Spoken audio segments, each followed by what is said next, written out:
The development you predicted in the Kastner case happened unexpectedly. Please come back immediately. How can it be unexpected if I have predicted it? Poirot! My friend! Is that you?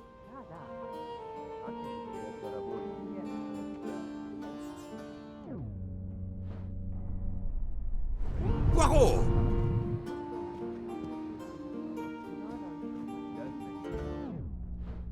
Poirot! Is it truly you, my friend? Book, it is indeed me. What brings you so far from home? A little affair in Syria. An affair of the heart? No, a modest affair of recovering stolen artifacts. But now I am summoned home to England and must leave immediately. This evening? You travel on the Orient Express, I hope. I have made no arrangements yet, as I just learned that an emergency has arisen, and I must return to England immediately. Very well. It will be my pleasure to secure you a sleeper on the Orient Express. If the director of the line insists, I accept with pleasure. And we'll dine together, for I too depart this afternoon. We'll have plenty of time to catch up. I'll have the hotel transfer our luggage. Excuse me, sir. You are the director of the line? The Princess Dragomirov would like to know if she may keep her mina in her compartment on the train. Good morning, Princess. It is an honor to welcome you aboard. There is absolutely no problem for your pet. You will ask about his food? Oh, yes. The Princess Dragomirov would like to know if there is food for miners on board. Insects, small amphibians, baby rodents. Baby rodents? Of course, Princess. Don't worry. Your bird will be fed as you demand.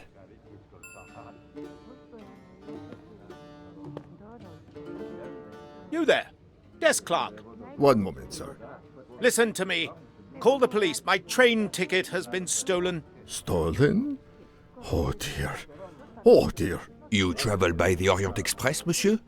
Arbuthnot. Captain Archibald Arbuthnot, formerly British Army, now retired. And yes, I'm taking the Orient Express to Paris. But what business is that of yours? My name is Book. I am the director of the line at your service. And perhaps this gentleman could assist you. He is Hercule Poirot. But I must make that train. A train ticket. Yesterday I recovered artifacts worth several millions. Please, my friend. It's not just any ticket. It's an Orient Express ticket. Very well, I will investigate. Thank you, Poirot. I will arrange a car to Circetchi station for us.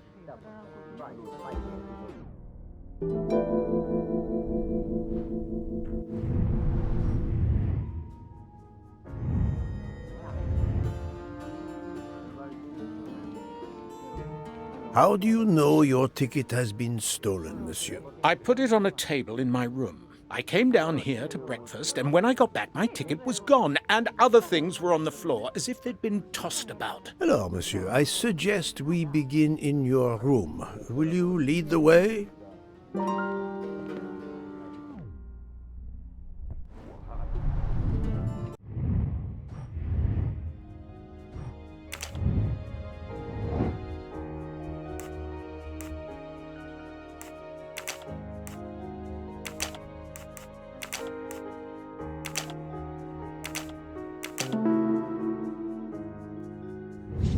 I'm right again. That happens to me a lot.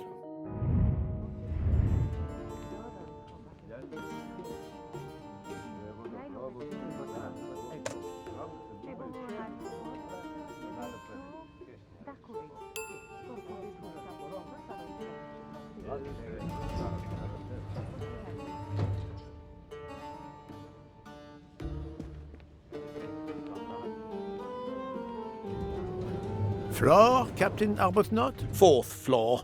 Oh, one mystery solved.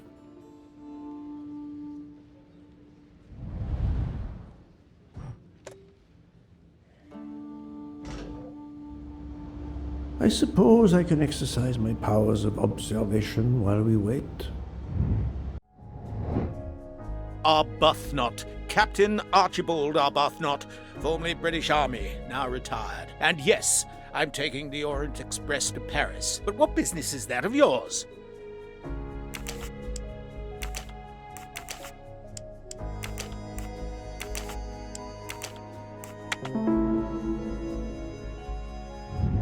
Et voilà.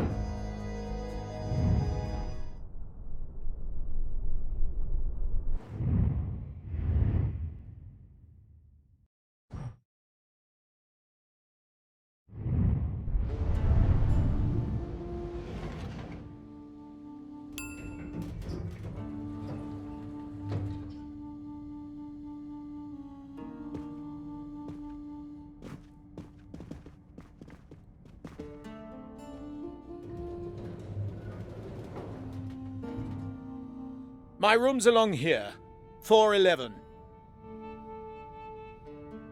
In a hotel of this quality? A thief?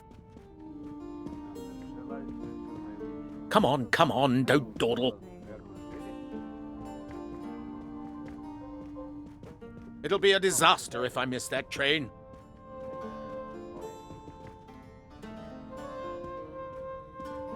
You have locked the door, monsieur? Naturally. This is a foreign country. You have the key card? Of course. We will enter.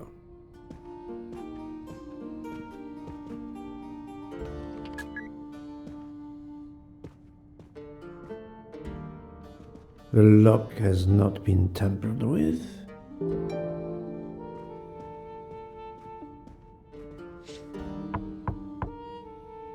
Go away, please. A brief word, sir. I will give you 2 brief words. Go away. Monsieur. I've been traveling all night from New York. Must I call the management? Pardon, monsieur. I do not believe we have awakened a thief.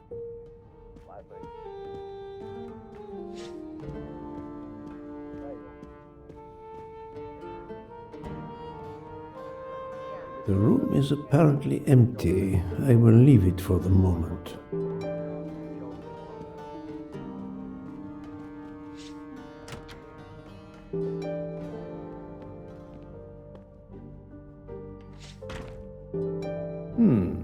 Water with traces of soap. The water is scented.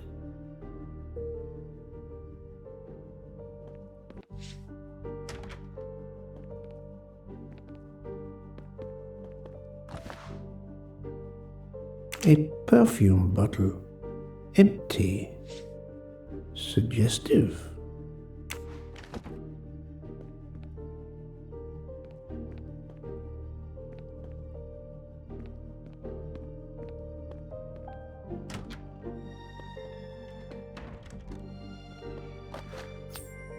Come to Poirot, my exquisitely sculpted friend.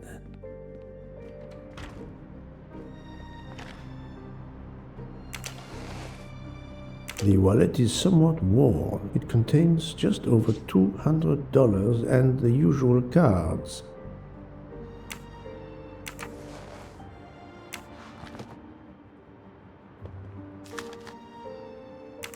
A fact sheet from a tour of Saint Sophia.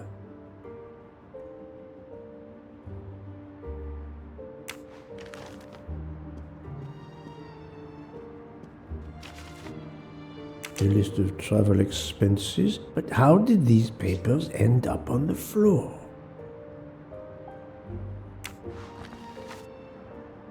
The bed is skillfully made.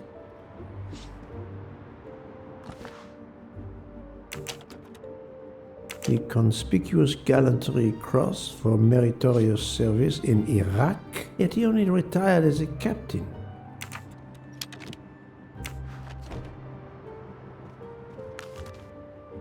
A stamped reservation for the Bosphorus ferry. 4 floors. It's impossible for a thief to have exited through the window.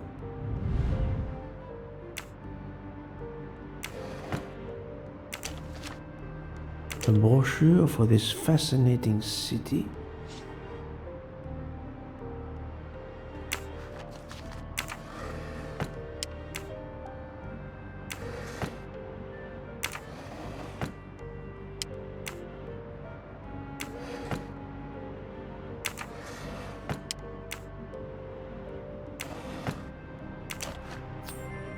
Another delightful trophy for my collection.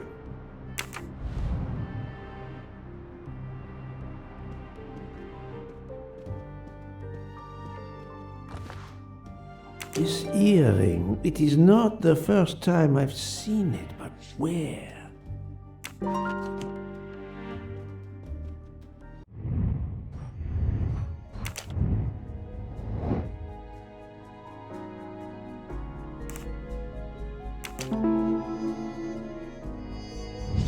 That's the right answer.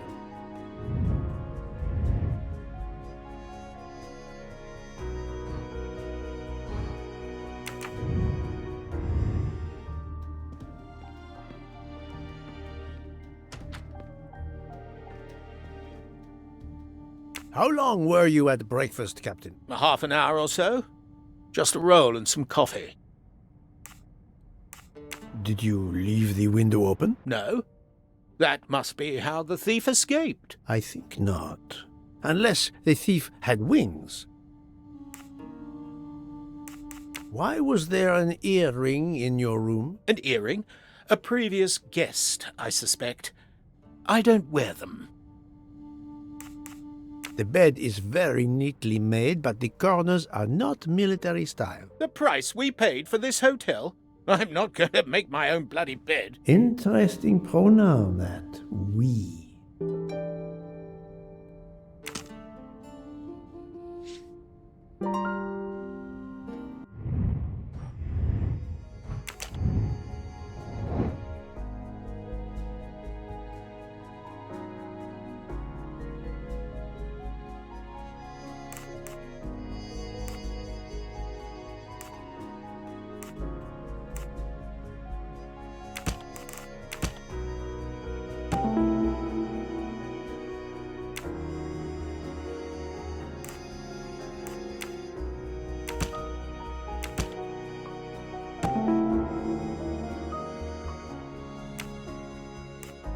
The wind probably blew the papers on the floor as it came in through the window. Moreover, the door is closed, and I found an earring on the bedside table.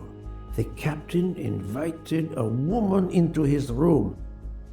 Maybe she is our culprit. That was easy.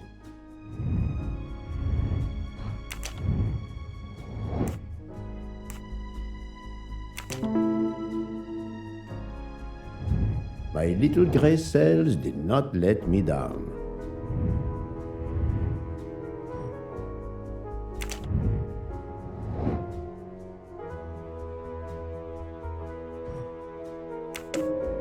This appears to be a good lead.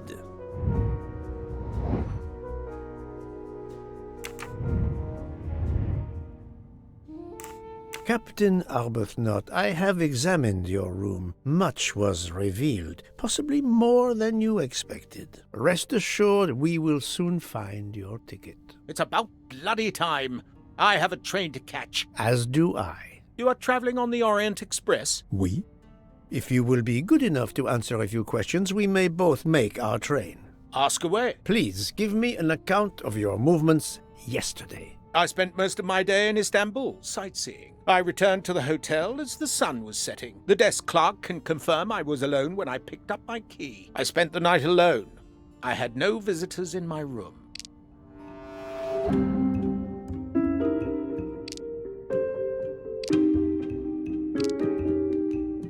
Have you told me the entire truth, Captain Arbuthnot? Of course.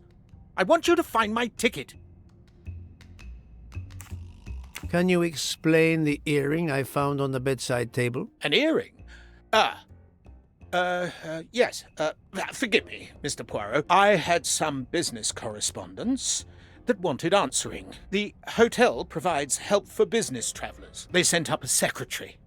I dictated a letter, and she mailed it for me. I hadn't noticed that she had lost an earring. And when did you invite this secretary? This woman may be the thief we are looking for. That was yesterday evening. My ticket was still there when I went down to breakfast. She can't have taken it. I see.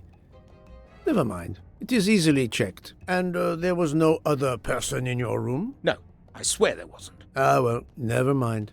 If it is not her, there is only one option left. Fine. Please finish your job quickly. I'll be downstairs in the lobby.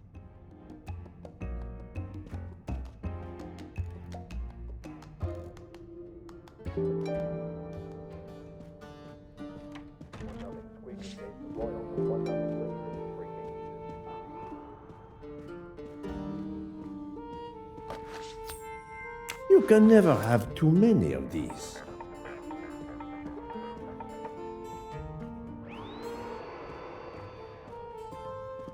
Someone has rejected their breakfast. Not a mystery worth pursuing.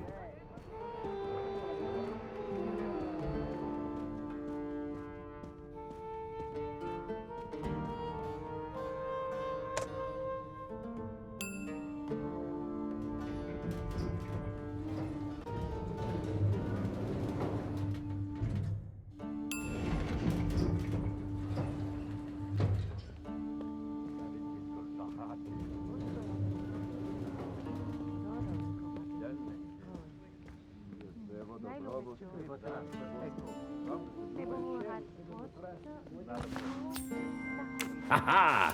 Golden moustache.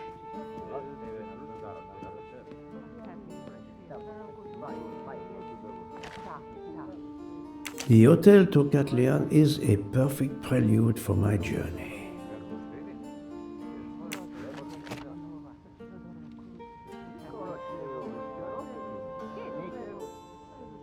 Pardon, monsieur. May I inquire when the staff begins cleaning the rooms? Every morning at breakfast time, sir. After making certain there are no guests in the room, of course. May I speak with the chambermaid who cleaned room 411 this morning? I hope you don't think that one of our staff stole the ticket. No. Do not distress yourself. We seek only information. I will summon her at once. Oh, I'd ask her to bring her laundry cart.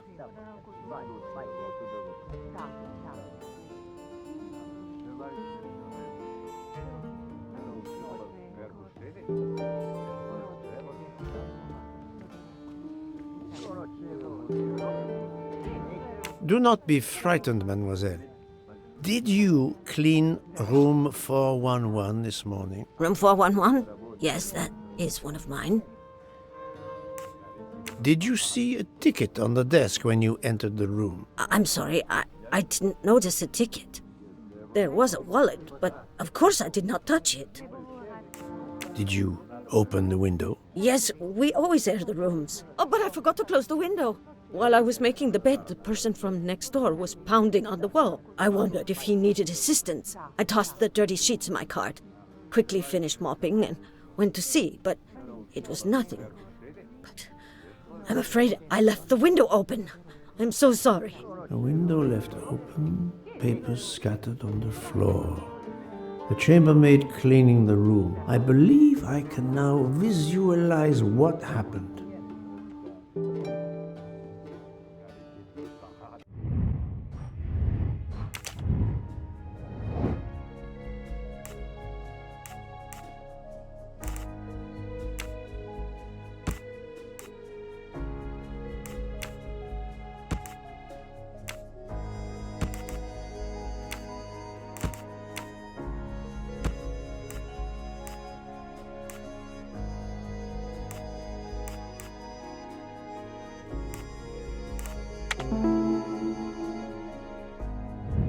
My little gray cells did not let me down.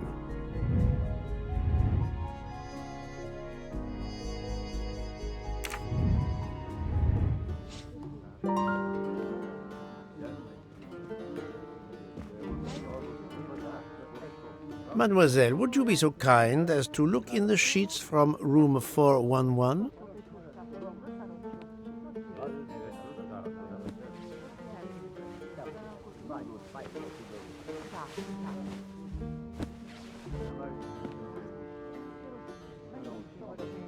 And so the missing train ticket completes its strange journey. An open window, a laundry cart, and an annoying neighbor. But chance is the only guilty party in this dark mystery. Mr. Poirot, I apologize. I believe my concern got the better of me, and I forgot myself.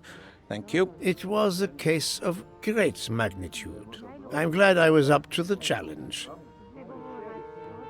And that, I think, is that.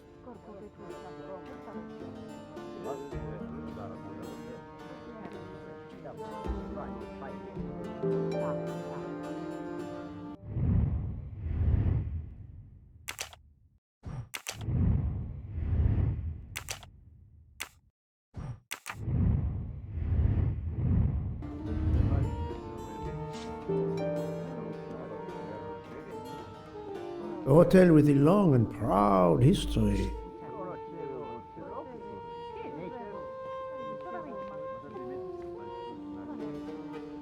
Our bags are all packed. I have my ticket and papers. If you give me yours, I'll hang on to mine. but as your secretary... As my secretary, you see to the bags, Hector. Yes. Yes, sir. That man, I have a curious impression of him, as if I were observing a wild animal, uncaged.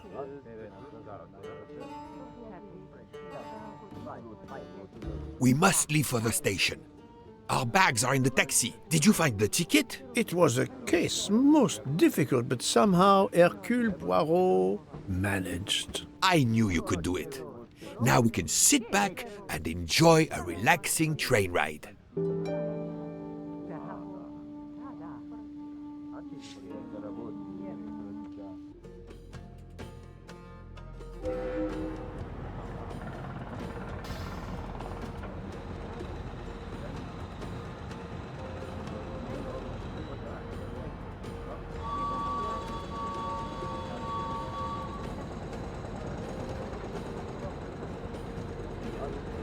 You are in luck, Poirot. Of course, no journey on this train is ever ordinary, but this is a special occasion.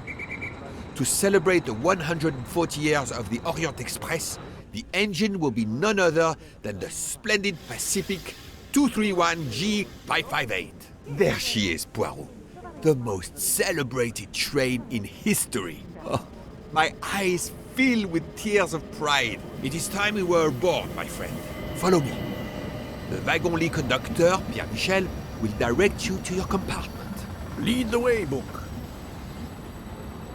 It was built in France in 1922 by the Compagnie Batignolles-Châtillon. At the time of its purchase by the SNCF in 1938, it could reach speeds up to 130 kilometers per hour. Wait until you see. It is like traveling back in time. Today, the train is limited to 100 kilometers per hour. I assure you, that will be more than fast enough to get you to Paris in time for your connection to London. In the meantime, you will bask in the magic that is the Orient Express.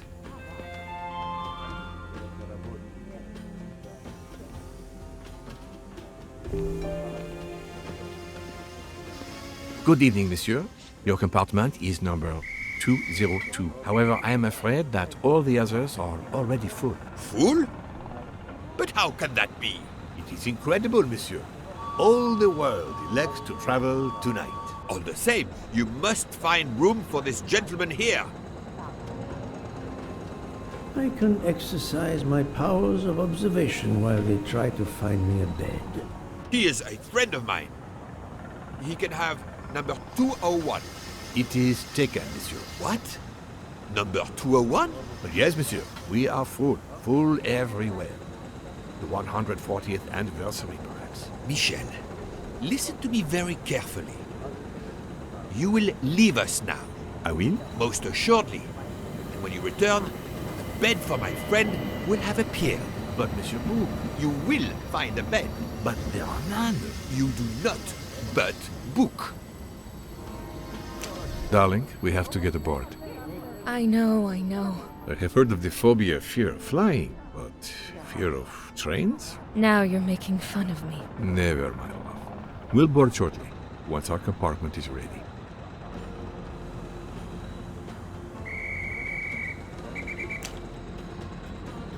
Notice the young woman from the hotel. She again wishes to watch the old man with his little friend, but not to be seen herself.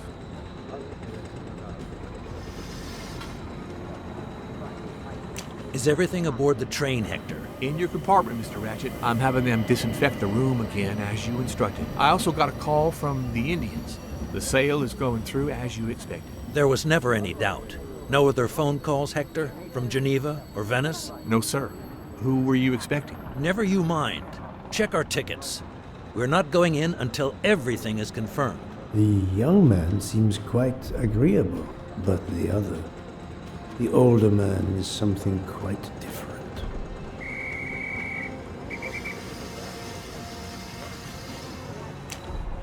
Mary. Not now. Not now. When it's all over, when it's behind us, then.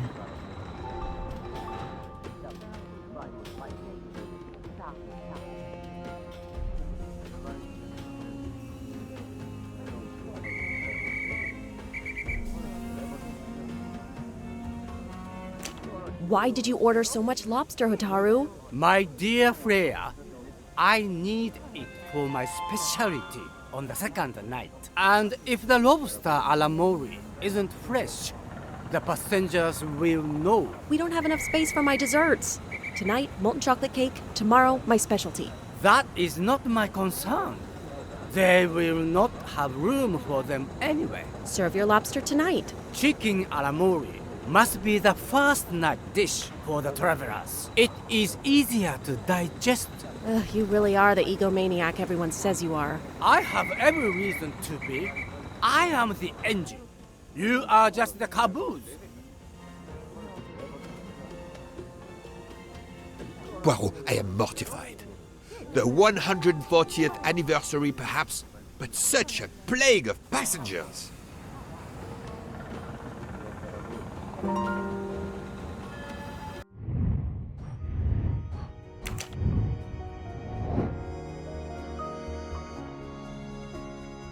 Right.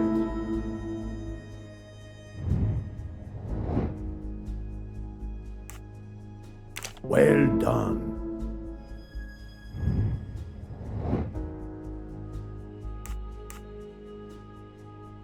Fantastic.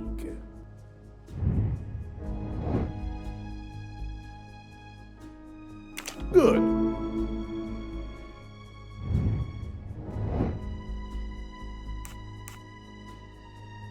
Good job. Et voilà.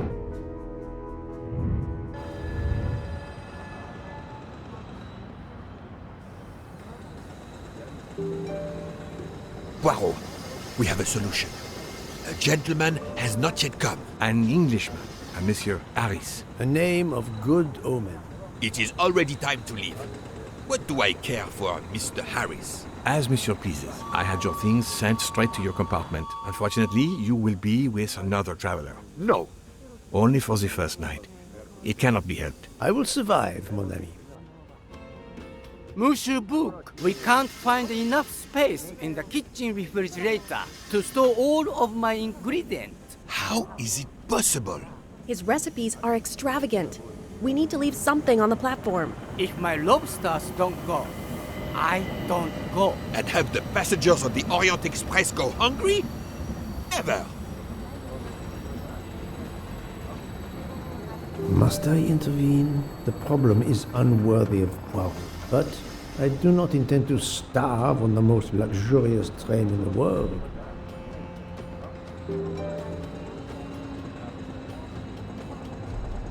Привет! Привет! Princess Dragomirov's pet myna bird.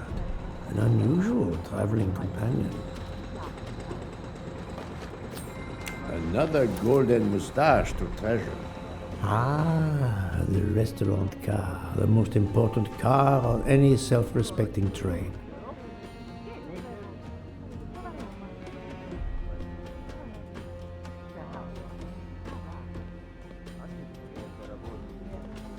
Thank you for coming to help us. It is impossible to fit everything into the Gary's refrigerator. Obviously, my entree are more important than dessert. If Mr. Mori delays his lobsters for a day or two, we can restock at another station. Delay?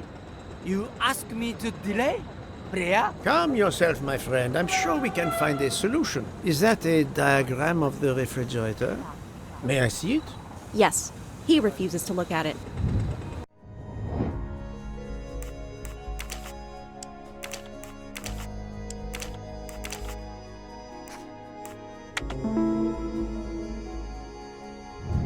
My little gray cells did not let me down.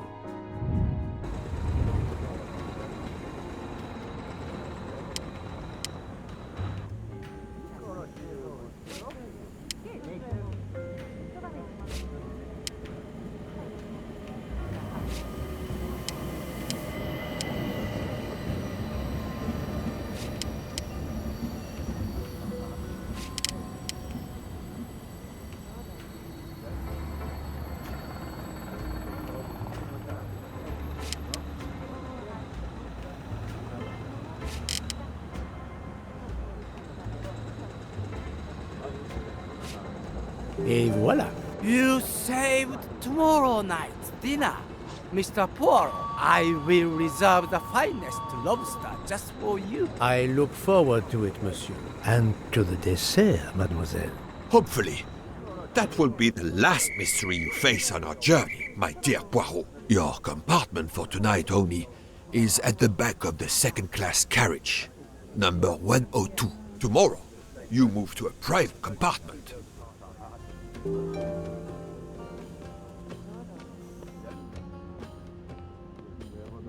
The luggage is not stacked well.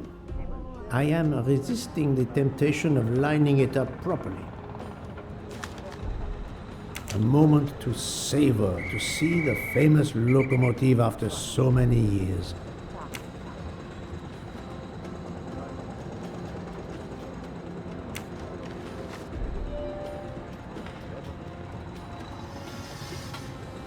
Welcome, Monsieur Poirot. I apologize for the delay. Thank you, Monsieur Michel. I am delighted you could accommodate me.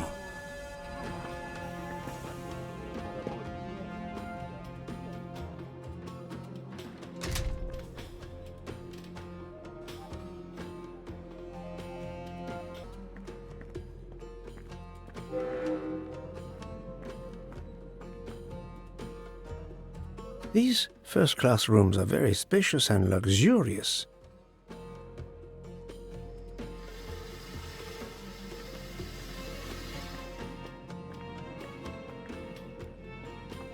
Pardon me? Oh, my apologies.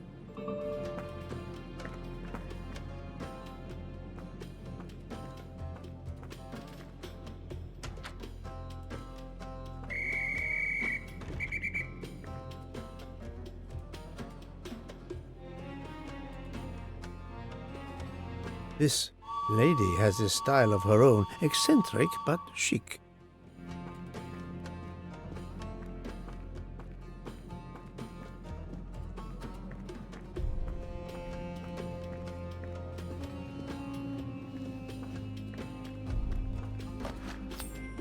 Come to Poirot, my exquisitely sculpted friend.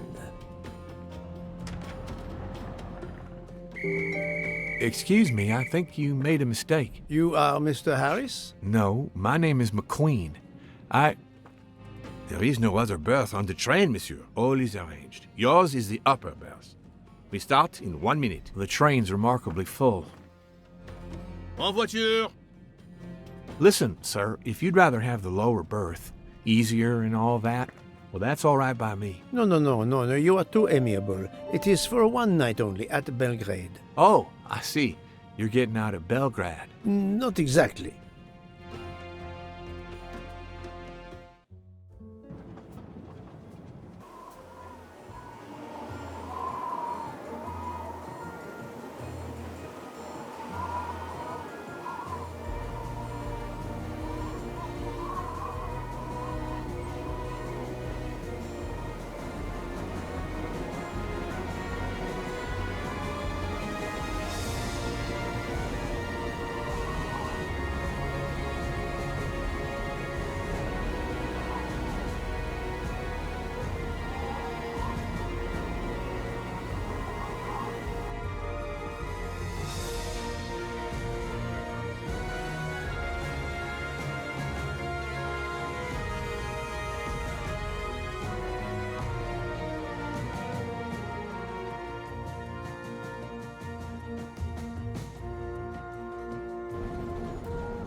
Ladies and gentlemen, dinner is served.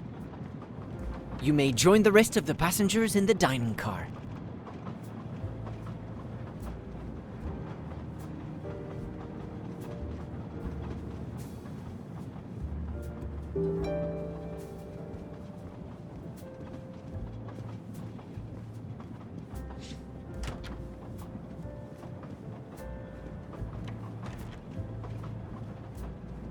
Excuse me, monsieur.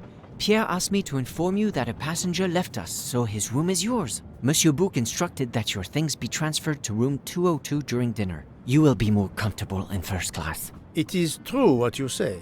Thank you, Mr. Fauché, monsieur. Where will my new compartment be? Room 202 is at the far end of the previous car. I see, thank you. What is your position on the Orient Express? I manage the bar car, and I also do the restaurant car service. Well, then do not let me keep you. Lobster tonight, isn't it? Yes, indeed. I'll leave you to it, then. See you soon, monsieur.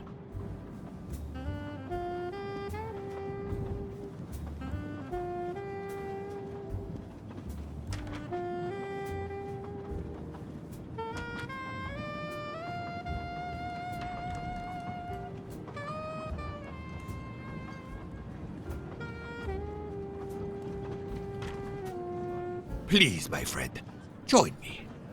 I have taken the liberty of ordering you your lobster. Thank you. It appears our fellow passengers are all gathered here again tonight. Ah. If I had but the pen of a Balzac, I would depict the scene. Oh, it is an idea, that. Ah, you agree. It has not been done, I think, and yet it lends itself to romance, my friend.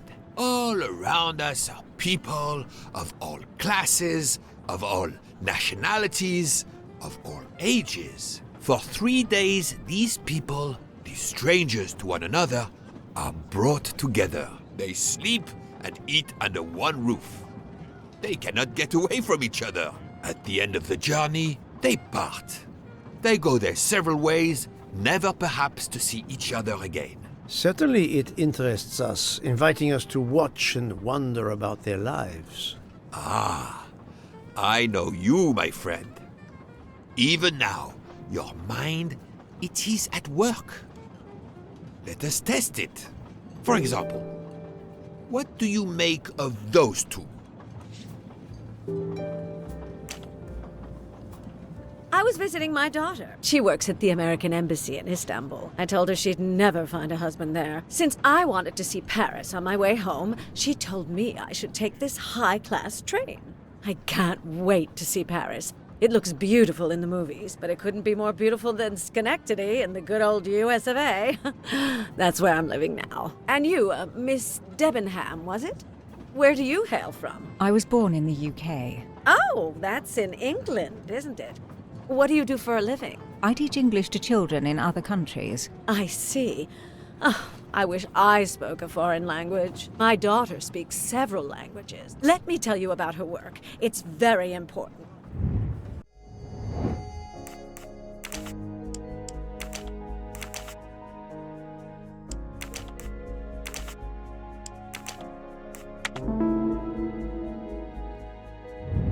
Et voilà. There is much you can learn about someone just by observing them and listening. For example, that lady is reserved. She reveals little. She is self-contained. Some secret prompts her to allow her dinner companion to carry the conversation. I confess, in this case, what I witnessed in Istanbul suggests more, but I will respect her privacy. You will always amaze me.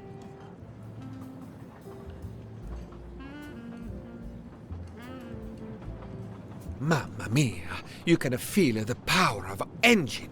We climb into the mountains with ease. I know something about the power, and this baby has it in spades. There's something special about a train, I'll give you that. I sell toys, and model trains are one of our biggest items. And not just for children either. You sell model cars too? Sure, but give me a train any day. Oh, my friend. What do you have against the cars? Now I work at Fortuna in Italy as a spokesperson. We are producing the next generation of electric cars, the Fortuna Firenze. Like the city, it is beautiful. We got the competitors looking over their shoulders so much, they're going to hit something. Didn't mean to be insulting. It's just that there's something magical about a train.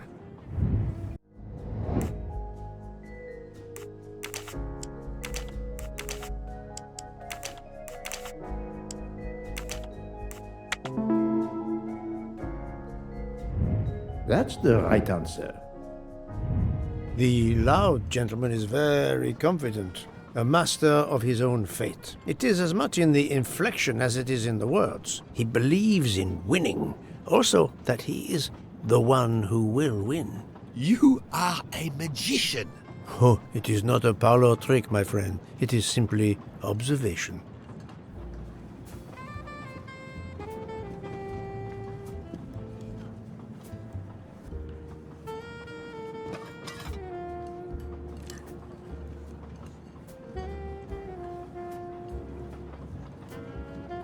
My friend, this is one of the best desserts I have ever eaten. You have always had the sweet tooth. But it is a masterpiece.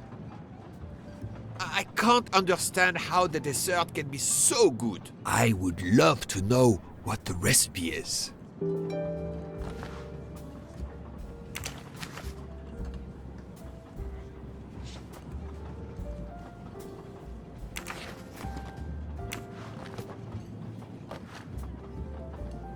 I couldn't tell what flavor the ice cream is. It looks like lemon.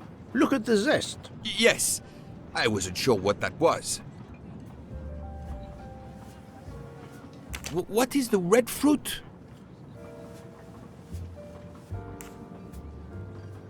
It looks like a raspberry. You have a good eye, Poirot. The biscuit is the foundation of the dessert. All else is built upon it. What do you think? It looks like crushed biscuits, my friend. Finely observed, indeed. Poirot, I am embarrassed to ask you a great favor. My friend, I am on this train due to the great favor you have done me. How may I assist you? This dessert is sublime. If only I had the recipe. Unfortunately, the pastry chef, Miss Nielsen, she will guard her secrets. But you, my friend, I am sure you could make her confess. You wish me to persuade the pastry chef to give up her recipe? You who are the expert at interrogation. Book, it is a dessert. It is the pinnacle of desserts. You, my friend, who, as you say, are on this train, I blush to remind you. Fine, you win. Again, what wouldn't I do for you, my friend? Oh, thank you, Poirot. Good luck.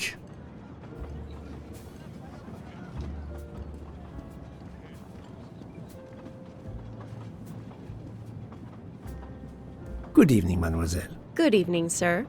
How can I help you? That was a magnificent dessert you served us tonight. I wanted to tell you personally how much both Monsieur Bouc and I enjoyed it. Thank you very much, sir. In fact, it is so good. Monsieur Bouc insists on knowing how you made it.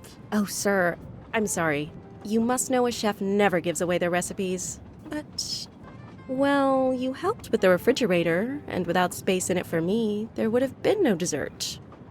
Very well. To prepare tonight's dessert, first I melt sugar to make caramel. Then I spread this caramel to make tuiles. Between two tuiles, I add a small scoop of lemon ice cream, and I put the whole thing on a strawberry crown. Poirot, you are suspicious even now. The pastry chef gave up her prized recipe a little too easily. I sense she wasn't entirely honest with me.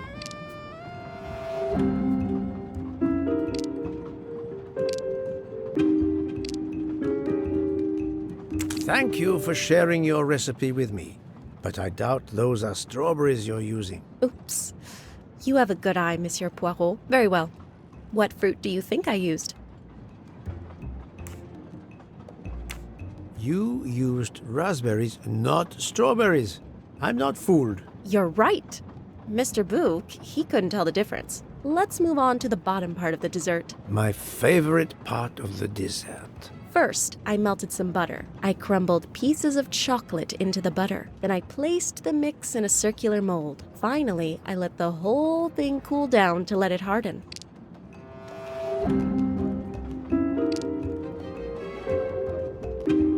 It's certainly not chocolate that you've crumbled. I see you do have an excellent palate. Do you know what ingredients I used? A clever pastry chef might mix crushed biscuits with butter to create this delicious base. That's it. You're getting closer to the entire recipe. Closer? I've caught murderers with less difficulty than this. I'll give you one last challenge. I'm sure you will be able to figure out the order I mix my ingredients in. If you can, you will have earned my recipe. Mademoiselle, solving the murder of Roger Ackroyd was easier than this.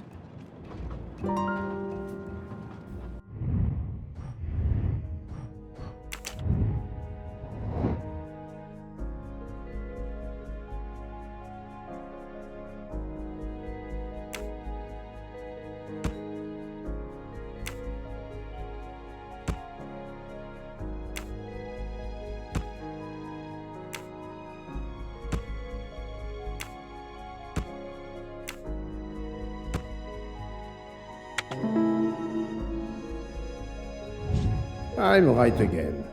That happens to me a lot.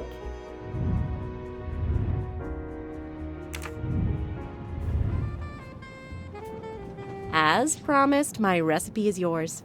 Give me 5 minutes to write it down for you. Thank you. I am in your debt.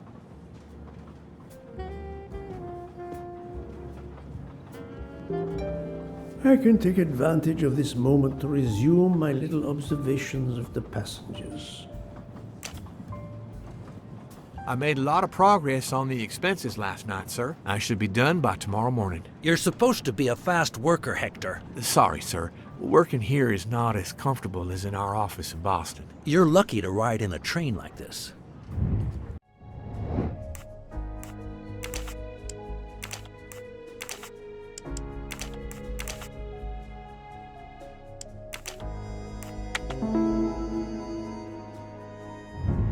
That was easy.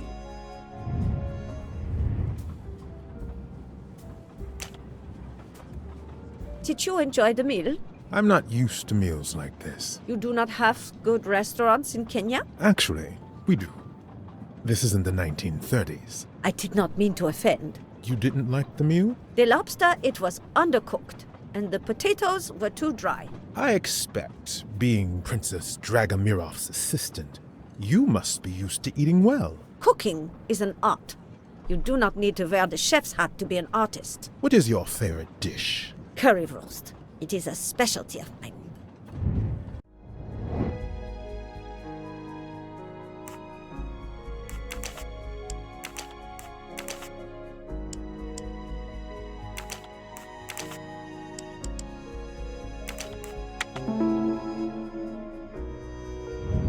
My little gray cells did not let me down. Here you are, sir. My recipe. Please tell Mr. Book he should not expect my recipes for the other desserts. Thank you very much, mademoiselle. I know he will sincerely appreciate the gesture, and I will make certain he gets the message.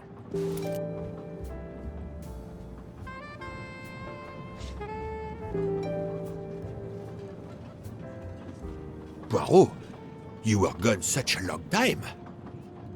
It proved more challenging than I expected. This is wonderful. Did it require the use of your little grey cells? More the exercise of my little taste buds. Thank you so much, my friend. Eat your dessert. You've earned it.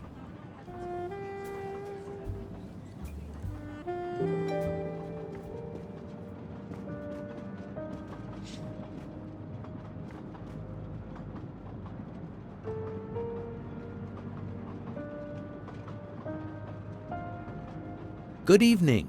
My name is Ratchet. I think that I have the pleasure of speaking to Mr. Hercule Poirot, is that so? You have been correctly informed, monsieur. Your exploits are well known on my side of the Atlantic. In my country, we come to the point quickly. Mr. Poirot, I want you to take on a job for me. Are you interested in earning a lot of money? My clientele, monsieur, is limited nowadays. I undertake very few cases. Why, naturally. I understand that. But this, Mr. Poirot, means big money. Big money.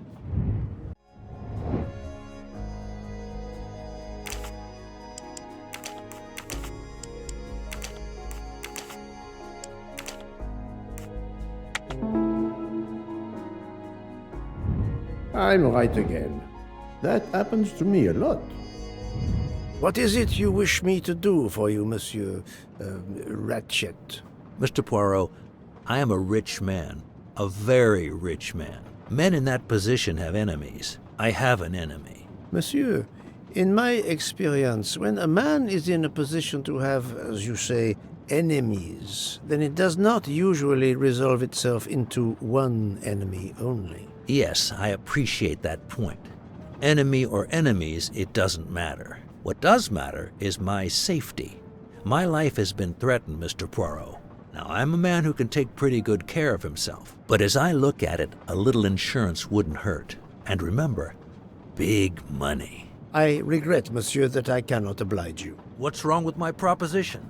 If you will forgive me for being personal, I do not like your face, Mr. Ratchet. Now, if you wouldn't mind, I'd like to finish my coffee peacefully.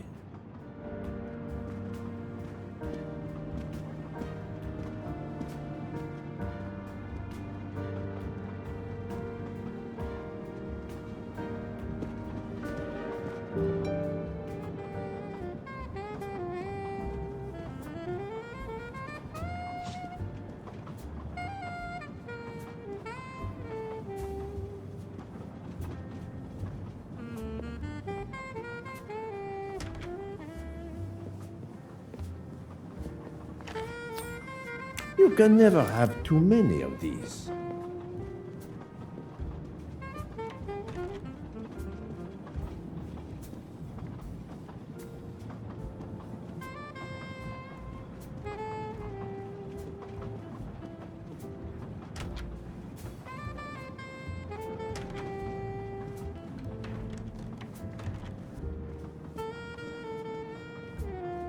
A nightcap, Monsieur Poirot?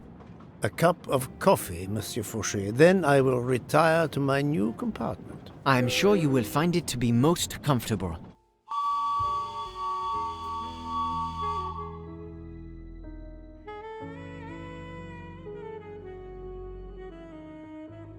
We have stopped? Yes, sir. Belgrade Station. If you'd like to go out and get some fresh air, now is the time. The train leaves at 9:15. No, I see that it is snowing. I will not seek out the fresh air. Probably a wise decision. May I suggest a chocolate to accompany your coffee? It is produced by my father, the best chocolatier in Switzerland. I would never refuse a chocolate with such high recommendation. I know you will enjoy it, and please let me know if there is anything else you require.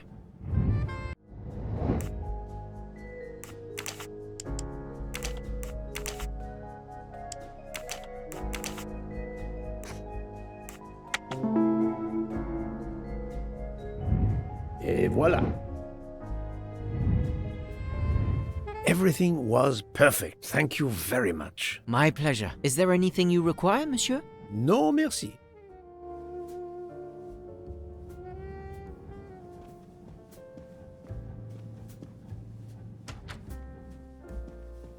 Why, I thought you'd left us. You said you were getting off at Belgrade. You misunderstood me. But, man, your baggage, it's gone. It has been moved into another compartment, that is all. Oh, I see.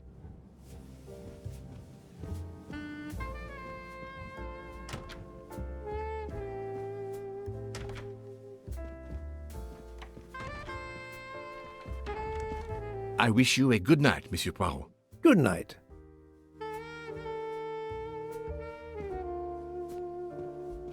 I hope you'll sleep well and that your head will be better in the morning. It is just the cold.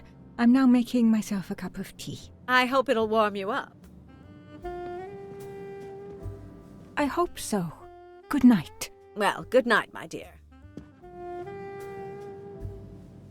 What a brave girl. On the other hand, that man there in the next cabin, Monsieur Ratchet, he scares the hell out of me. There's something wrong about that man. My daughter always says I'm very intuitive. When Mama gets a hunch, she's dead right. That's what my daughter says. And I've got a hunch about that man. He's next door to me, and I don't like it. I put my bags against the communicating door last night. I thought I heard him trying the handle. Well, whoever you are, I'm going right to bed to read. Good night. Good night, madam. Whoever I am?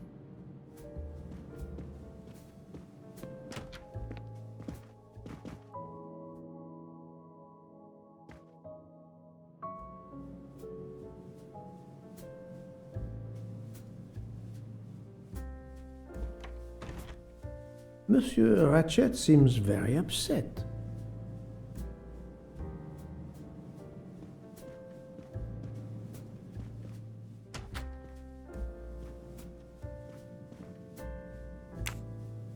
Ah, finally a real bed fit for a king, or a very tired detective.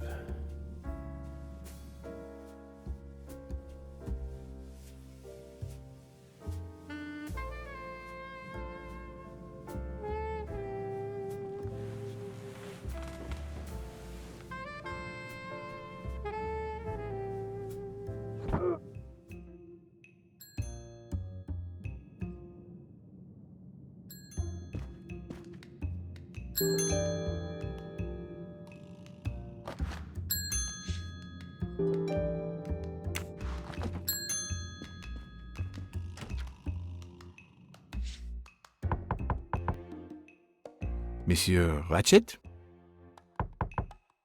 Ce n'est rien, je me suis trompé.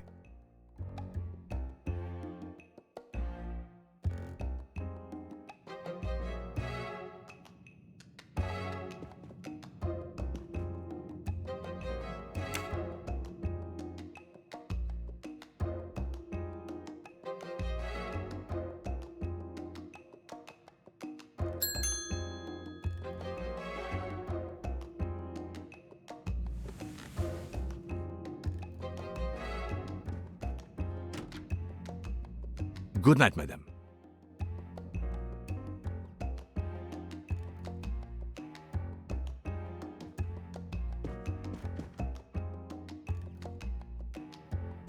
The American lady? Yes, don't worry. You'll know how Mrs. Hubbard is. Imagine to yourself the time I have had with her. She insists, but insists, that there is a man in her compartment. Just imagine it, monsieur. In a space of this size, where would he conceal himself? I argue with her. I point out that it is impossible. She insists. She woke up and there was a man there. And how, I ask, did he get out? And leave the door bolted behind him? But she will not listen to reason. That one does not leave time to listen. The train has stopped, Mr. Michel? We have run into a snowdrift. Heaven knows how long we shall be here. I remember once being snowed in for 7 days. Where are we? Between Vinkovsky and Brod. Oh la la. It's time for me to go back to bed. I wish you a good night, monsieur. Or what is left of it.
The train is still stuck and the snow continues to fall. I should have taken an airplane.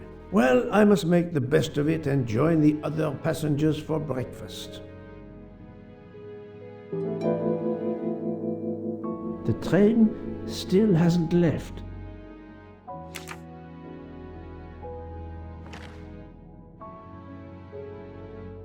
The mustache comb to tame unruly knots. The finest of curling irons for the mustache. Wax to preserve the perfect symmetry of the mustache.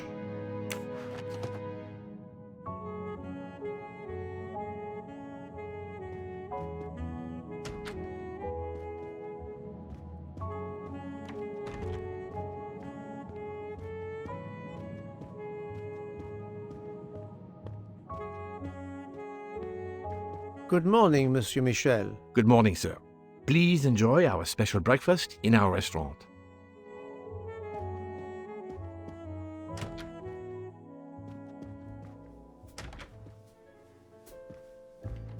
This delay is intolerable. I am supposed to be demonstrating the Firenze in Paris in 2 days. Ah, your electric car. Yes, that's bad luck. Bad luck? If I miss that demonstration, I'll be in deep trouble. Just text your people in Paris and warn them. Of course I tried that, but there is no network service in these mountains. My daughter said it would be the easiest way in the world. Just sit on the train until I got to Paris. And now we may be here for days, and my boat sails the day after tomorrow. How am I going to catch it now? I can't even send an email to cancel it. I'm just too mad to talk about it. My colleagues were to meet me in Paris. They will wonder what has happened to me. I can get no words to them. What will they think? We have refugees to help.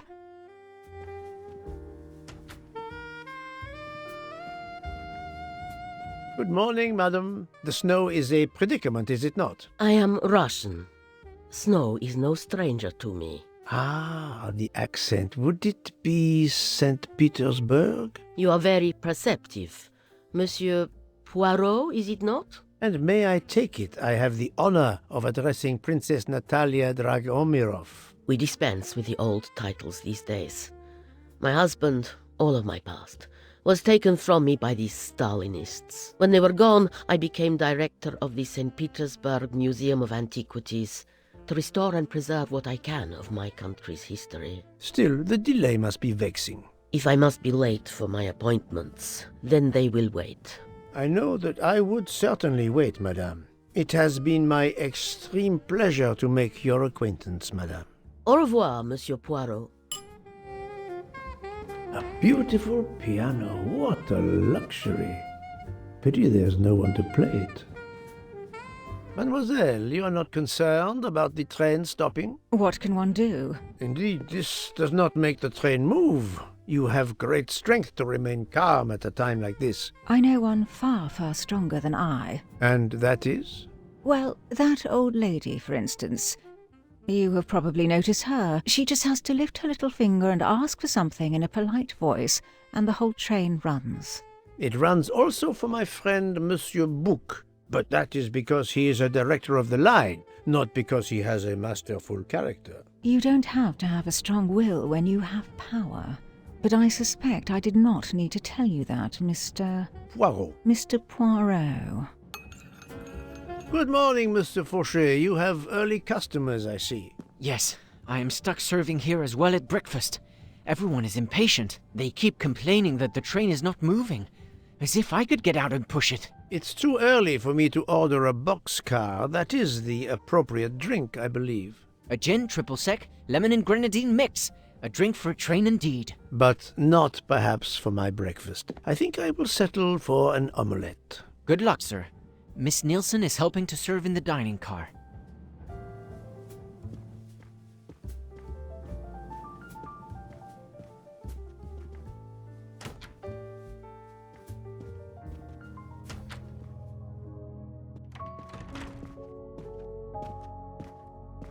How long are we expected to be stranded here? It won't do much good complaining to me. That fellow there with the moustache, he may know something. Excusez-moi, sir. Yes? Monsieur Bouc asks for you to join him in compartment 203. Look here, Poirot. Can you tell us anything? I can tell you the snow, it will not move aside on its own. Of course, but you obviously have some influence with Bouc. I am going to see him now. I will ask him if he has any information.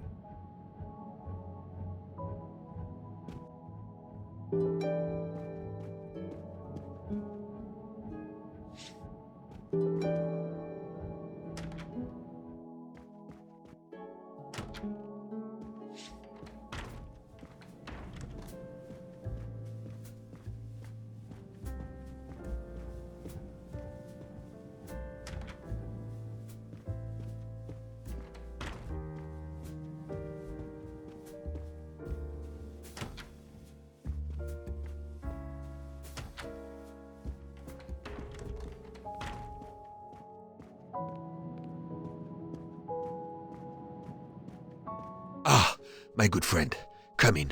We have need of you. What has occurred? A passenger lies dead in his bed, stabbed. A passenger? Which passenger? In there. He's an American, a man called Ratchet. It was his valet masterman who was worried that Mr. Ratchet was not awake yet. Pierre Michel, the conductor, decided to break in and found the body. I see. Well, my friend, I think it is best not to touch anything and wait for the police to arrive. Oh, I tried to call the police, but there is no cell tower for many kilometers. We could be stuck in the snow for hours. The murderer is with us. On the train, now! The sooner we catch him, the sooner we'll be out of danger. Dr. Constantine is already examining the body. Mon ami, this is not a missing train ticket. We must follow procedure. We must wait for the police to secure the crime scene. Please, Poirot. I will take full responsibility. Book, you ask. Well, if we cannot contact the outside world, then... Oh, you are going to drive me crazy. In truth, this problem intrigues me. I was reflecting not half an hour ago that many hours of boredom lay ahead whilst we are stuck here. And now, a problem lies ready to my hand. You accept, then? C'est entendu. You place the matter in my hands.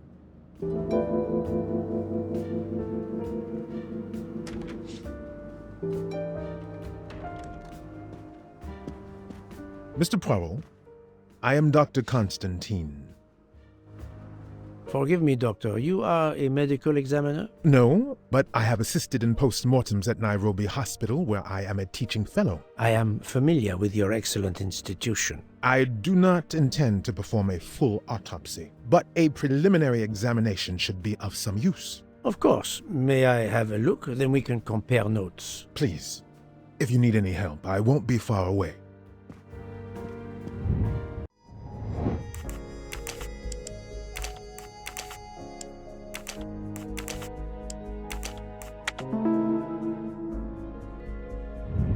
That's the right answer.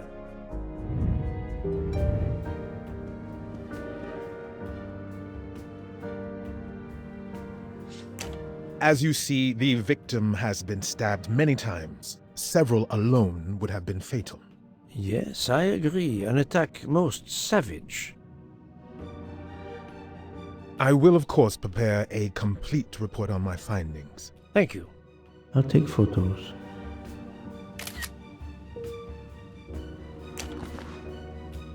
The watch is broken. The hands are stopped at 1:15 a.m. One would expect that to be the time when the attack occurred.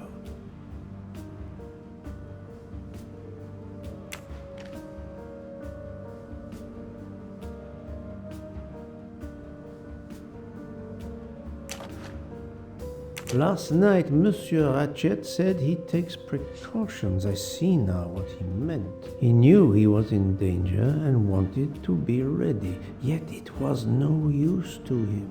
I will leave it here for the police.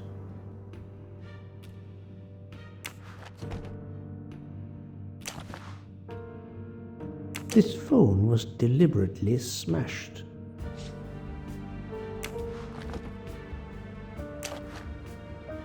I'm sure I will find some interesting things inside.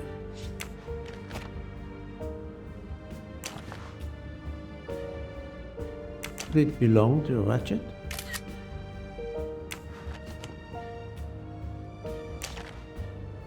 A handkerchief. There's a letter H embroidered on it.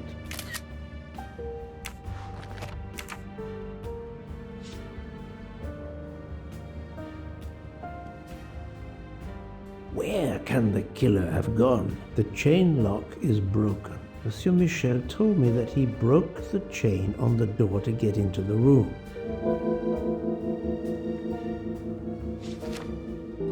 I wonder what could be in this photo.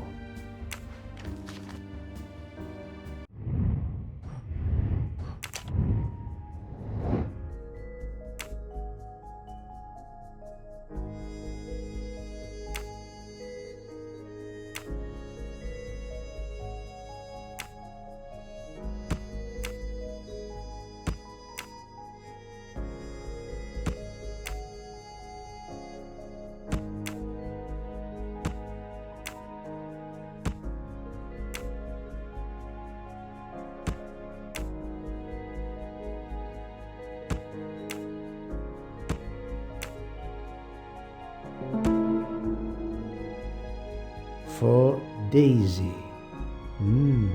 Interesting. That was easy.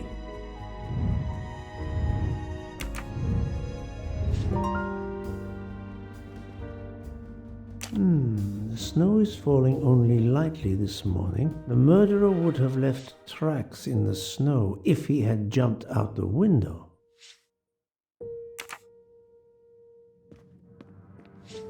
This door communicates with compartment 204. The latch is open on this side.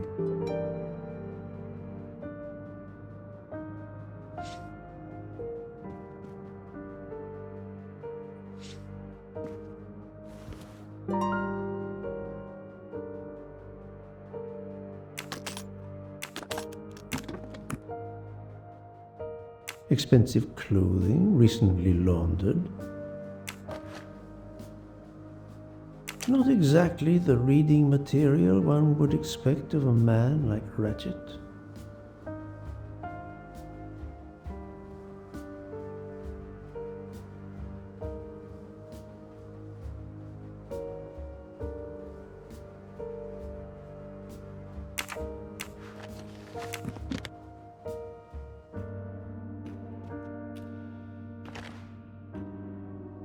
A box of sleeping pills.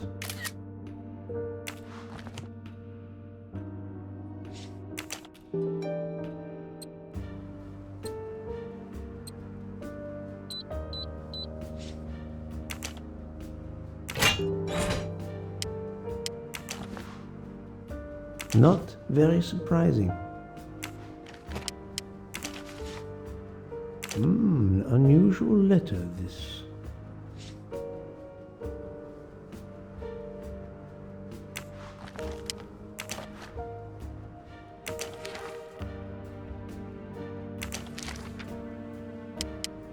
Ratchet had an appointment he will never keep.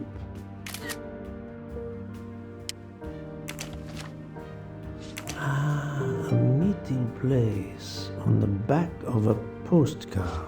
Someone with the initials A.W.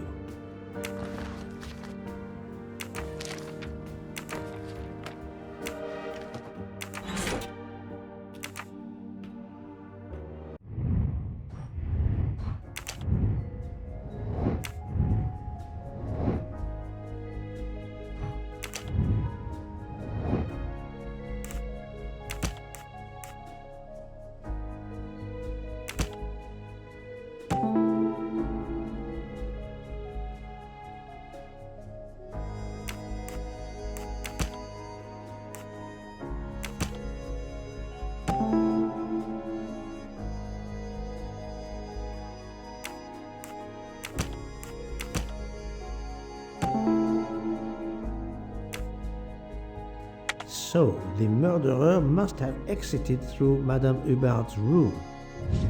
Et voilà.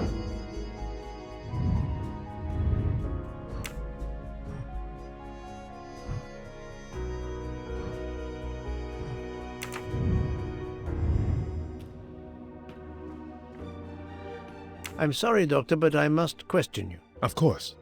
I must be considered under suspicion like everyone else. May I know your movements last night? I share compartment 101 with Mr. Book. He would not stop talking about his beloved train. I listened to him for hours talking about his Orient Express. My friend Book will no doubt confirm this.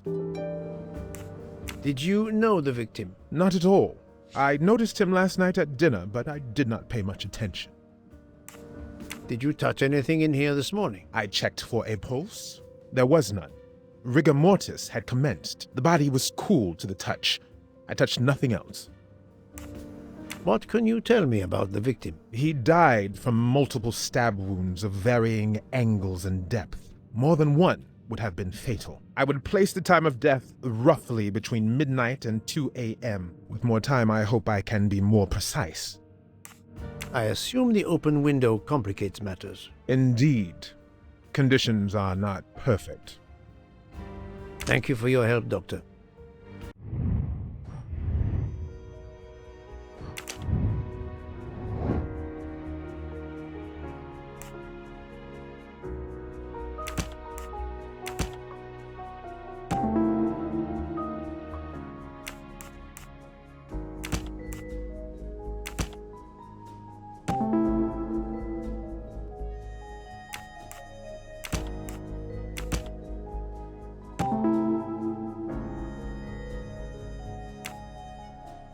I can't imagine Ratchet taking a sleeping pill if he feared for his life. I'm right again. That happens to me a lot.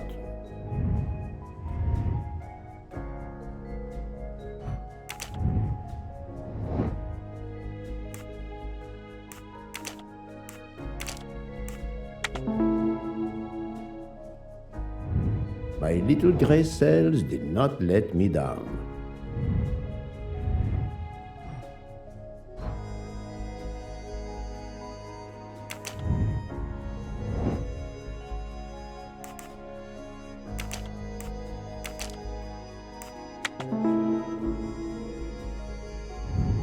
That was easy.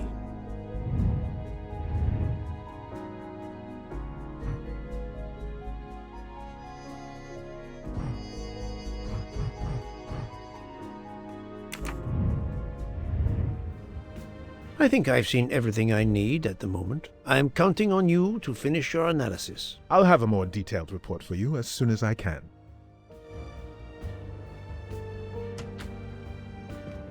So, Poirot, did you find anything out? It's a bit early for the handcuffs, my friend. Even for Hercule Poirot. Do not worry, mon ami. I believe our culprit has no plans to strike again. Monsieur Ratchet was the target. Of that I am convinced. Tell me, Book, how did you spend last night? This is a joke, I hope. Don't you trust your old friend? My friend, calm yourself. I must hear your story in order to corroborate other accounts. Ah, naturally. Let me see. I went to my compartment after dinner. Dr. Constantine was already there. We talked about his career. He's a Cambridge man, you know. After university, he returned to his country and has done much good there. He was so interested in the Orient Express. I told him all the anecdotes I know. I'm not certain when we fell asleep, but it was very late. Here is what I have found out. Monsieur Ratchet was stabbed many times. I also found threatening letters in his safe. He had a loaded gun under his pillow, so he was on guard, ready to defend himself. However, there was an empty glass with white residue at the bottom. I suspect a barbiturate. Perhaps he was forced to take it. In any case, I am certain he was unconscious, unable to defend himself. I also found several other items at the crime scene, possibly related to the murder. They must be investigated. By all means, Poirot. as fast as you can. I also found liquid for an electronic cigarette, but I could not find a vape. This might belong to the murderer. This criminal is an amateur.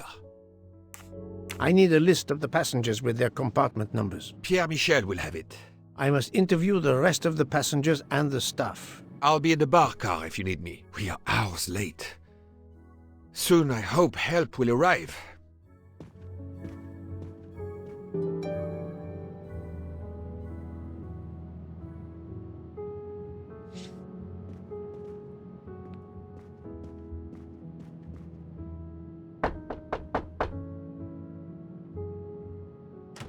Good morning, madam. I am Hercule Poirot. Caroline Hubbard. What can I do for you, Mr. Poirot? I am the bearer of unfortunate news. It's obvious with all the commotion that something has happened. Madame Hubbard, I am afraid your neighbor, Monsieur Ratchet, was murdered last night. Oh my God! I knew it! I knew it! I would like to ask you some questions, but first, may I inspect your room? Of course, yes, you must.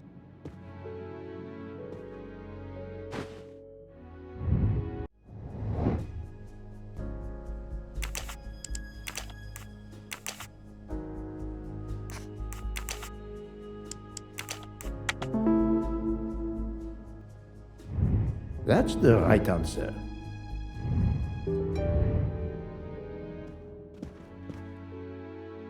Madame, please tell me about last night. The murderer was right here in my compartment. I woke up. All in the dark it was. I was just so scared I couldn't scream. I pressed the call button. I pressed and pressed. I heard footsteps running in the corridor, then a knock on my door. "Come in," I screamed. And I switched on the lights at the same time. And would you believe it? There wasn't a soul there. You think he went back into the other compartment? How do I know where he went? I had my eyes shut tight.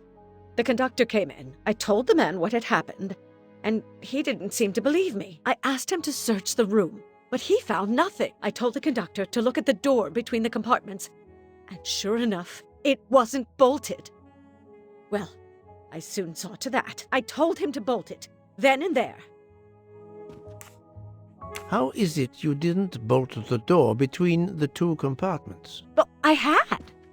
Well, as a matter of fact, I asked that Swedish lady, Olsen, Greta, if it was bolted, and she said it was. How was it you could not see for yourself? I was already in bed, and my toiletry bag was hanging on the hook of the door. I couldn't see the latch from where I was. What time was it when you asked her to do this for you? Oh, it must have been around 10:30 or 10:45 p.m. She'd come along to see if I had an aspirin. But instead of opening my door, she opened Mr. Ratchet's door by mistake. He said something quite rude, like, "Not a chance, lady, you're too old." It shocked her. She came in. I told her where to find the aspirin, and she got it out of my toiletry bag. Poor girl, she didn't have a good night. The same could be said for Monsieur Ratchet. It appears Mademoiselle Olsen may be the last person to see Ratchet alive.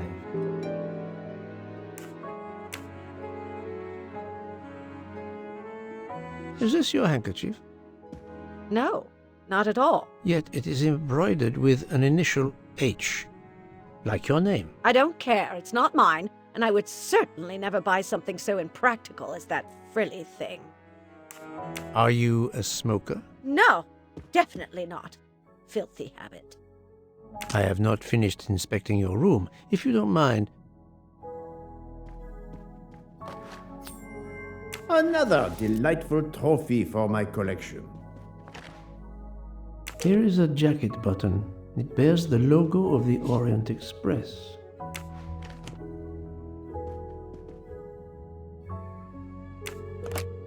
This door connects to Monsieur Ratchet's compartment. It was latched on this side. Let's see if Mrs. Hubbard was telling the truth about the latch of the connecting door.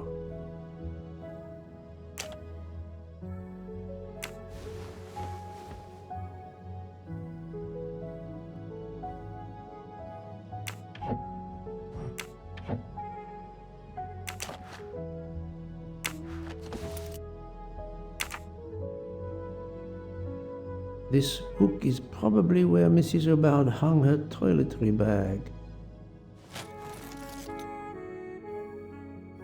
can see the latch very well from here, even with the toiletry bag attached. I'll have to clear that up with Mrs. Hubbard.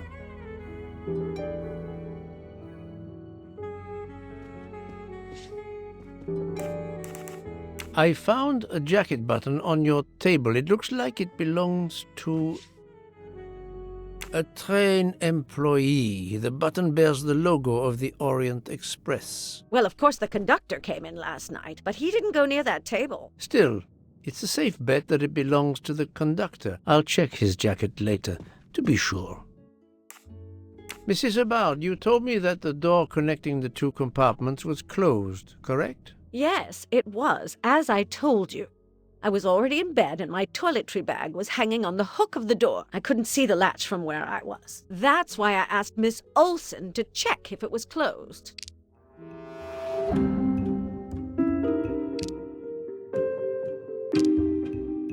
Are you sure everything you've told me is accurate, Madame Hubbard? Of course. I have an excellent memory. Mrs. Hubbard, I tested putting your toiletry bag on the door hook as you told me. From your bed, you can easily see the latch on the door. The toiletry bag does not hide the latch at all. Are you saying I'm lying? It may have been stuck somehow in a different position, or I may not have seen it in the darkness. Or I didn't think to look, you irritating man. Details matter, madame. A man has been most savagely murdered. You will excuse me if I attempt to separate the truth from the false. Forget my toiletry bag and focus on who entered my compartment. Probably after killing Mr. Ratchet. Madame Hubbard is a force to be reckoned with, but I suspect I'm not done with her. Thank you for your assistance, madame.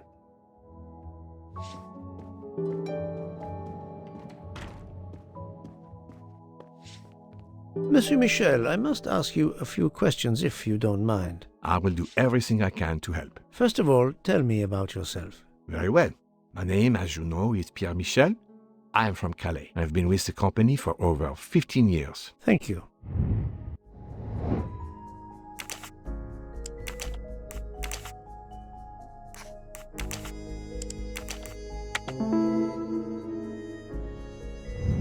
Et voilà.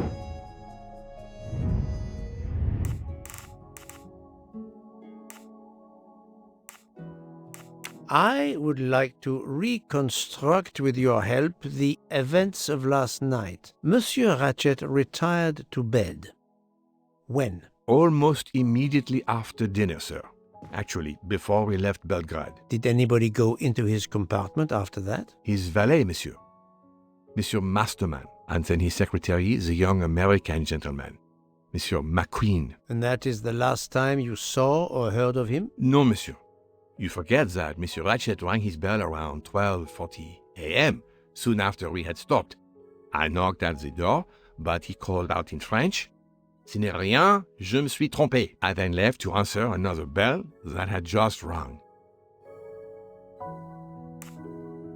Where were you at 1:15 a.m.? I was sitting on my little seat at the end of the car, facing up the corridor. Are you sure? I left a little after 1 a.m. to speak about the snow with my colleague Jean in the bar car. I came back later. There was a call. I remember speaking to you. Indeed, I remember. Carry on. It was the American lady, Madame Hubbard. She thought she saw a man in her compartment. Then, around 1:50 a.m., I made the bed for Monsieur Ratchet's secretary, Monsieur McQueen. He had spent the evening talking with the English Captain Arbuthnot. At 2 a.m., I returned to my place and stayed there until dawn. What is the last station where we stopped? Vinkovsky. Could someone have come on board? Possibly. I was very busy. Owing to the weather, we were a few minutes late. We left at 12:10 a.m. I found a button from an Orient Express staff jacket. Did you lose one by any chance? No, monsieur. As you can see, I have all my buttons. It is not mine.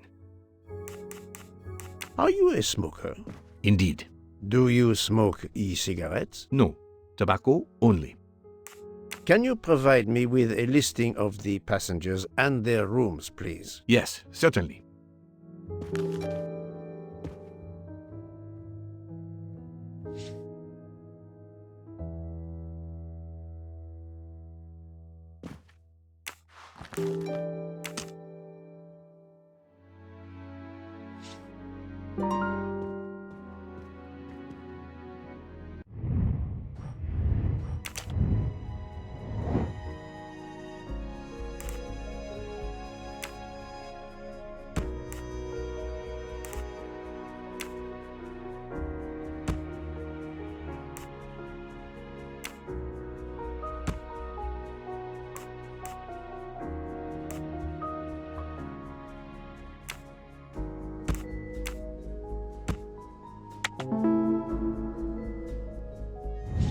My little grey cells did not let me down.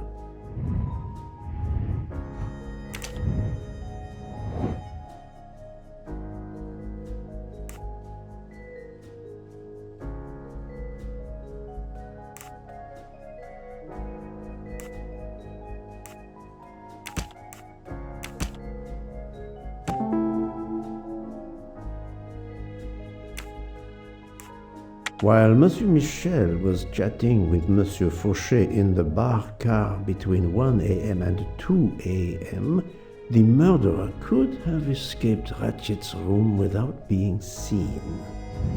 I'm right again. That happens to me a lot.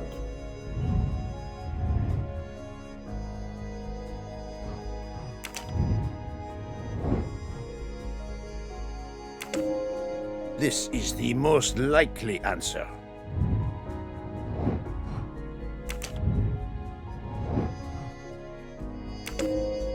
According to the information I have, this is a solid choice.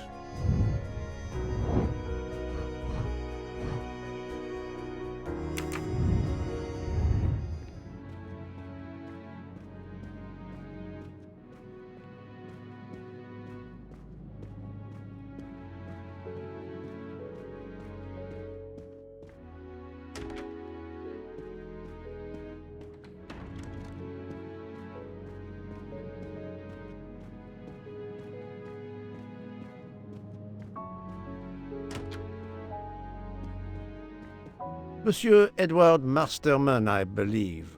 May I ask you some questions? I can barely talk. I have a terrible toothache. We have a doctor on board the train. Perhaps... I do not need a doctor. I use essential oils. If you can find my flask of clove oil in my box, I would be grateful. Fine, if you insist. I will help you.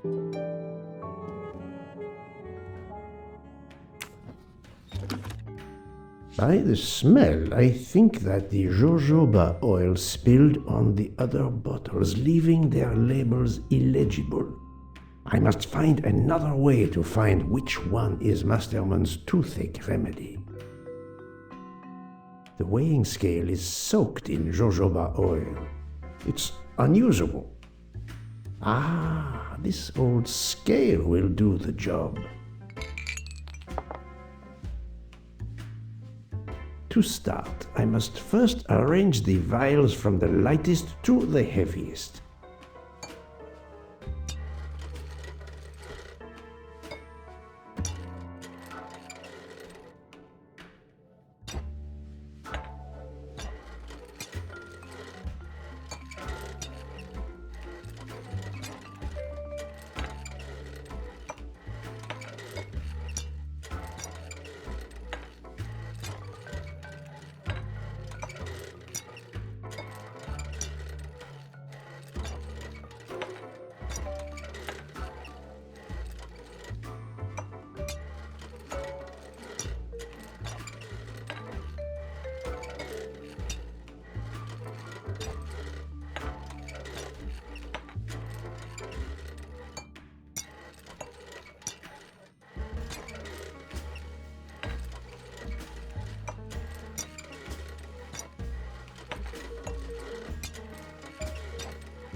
Now that I know the order, I think that I can easily guess which one is the clove oil.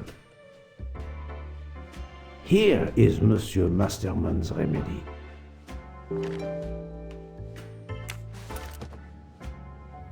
Here is your remedy. I hope it will help. Thank you very much, sir. Ah, well, I can finally speak without too much pain. I'm ready to answer your questions. You are Monsieur Ratchet's valet? Yes, sir, that is correct. Were you told that your employer was murdered? Yes, sir. A very shocking occurrence.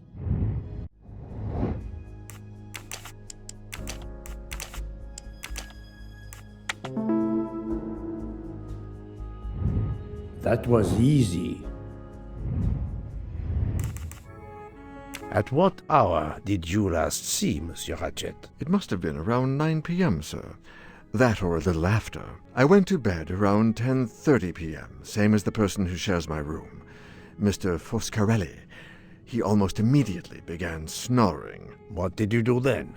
I read, sir, and I spent a while soothing my toothache with clove oil and listening to the snoring. Did you hear anything during the night? Yes. My roommate's snoring. Are you a smoker? Yes, sir. I have a cigarette now and then to relax. Tell me about your employer, Monsieur Ratchet. I've been working for him for 9 months. I should not wish to speak ill of the dead, but he was not a gentleman, sir. Did you know that he had enemies? Yes, sir. I heard him discussing some threatening letters, sir, with Mr. McQueen. Did he mention these letters to you? He had been reading a letter when I came in. He asked me if I was the one who put it in his compartment. I told him that I had done no such thing, and he should report it to the police at the next station. How did he respond? He laughed, sir. You're joking. I do not joke, sir. Forgive me, I can see you do not. Was he taking sleeping pills? Always when traveling by train, sir. He said he couldn't sleep otherwise. Last night he asked me to give him 2. I did so, along with a glass of water. He dissolved them in the water. Did you see him drink the water? No, sir. I left right after I gave him the pills. Was Monsieur Ratchet a smoker? No. He finds smokers disgusting. Can you tell me again why you gave sleeping pills to Monsieur Ratchet? Yes, I gave him the pills because when he takes the train, he has trouble sleeping. The letter must have worried him. He specifically asked me to prepare the sleeping pills. I didn't see him drink the water with the pills in it.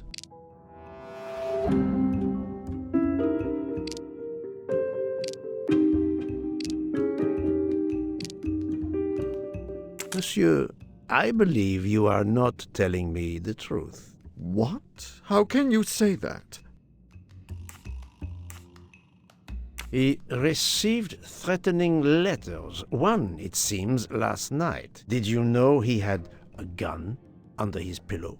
And even asked for my help to watch over him? I find it strange that he asked you for sleeping pills when he was afraid for his life and prepared to defend himself. I'm sure I don't know. Maybe to calm his nerves, maybe out of habit. It makes no sense. Wait, please. Isn't it possible that Mr. Ratchet asked me to prepare the pills, but didn't plan to drink them for some reason? It is possible. But I am a student of character, monsieur, and the Monsieur Ratchet you describe is not the man I met. If you'll excuse me, my toothache is getting worse again. I'm afraid this time you must prepare your own clove oil.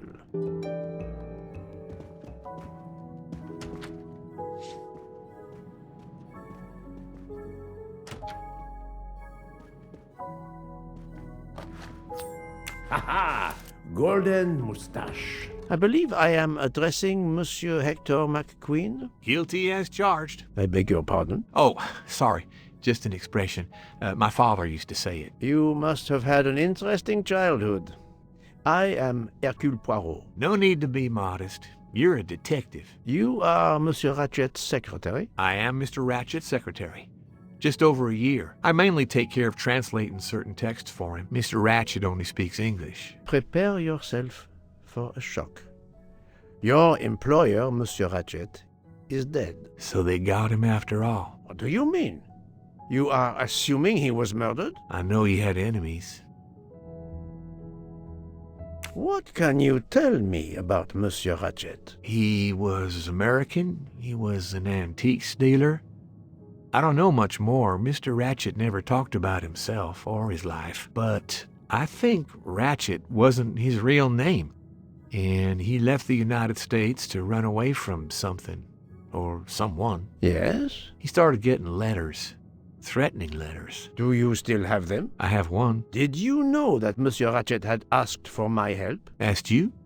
No, I didn't know. He knew he was in danger. When did you last see him? Last night around 10 o'clock, I should say. Did you like your employer, Monsieur McQueen? No, I did not. He was, I'm sure, a cruel and dangerous man.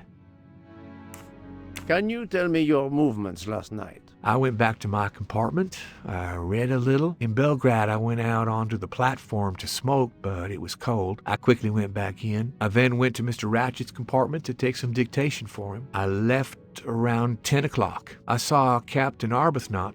We ended up chatting in my compartment. Then we went out on the platform to quickly stretch our legs at Binkovsky. He left around 2 o'clock. Thank you. I will need to check Monsieur McQueen's story with Captain Arbuthnot. I found a diary in Monsieur Ratchet's safe. Did you know about it? I kept a business appointment book, but I know he had a personal diary as well.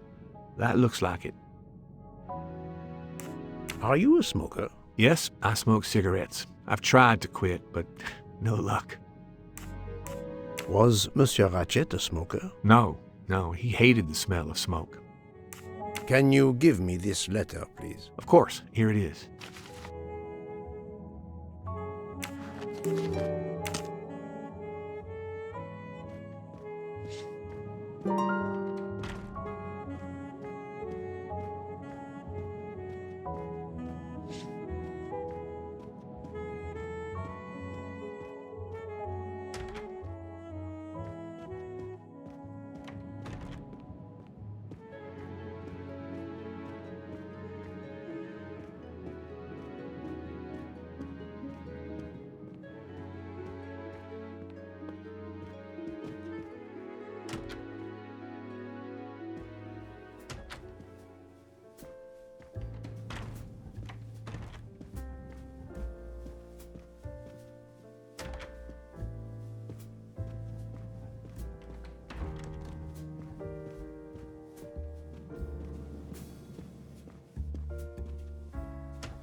Come to Poirot, my exquisitely sculpted friend.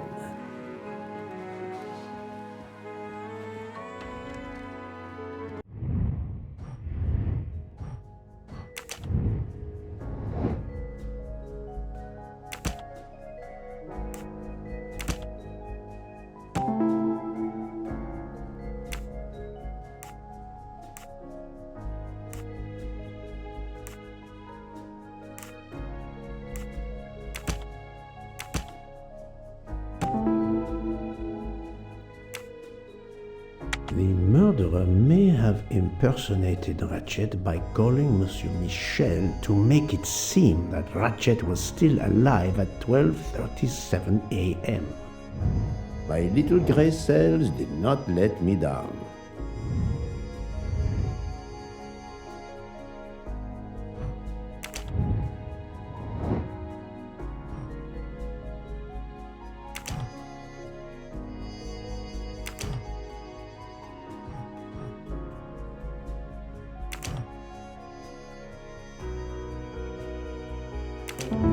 I'm right again. That happens to me a lot.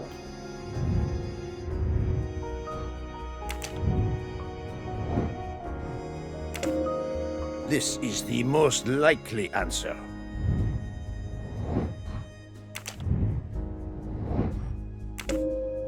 According to the information I have, this is a solid choice.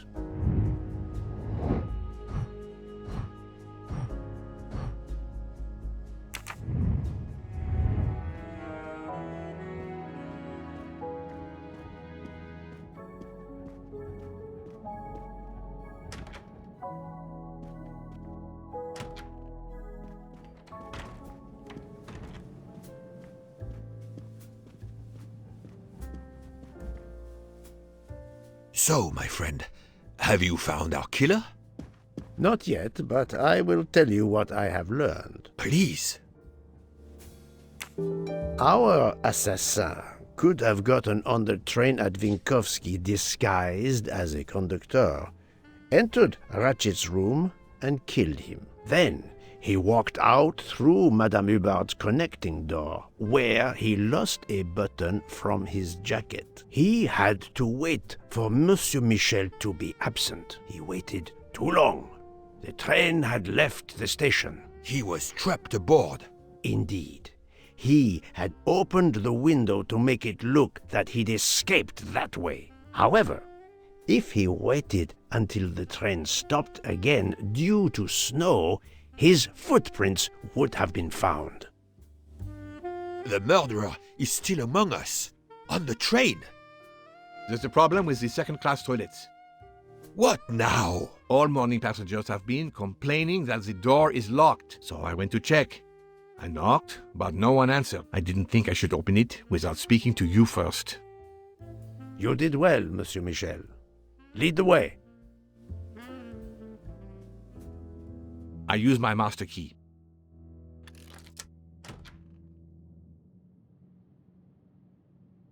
But who is she?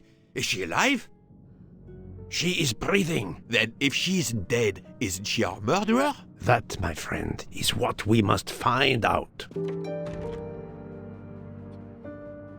Miss, can you hear me?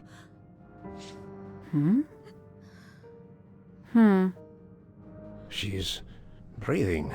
Her pulse is strong. There is no sign of physical violence. This woman is sleeping very soundly. The ticket reads Joanna Locke, traveling in compartment 105. This woman is sound asleep. Given her location, I would say she has been drugged and deposited here. Well, at least it's not another murder on my train. The train is, of course, full. Monsieur, the list I gave you indicates that Hildegard Schmidt shares her compartment. I will want to talk to her later. For now, we will concentrate on this mysterious young lady. Let's return her to her more comfortable bed. Good idea.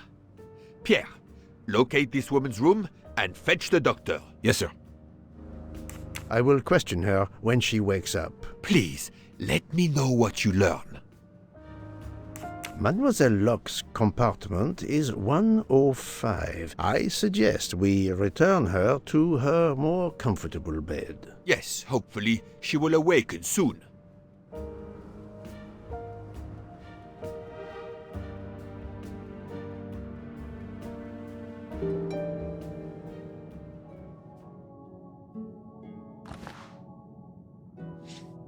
A cup of tea with white residue at the bottom.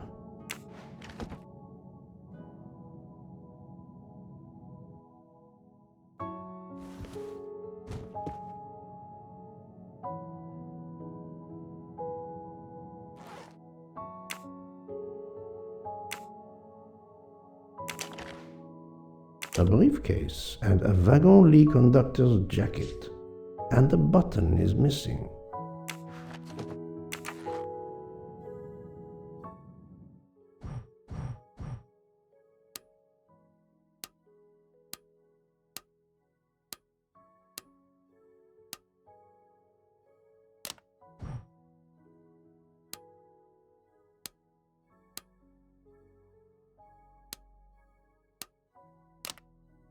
So, Poirot, any luck so far? But of course you know what you're doing. It is booby-trapped, is it? No, that's mine. I never remember my passwords, so I make them easy ones. We really need to find the combination. Have you tried 0000? Book. Silent like a mouse, please. I'm sorry. You're right. I'll be quiet now. You need to concentrate. I will not utter another word. Not one. Book. There will be another murder on the Orient Express in a moment.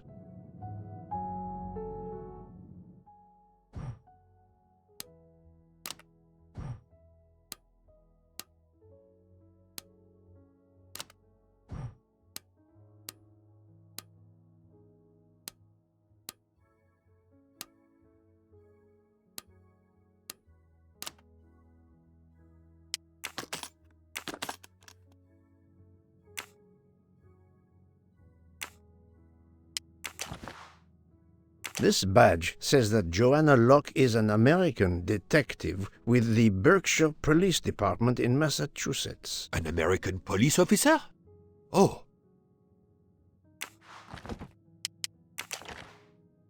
Her driver's license confirms her identity. She is American. These are fake IDs. It's certain. She has a gun. Come, Poirot. Criminals are often known to carry one. Ratchet was stabbed, not shot. But then why take it on the train?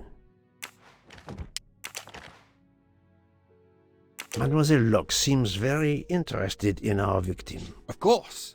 She has studied her target. Possibly. The stuffed animal is the same as in the photo found at the crime scene. What a coincidence. Mademoiselle Locke appears to have been investigating Monsieur Ratchet. Look, she's waking up.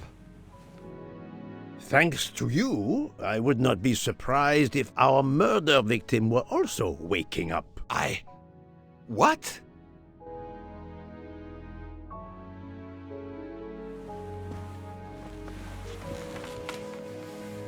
Oh, my head. What's all the yelling about? Who are you? Give me a good reason why you should not be in handcuffs. I can give you a reason, Book. Whose handcuffs will we use? I have none. Do you? Well, You are Joanna Locke, mademoiselle? Yes, Joanna Locke. I'm a detective. Berkshire, Massachusetts Police. I have found your credentials, mademoiselle. And I know who you are, Mr. Poirot. Then, if the introductions are complete, perhaps the explanations may begin. I'll try. It's simple, really. I'm on the trail of a murderer.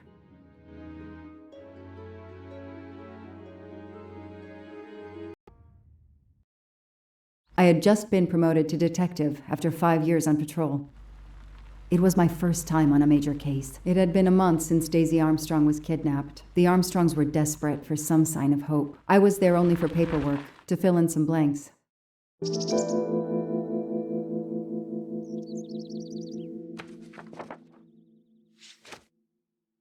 The investigation is now part of a pile of investigations, and my captain sent me here just to dot some I's and cross some T's. The crime was audacious. How could the kidnapper know which was the window of Daisy's room? No, they could use a ladder to reach it, and no, they could enter the room without being seen. The misspellings are clearly on purpose, and they didn't return the child when the ransom was paid. How could the child be taken with so many people in the house?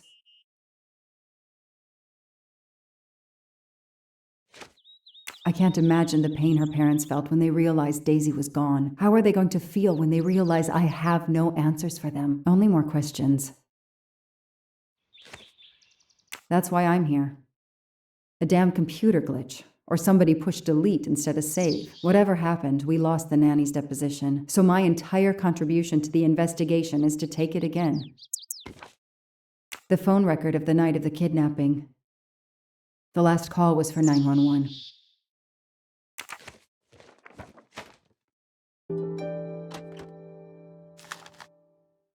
topographical map. Often more important than a road map in these mountains.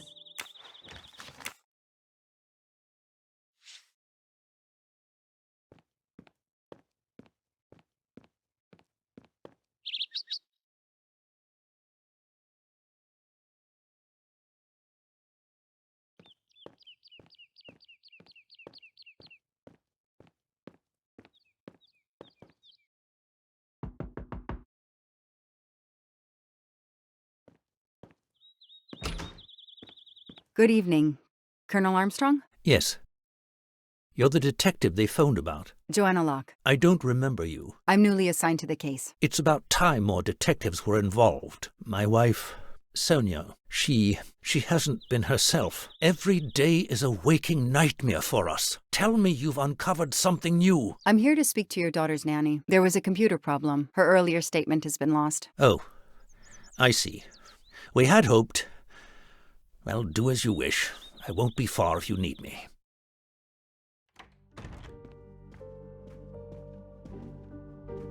Their fairy tale became a nightmare. How are you doing? Are you holding up? You know, in the military, you're supposed to have the stiffest of upper lips. The Desert War taught me that soon enough. But this, it's difficult. Damned difficult. Harder on my good lady, of course. Do you know where I can find Miss Moreau? Her room is upstairs across the hall from Daisy's. She seldom leaves it. I won't be long. Take whatever time you need. A gold mustache. Thank you very much.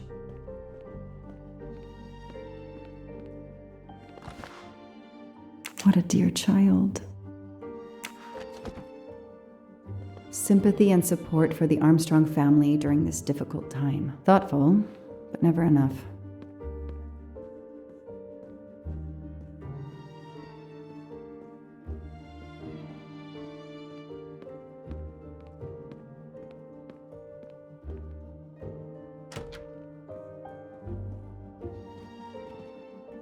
A toy castle. When I was a kid, I had a police station and a tiny squad car with a siren that really worked. Help yourself, Joanna. You earned it. Mrs. Armstrong, my name is Joanna Locke. I'm a detective investigating the kidnapping of your daughter. May I talk to you? When is your baby due? Mrs. Armstrong? Sonia? I don't want to talk. I just want to see my daughter again. That's all that matters. The poor woman. I can't imagine how she feels.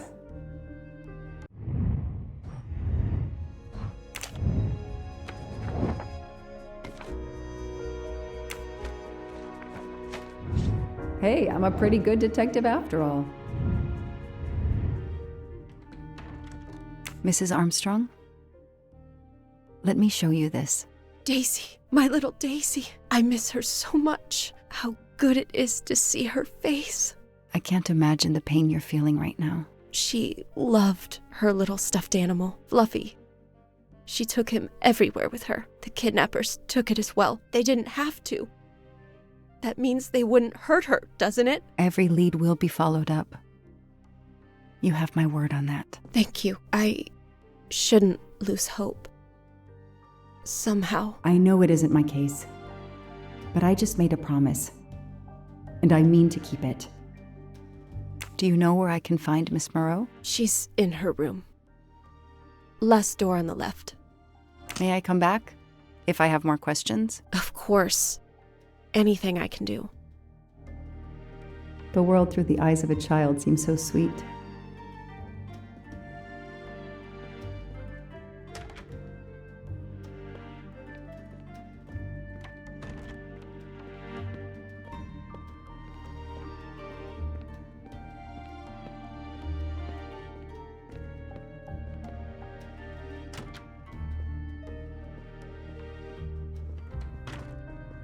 Hello, are you Suzanne Moreau, Daisy's nanny? Yes? I'm Joanna Locke, a detective working on Daisy's case. Is there any news? I'm afraid not. How can I help you? I'm really sorry. I'm afraid I have to take your statement again concerning the evening of Daisy's disappearance. There was a computer problem. Your statement was accidentally deleted. Of course. I want to help any way I can. Tell me about that night in your own words. The Armstrongs had a party to raise money for a museum, I think. Mrs. Armstrong is on her board. I was in charge of Daisy. I stayed with the little one all evening, playing with her and reading books to her. She couldn't sleep with all the noise and the comings and goings. When did you notice Daisy was missing? I was only gone 5 minutes to phone my mother. She's in the hospital. When I returned, Daisy wasn't in her bed. I thought she might have gone to look at the party, but then I saw the ransom note on her pillow. I screamed and screamed. I couldn't stop. Did you notice anything unusual before that? I was with Daisy all evening. Finally, she fell asleep. I didn't see anyone else or notice anything in particular. Do you have any idea who did this? No! I can't see who could have done such a horrible thing. The Armstrongs are such good people. Like my own family. Thank you for giving me your statement again. I'll get back to you if I have any questions. I won't be far. Okay, I have Suzanne's statement, but her answers need some checking. Lyon, in France. What a lovely looking city. A toy train. Now here I am on a real one.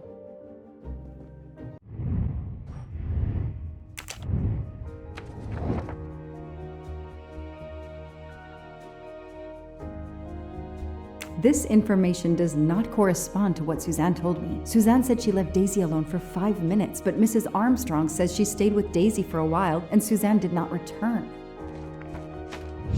Score. 1 for the good guys.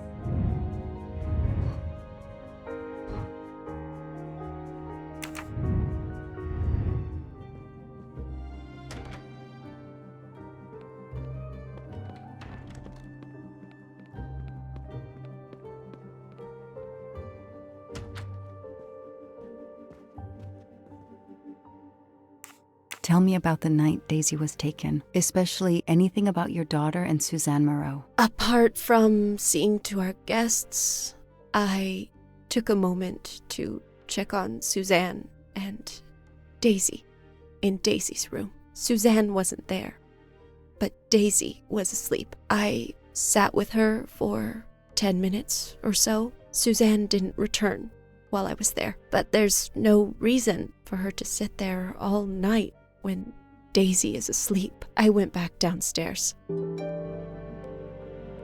Okay, the stories Sonia and Suzanne tell don't match. I should recheck my file and track Suzanne's movements.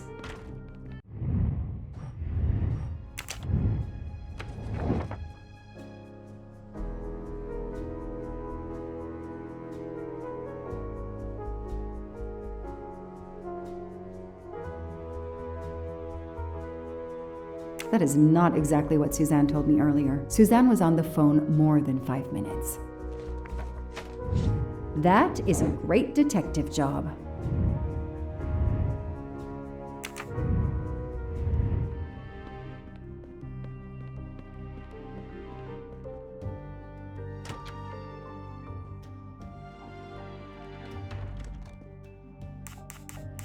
If I understand you correctly, you left Daisy when she was not asleep? The party was very loud. Daisy was too wound up to sleep. I read her a Motley Mule detective story to try and put her to sleep. Daisy finally fell asleep. Right before Motley Mule solved his case in the book I was reading her. I had to make a quick phone call. No more than 5 minutes. But when I came back, Daisy was gone.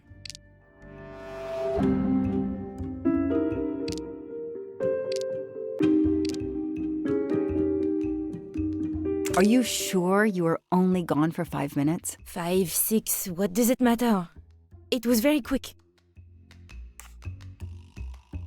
You say you were only away 5 or 6 minutes, but Mrs. Armstrong says she was alone there more like 10 minutes. And the phone record shows that you stayed on the call for more than 30 minutes, way longer than you said. My mother is extremely ill. It's difficult for me. I may have lost track of time. When I came back, Daisy had disappeared.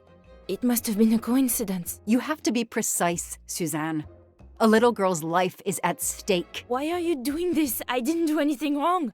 I would never hurt Daisy. I need to check Suzanne's story. She's panicking. Why now? What is she afraid of?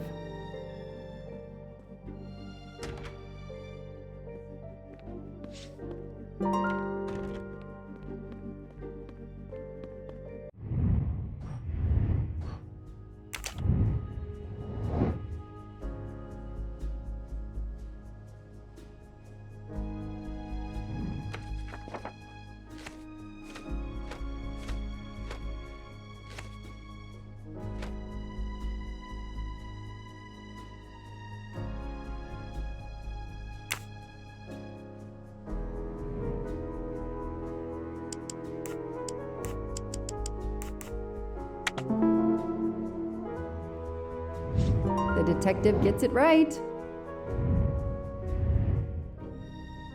The number you have called is not in service at this time. Please hang up and dial again, or contact your service provider. The number Suzanne called is not in service? A hospital?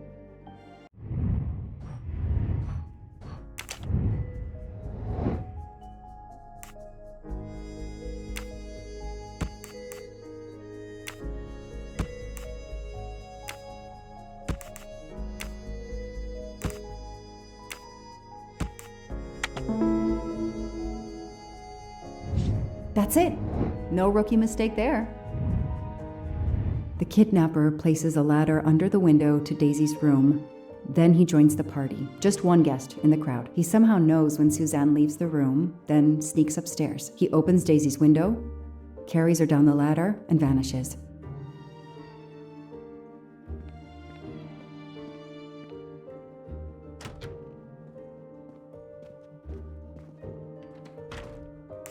I spoke with Suzanne. She was phoning her mother. That's why you didn't see her when you went to check on Daisy. Yes, her mother. I tried to call the poor woman earlier that week, but the hospital said she's been in a medically induced coma for more than 2 months. Suzanne told me she called her mother, but she would have known her mother was in a coma.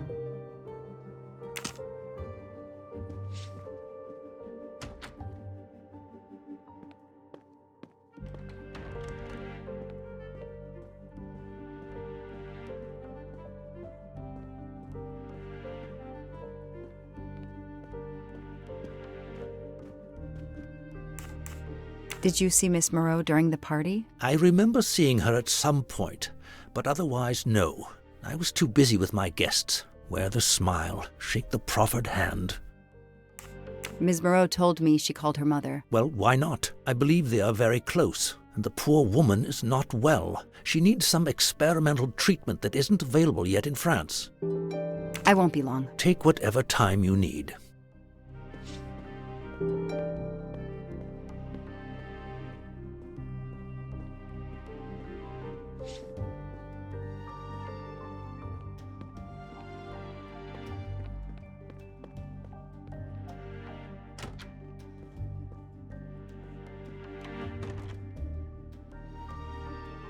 The number you called that night is no longer in service.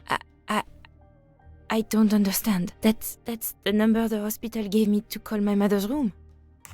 You told me you were on the phone with your mother when Daisy was abducted. As we said earlier, I didn't pay attention and was on the phone longer than I said. But since my mother is very ill, she had to leave her hometown, Lyon, because the treatment is not approved yet in France. She is in an hospital in Boston for a special treatment. I call her every night to check on her. When I came back, Daisy was gone.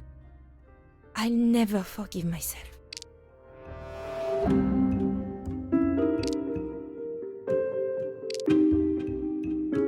Are you sure you called your mother? Yes.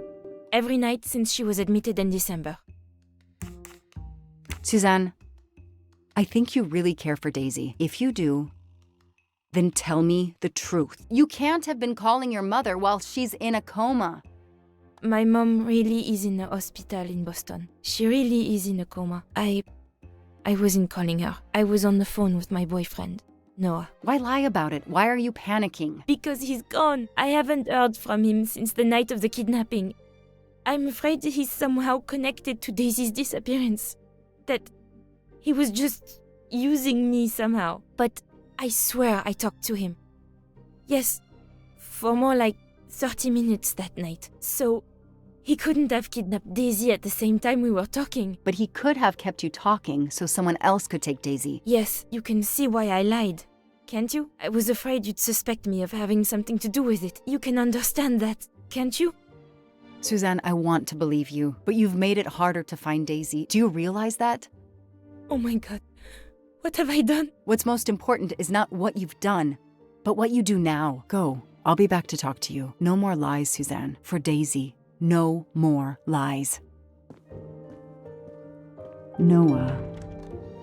The name might lead us to that little girl. I am on this case now, whether my captain wants me to be or not.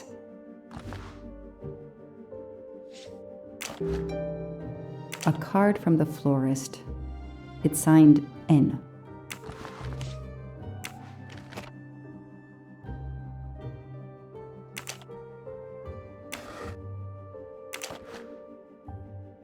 Huh.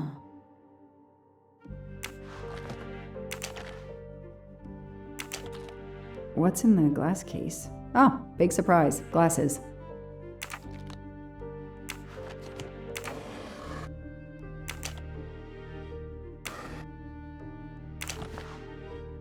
I expect Suzanne must have gone through a lot of tissues these past weeks. An Eiffel Tower keychain, but no key. Small jewelry box. By the size, I'm guessing earrings. Why put a key in a jewelry box?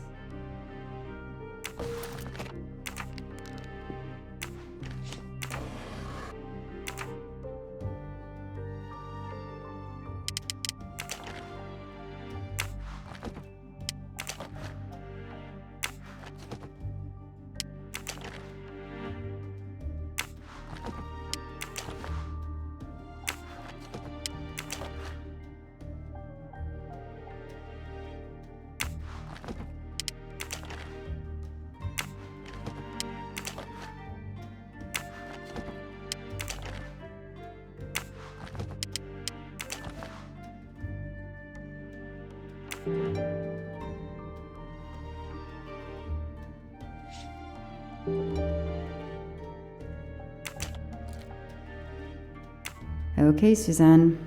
Let's see what you haven't told me.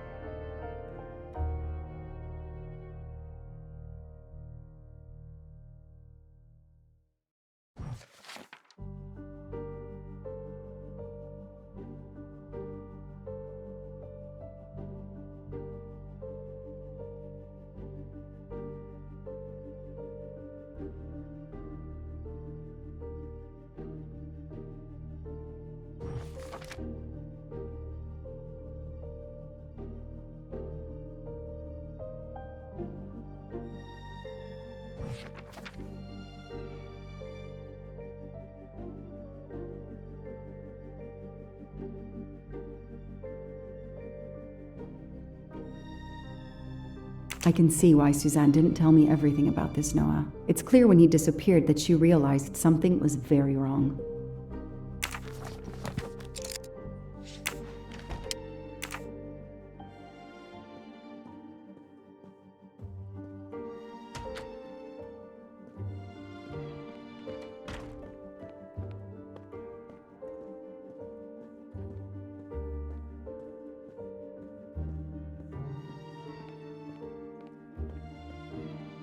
I imagine these flowers must have been beautiful.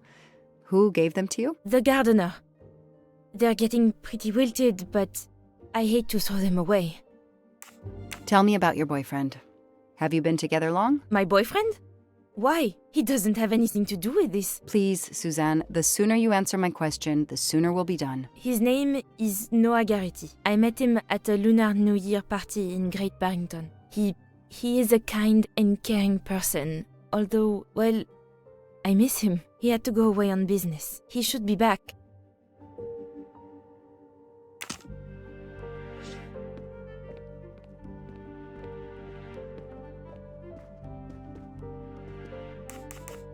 Know anything about Miss Moreau's boyfriend? Her boyfriend?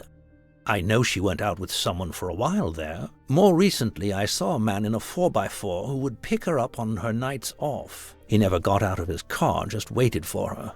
She did seem to spend more time than usual on the phone these past few weeks, but she worked hard. We weren't going to begrudge her what free time she had. Since the abduction, she keeps pretty much to herself. I won't be long. Take whatever time you need.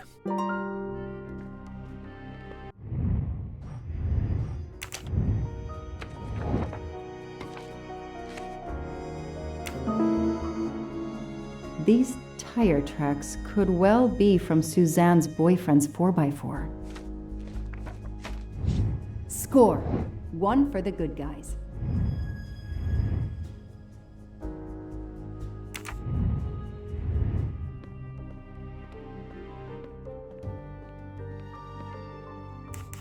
Tread marks of a 4-wheel drive vehicle were found outside the garden on the night of the kidnapping. Noah drives one, doesn't he? Where is he, Suzanne? If you know anything more about him, you have to tell me. I know what you're thinking, but it's impossible.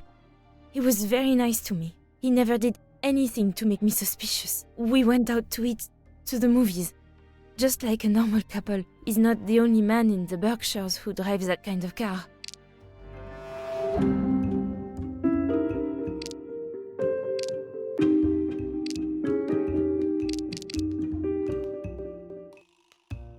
It says detective on your badge. Proof she's lying. You really didn't notice anything strange about Noah until he vanished? He could get moody at times, as if he had a lot on his mind. In your diary, you say that Noah took you to a cabin in the mountains on Valentine's Day. You read my diary? I'm sorry, but we have to find Daisy. We both want that. So yes, I looked in your diary. You're right. He took me to a cabin in the woods. I waited for him in the car. He came out after a few minutes. He was very sweet and apologetic, but he never explained. We went back to the restaurant for dessert. Did you ever go back to the cabin with him? No, never. So what made Noah drive all the way to a cabin in the middle of nowhere? He left her in the car. Why was he there? This is important. I know it is. I can use Suzanne's directions to the cabin and compare them to the map of the area I have in my car.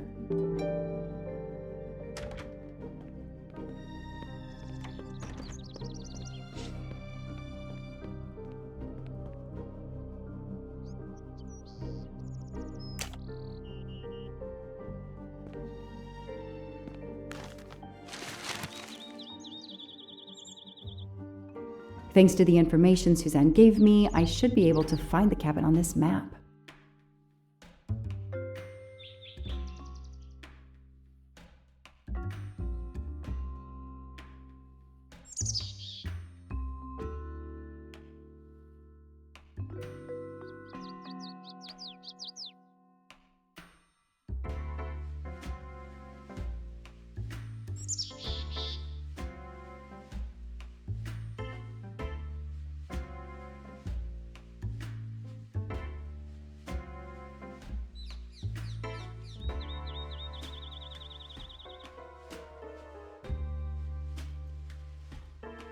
I got it. The cabin has to be here. I have to find that cabin. I hope I'm not too late.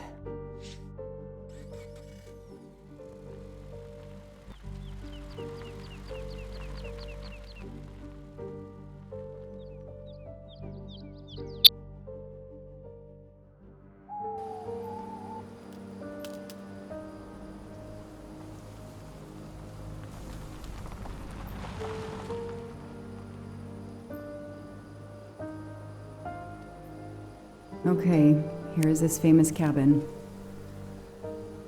Let's investigate.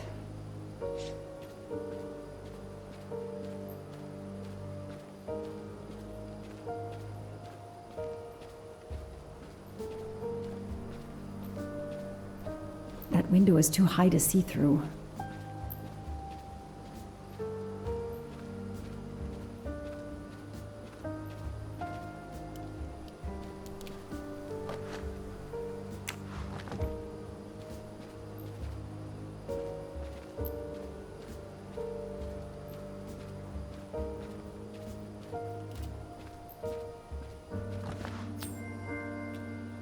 shiny facial hair. The good news is that it's gold.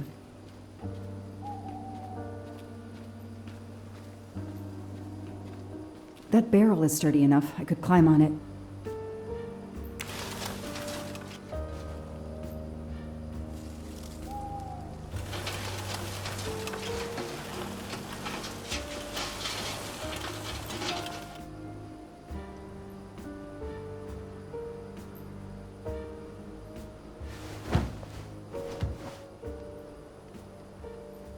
It's Daisy's plush toy. If Fluffy is here, the kidnapper has been here.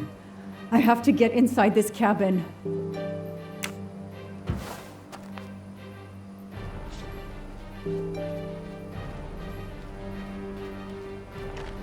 A maul for splitting wood. Perfect for attacking doors.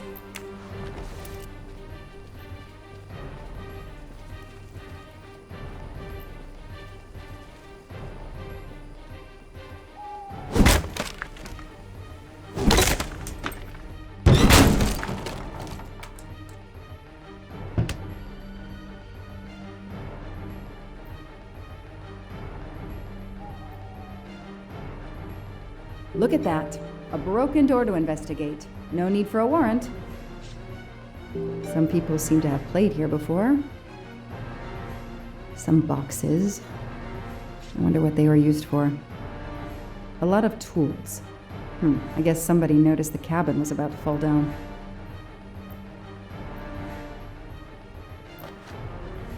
It's Fluffy, no doubt about it. I've earned a gold mustache. This bottle comes from the Blue Lagoon.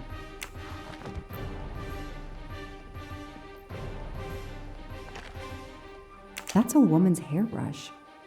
Did Suzanne actually come in here after all?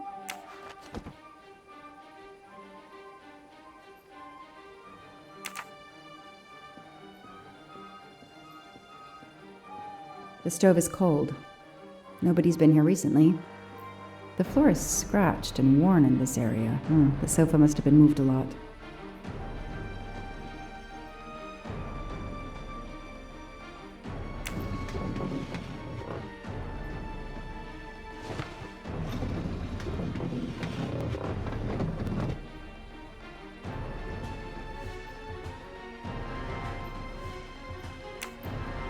Damn, it's booby-trapped. If I move, it could go off, and that countdown tells me it wants to go off anyway.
Since I'm telling this story to you, Mr. Poirot, you should be able to deduce I didn't blow myself up. Let's see if I can remember how I defused the bomb.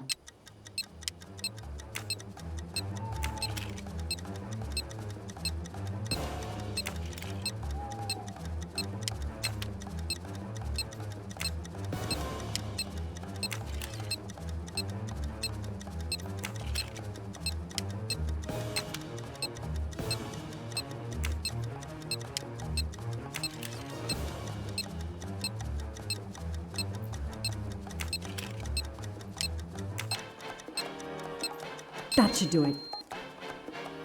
Wow, I wonder if that's how close it was. This would have ended my investigation right here. These rods are heading towards the canisters. It must be the trigger for the explosion. I smell a strong, sweet smell. Damn. I think these are filled to the brim with diethyl ether. Incredibly flammable. It looks like the kidnappers wanted to utterly destroy this place and whoever opened this hatch. A wooden crate?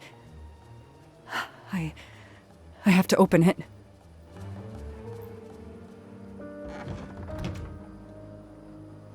Oh no. Daisy. No. I called in my discovery of the body. Then there was nothing I could do except protect the site for forensics.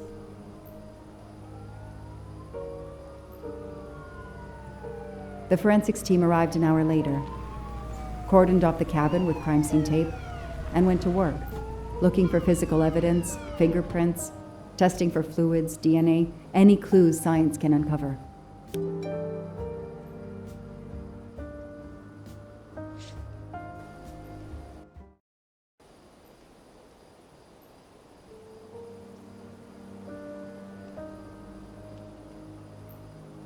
They removed Daisy's body. The autopsy would take place in the morning. But I had one more stop to make.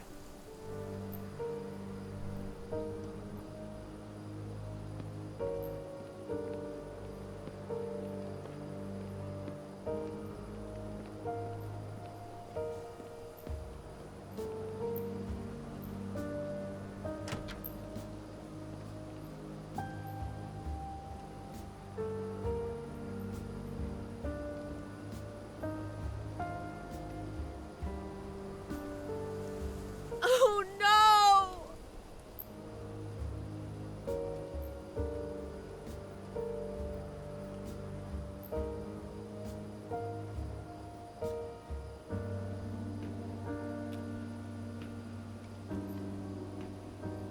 That night, I swore to find the monster who killed that child.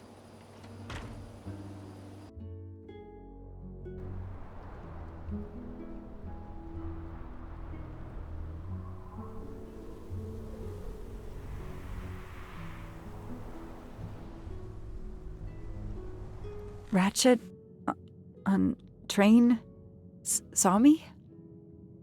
How? Daisy.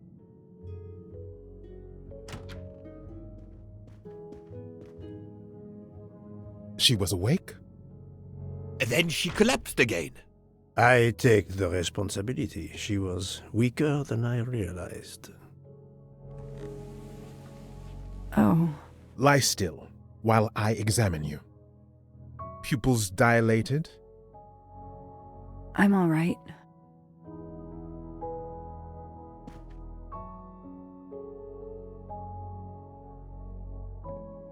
You are far from all right. You have been heavily sedated. Your pulse is very weak. I have to finish my story. Ratchet can't escape again. Can't escape. Have no fear of that, mademoiselle. Ratchet will not escape. We must hear her story. This woman needs rest. I will let you know when she is recovered enough to continue. But I warn you, it will be some time. I understand, Doctor. Thank you. I have completed my preliminary examination of the deceased. I think that it will interest you. Indeed it will. And I have other witnesses to interrogate. You are right. Let's not put this poor woman in danger. There will be plenty of time for her to finish her story when she has recovered. By all means, tell me the results of your examination.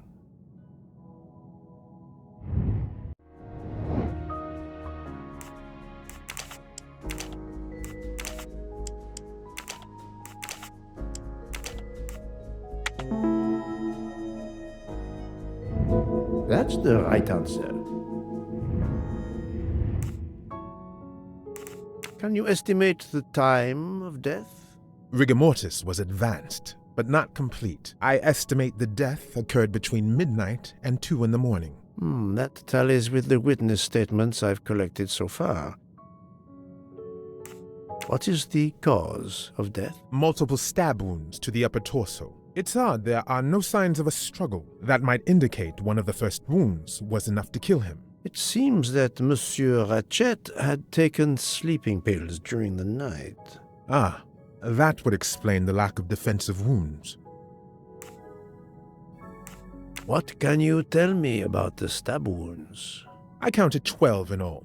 1 or 2 are so slight as to be practically scratches. On the other hand, at least 3 would be capable of causing death. The angle of the wounds is instructive. Most appear to have been struck by a right-handed person. But you see this one, under the right armpit. It's not a deadly blow, given the depth, but a right-hander couldn't have done it. It was most certainly struck with the left hand. So, our murderer is left-handed. No, it is more difficult than that, is it not? As you say, Mr. Poirot, some of these other blows are just as obviously right-handed. Do we have a first and second murderer, as the great Shakespeare would put it? The first murderer stabs his victim and exits left, turning off the light. Then a second murderer comes in the dark, does not see his or her work has been done, and stabs a dead body. Magnificent. You think so? I'm glad. It sounds to me a little like nonsense. Mr. McQueen and Mr. Masterman told me that Monsieur Ratchet didn't smoke. Can you confirm this? I can't say without a more extensive post-mortem. Thank you, Doctor. Excellent work under difficult circumstances. Please let me know when I may speak again with Mademoiselle Locke. Of course.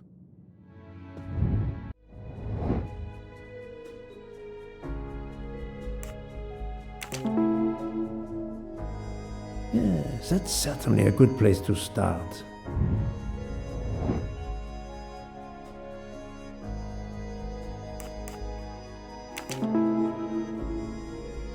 Yes, I have personally seen some passengers smoking. I just have to remember who they were.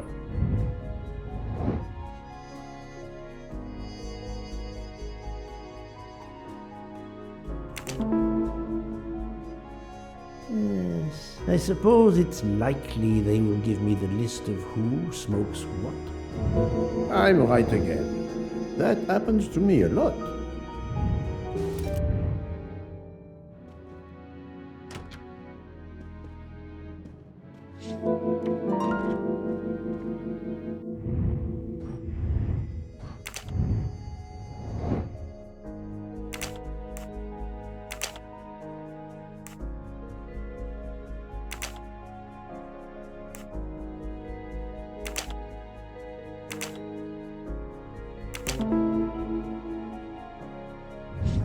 Et voilà.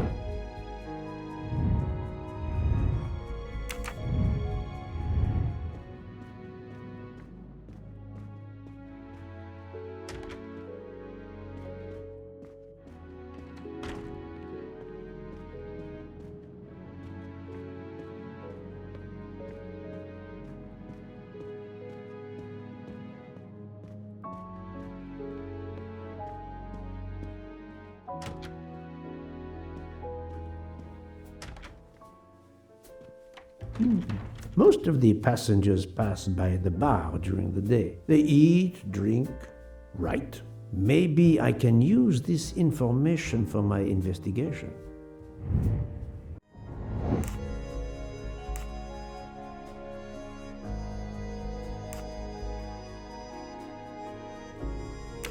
Yes. Yes, it could work. He appears to be an observant young man and serves the passengers regularly. Well done. Yes, if I ask them to write something trivial, they may do it instinctively with their dominant hand.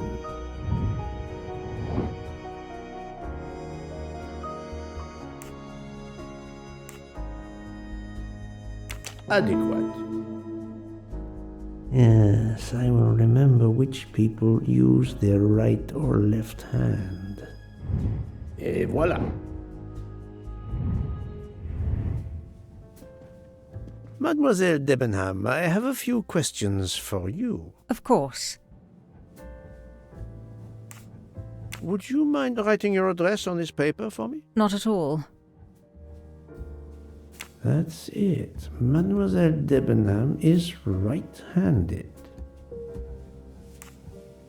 Let's start with your movements last night. There's little to tell. I went to bed and slept. Did you know the man who was killed? I saw him for the first time during lunch yesterday. Did you notice anything about him? Well, if I believed in auras, I might say he seemed dark. Do you recall what time Mademoiselle Olsen went to get some aspirin from Madame Hubbard? I remember glancing at the clock. She left our room just after 10:30 p.m. Was she away for a long time? About 5 minutes. That confirms what Madame Hubbard told me. Do you smoke by any chance? No, I never have. Do you own a scarlet nightgown? No, it isn't mine. Whose then? I don't know. What do you mean? You do not say, I have no such thing. You say, it isn't mine, meaning that you know who it belongs to, am I correct? Oh, I see. No. I woke up this morning about 5 a.m. with the feeling that the train had been standing still for a long time. I opened the door, and I saw someone in a scarlet kimono some way down the corridor. Her back was turned. It was impossible to see who it was. I understand. Thank you for your assistance, mademoiselle.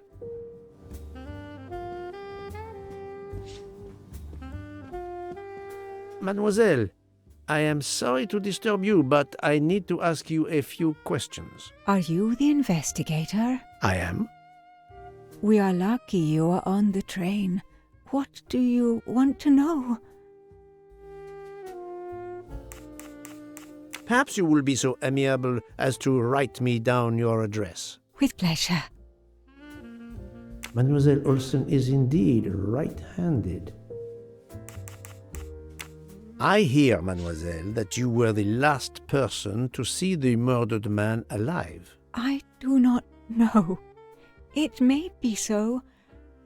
I opened the door of his compartment by mistake. I was much ashamed.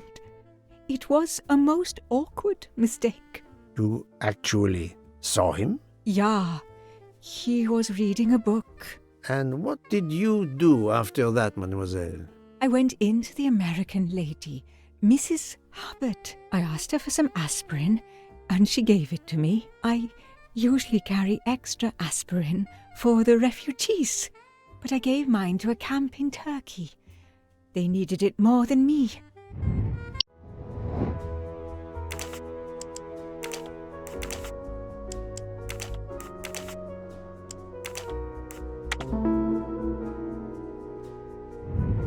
That was easy.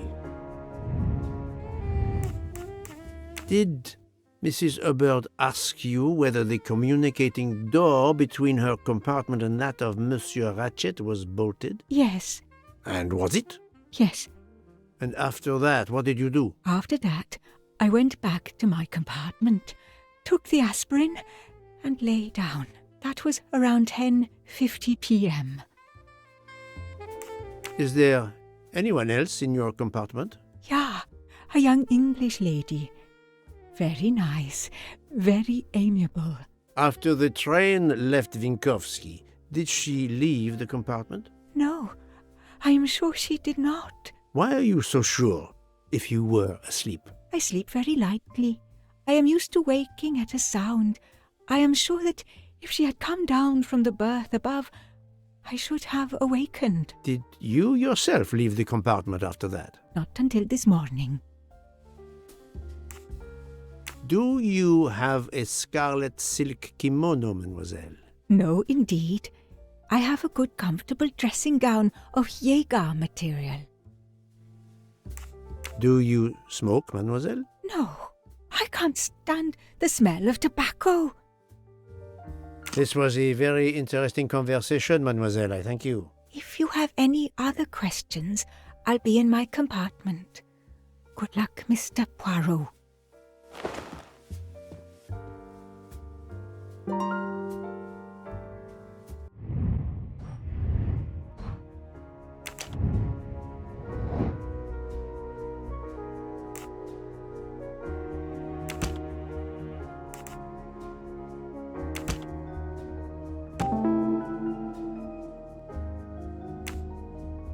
Strange, this story.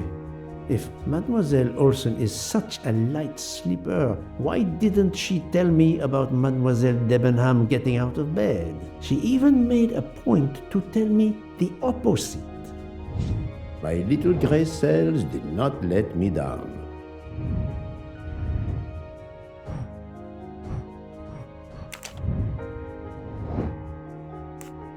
Good job.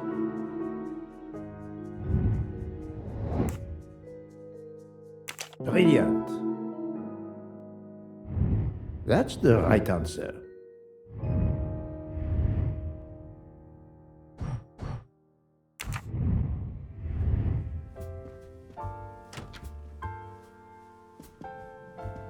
I'll observe her instead.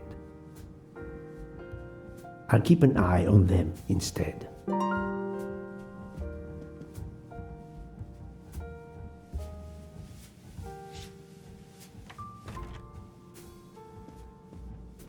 Monsieur Fauchet, may I disturb you for a moment? Of course. How can I help? It is, of course, about the murder of Monsieur Ratchet. Can you tell me your movements last night? I understand. Yesterday evening, I took a break at Vinkovsky station with Hotaru. We then went to our quarters in the staff accommodations, a section of the luggage car. Freya was there, reading, and I went to bed right after. Freya is there now, I think, and Hotaru is in the kitchen. They can verify my story. What time was this? 11:30 p.m. or a bit after. The snow is beginning to fall heavily. I see. Thank you. Can you write your address on this paper, please? You want to pay me a visit? Who knows, Monsieur Fauchet? He is right-handed, there can be no doubt. Are you a smoker? I'm trying to quit, but yes. I'm now down to just 1 pack of cigarettes a week. If you're looking for a heavy smoker, you should talk to Hotaru. Thank you, Monsieur Fauchet. I'll come back to you if I have more questions.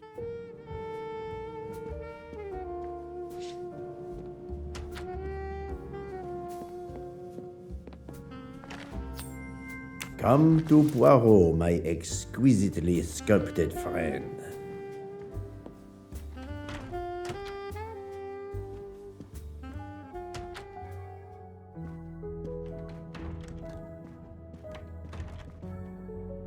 So, Poirot, I hope you are progressing in your investigation. I have not finished yet, but it is progressing, yes. I still have many questions that must be answered. I will report to you as soon as I can.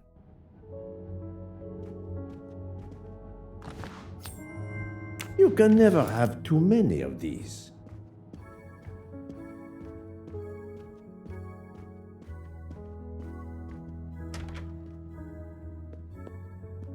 Ah, Monsieur Maury, would you have a few minutes to give me? I have some questions to ask you. Do I look like I can answer questions?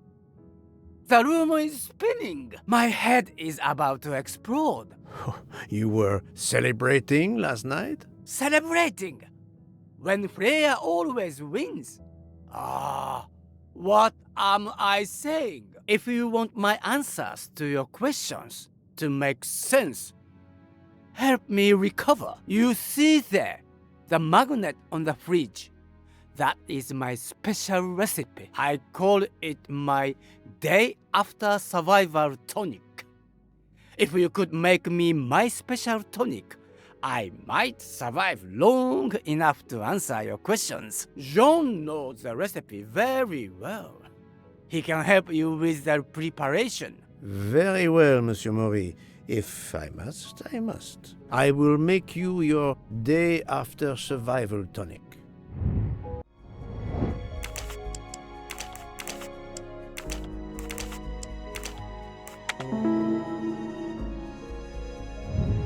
That was easy.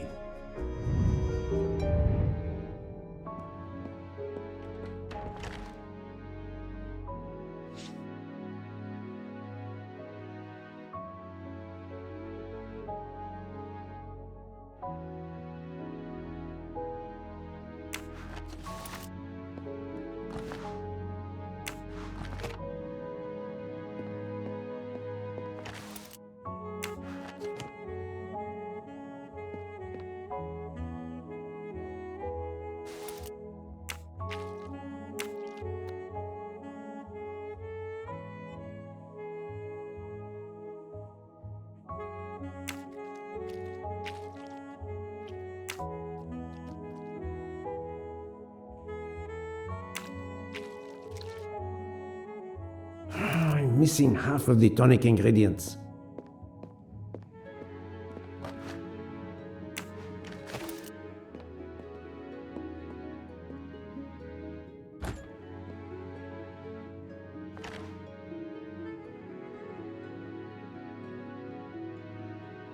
I have all the ingredients for Monsieur Maury's tonic. I have to go and see Monsieur Fauché so he can prepare it for me.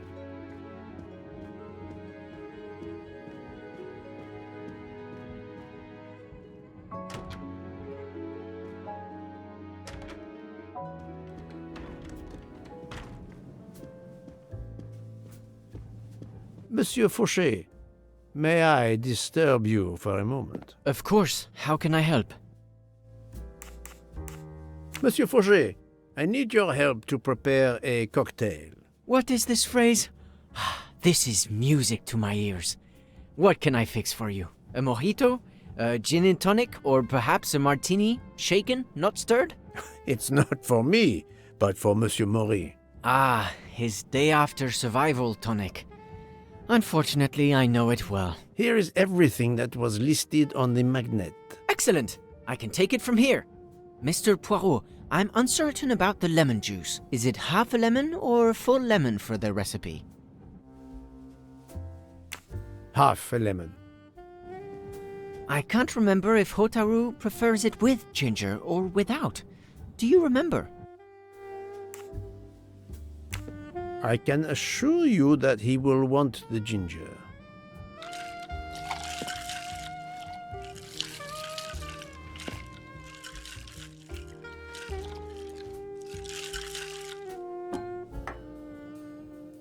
There you are, sir. Hotaru will be himself again. Excellent. Thank you very much.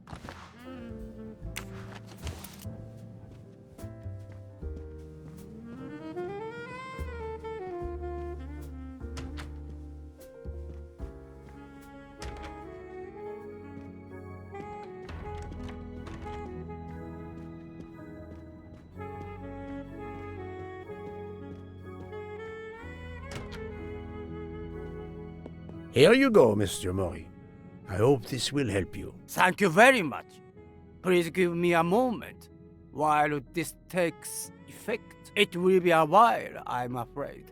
But I will not move from the kitchen. Since I have to wait, do you know where I can find Mademoiselle Nielsen? She is in the staff quarters in the luggage car. If the door is locked, John will have the key. Thank you. I will return. I hope you have a speedy recovery.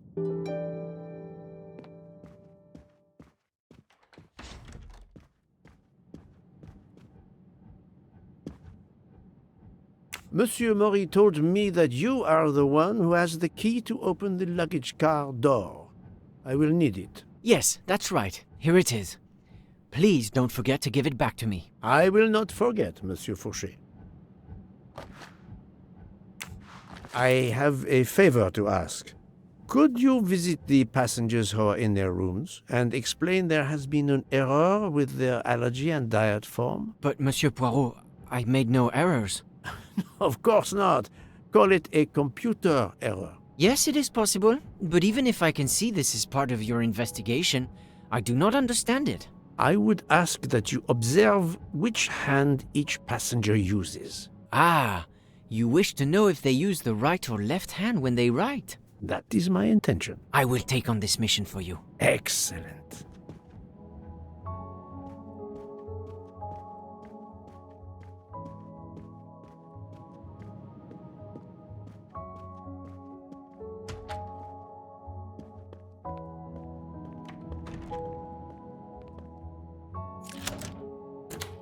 That's it. It's open now.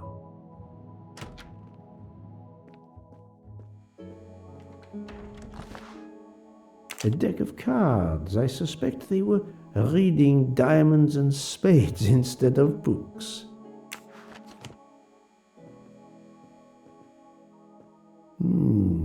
Empty rum bottles. Another golden moustache to treasure. Hello, Mademoiselle Nielsen. May I ask you a few questions? I don't have a minute. My career is ruined, and it's not my fault. But how did this terrible thing come to pass? My supplies, passenger luggage, our living space. There is so little room. I gave the cargo handlers in Istanbul strict instructions how to stack my crates containing the ingredients I need for my desserts. So as one box is used up, it can be discarded. And these fools of cargo handlers did not follow your instructions? Ignored completely. I have 4 crates that must be moved from there to here to correct the order they are stacked. But placing the wrong crate on top of a smaller crate will crush it, its contents, and my career. Calm yourself, mademoiselle. I understand. So, the problem is these 4 crates must be moved there, but carefully. Yes. I have to move these 4 boxes from this location to here. But there is not much space to move the boxes, and I have to be careful never to put a bigger box on top of a smaller one, or the smaller crate will be destroyed. The problem is clear. I shall assist you.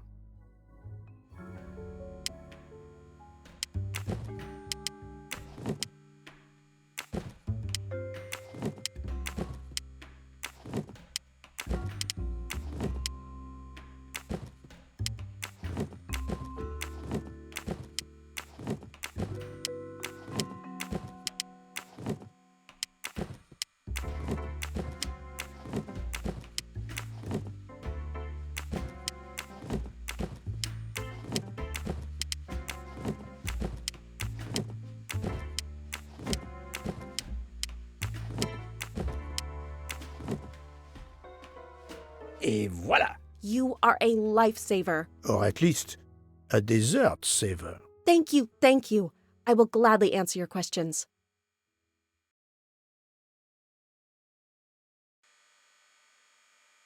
Can you tell me your movements of last night? Last night after dinner, I stayed in the kitchen until 12:15 a.m. Then I joined Jean and Hotaru in our quarters. Then all of us read quietly in our beds until we fell asleep. A very studious staff. However, Monsieur Maury doesn't seem to have followed the same literary pursuit as the others. And these rum bottles, do they have something to do with his hangover?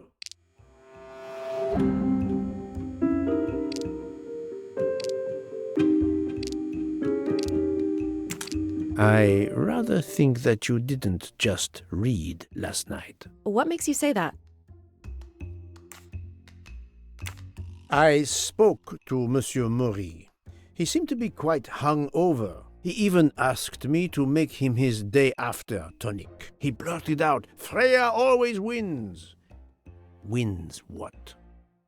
Looking around, it is clear you were gambling and drinking most of the night. You don't understand. It's late when we're off duty, but we need to unwind. And now there's been a murder? Yes, I admit it.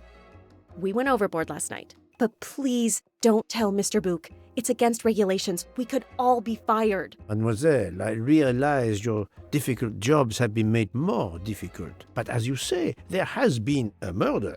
I must have the truth. Of course. I'm so sorry. It's not such a crime. I'll leave it there and check in with Monsieur Fauché. Do you smoke? No, I never have. Thank you. Would you mind writing your address on this paper?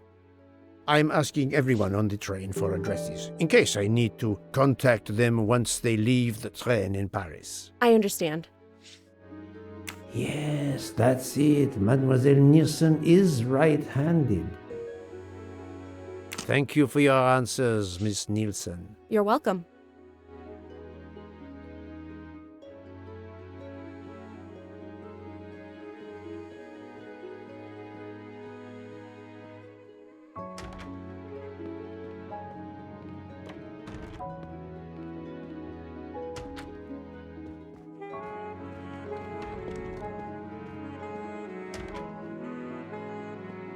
How are you? It's better. Thank you. Then may I ask you some questions? It will not take long. Quickly, please. I have hungry passengers to feed. Très bien. Can you tell me your movements last night? Oh, nothing special. When I went off duty, I joined John and Freya in a compartment. I read for a short while, then went to bed early. Reading? I'm not sure you have recovered enough to tell me the truth. Don't waste what little energy you have recovered to lie, Monsieur Mori. Yes, sorry, Mr. Poirot. You're right. It obviously wasn't reading that made my head hurt like that. But if you told Monsieur Bouc, it could mean my job. I will keep your secret, but I am investigating a murder. You must tell me the truth. Thank you. Please, write your address on this paper. My address? I don't see why. I think I hear Monsieur Bouc approaching. My address? Yes, of course. Another right-handed person. Not surprising, most people are. You are a heavy smoker. My job. It is very stressful. Would you happen to know who vapes on the train? A banana flavor? Oh, yes. The smell disgusts me. What is wrong with a good tobacco? I do not have time to answer that. Who is it? I've only seen one person who vapes. It's Captain Arbuthnot. Captain Arbuthnot, I see. Your testimony was invaluable to me. Thank you. Take care, Monsieur Mori. My palate depends on your good health.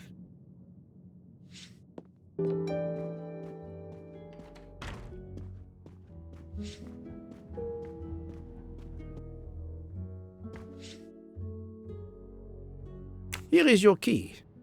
Thank you very much. My pleasure. About the little favor I asked of you.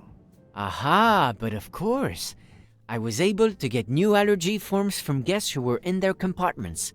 Monsieur McQueen, Monsieur Masterman, Count and Countess Andreni, they are all right-handed. I also asked Princess Dragomirov, but she had her assistant, Madame Schmidt, sign for her. She is right-handed as well. You have exceeded my expectations. Well done. Thank you, Monsieur Fauché. I'll come back to you if I have more questions.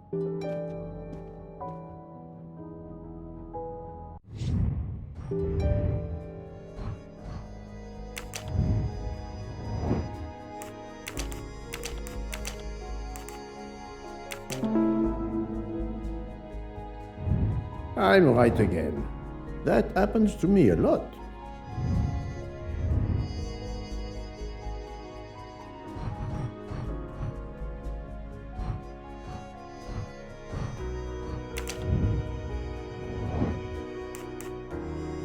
Adequate.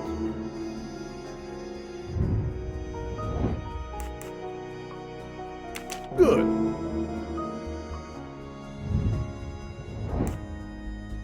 Great. Right. Et voilà.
Captain Arbuthnot, I know that you are the only person on this train to smoke e-cigarettes. We found a vial of e-liquid at the crime scene.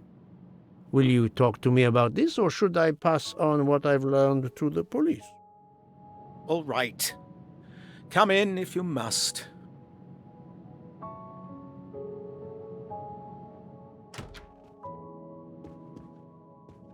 I have just a few questions for you. Very well. Let's hear them.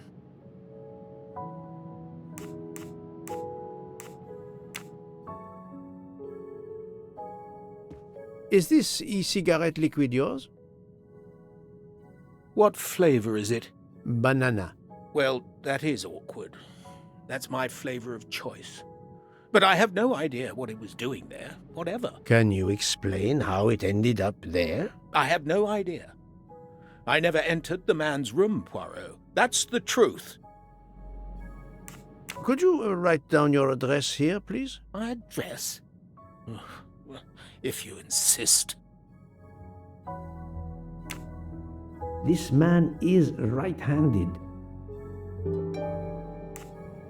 What were you doing last night around 1:15? 1:15?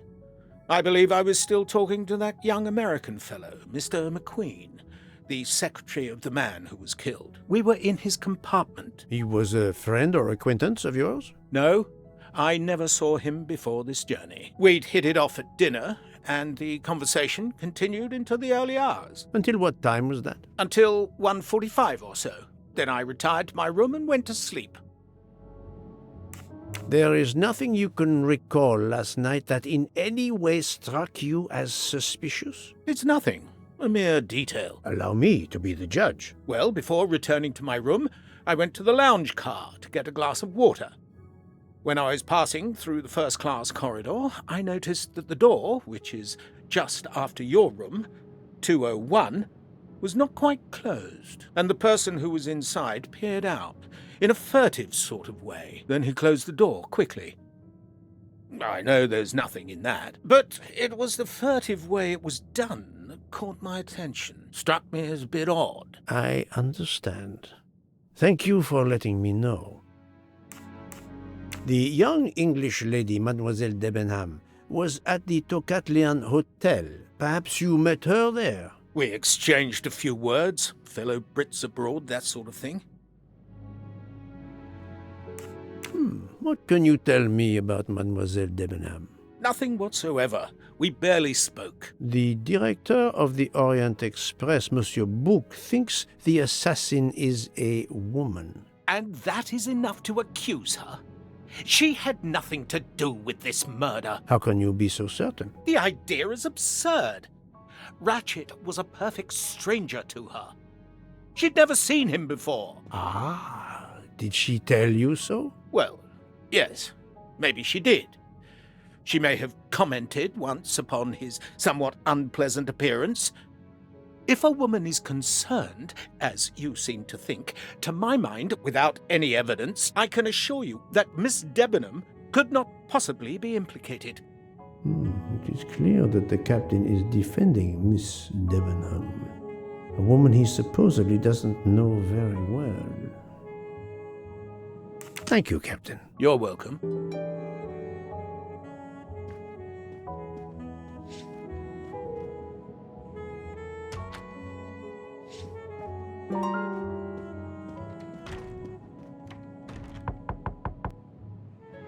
Pardon this intrusion, Mademoiselle Olsen, but something you told me earlier confuses me. Oh, please, come in.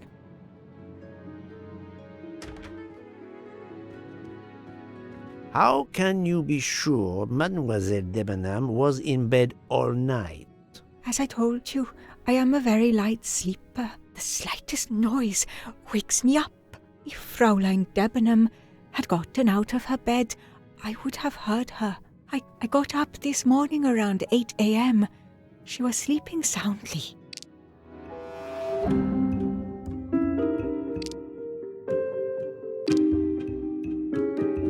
Are you certain you would have heard her? Yes. Why are you asking? I spoke to Mademoiselle Debenham, and she told me that she got up around 5 o'clock in the morning. She opened the door and looked down the corridor. It was then that she saw a woman in a red kimono. How do you explain that? I think I must have been sleeping very soundly not to have heard it. Oh, but does that make me a suspect? I am not accusing anyone, mademoiselle. Do not worry. I am just trying to determine what happened last night. Thank you for your testimony.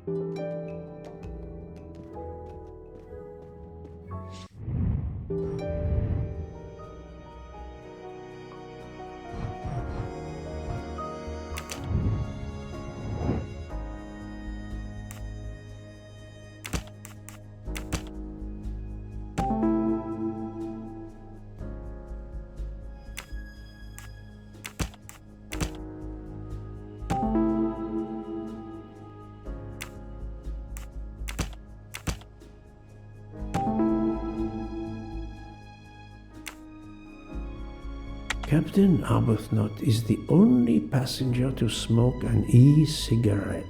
Even if this liquid in Ratchet's room is a solid clue, he has an alibi. I cannot accuse him without any other proof. I'm right again. That happens to me a lot.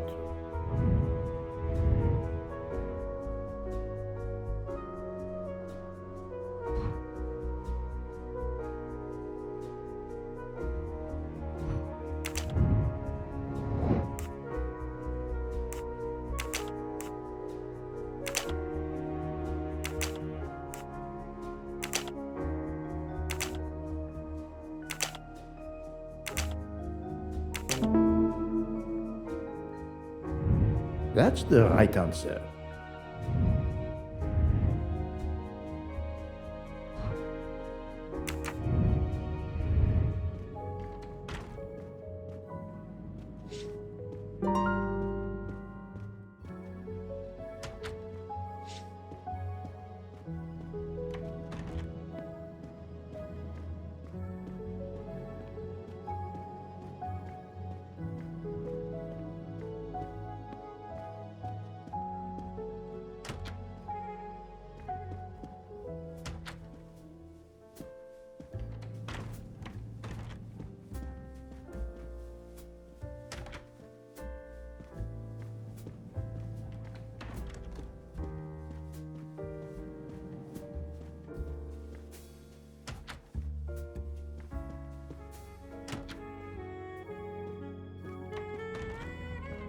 So, Poirot, I hope you are progressing in your investigation.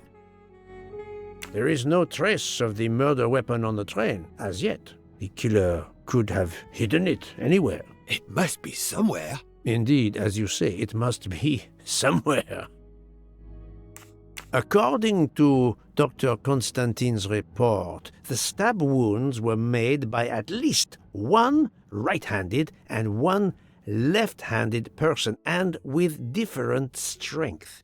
For the moment, everyone I have checked is right-handed. It is impossible to draw any conclusions as yet. However, I still have a few people to interrogate, notably the Russian princess. You still have many avenues to explore? Indeed, the case is far from over, mon ami. I identified the person responsible for the bottle of liquid for the vape found at the crime scene. So, this is our culprit? Do we hold him? No, unfortunately, this bottle belongs to Captain Arbuthnot, but he has an alibi, confirmed by Monsieur McQueen for the time of the murder. Monsieur Bouc, Monsieur Poirot. Michel, calm down. But it's Mrs. Hobart. She says she found the murder weapon in her room. She's very upset. Let's go, Poirot.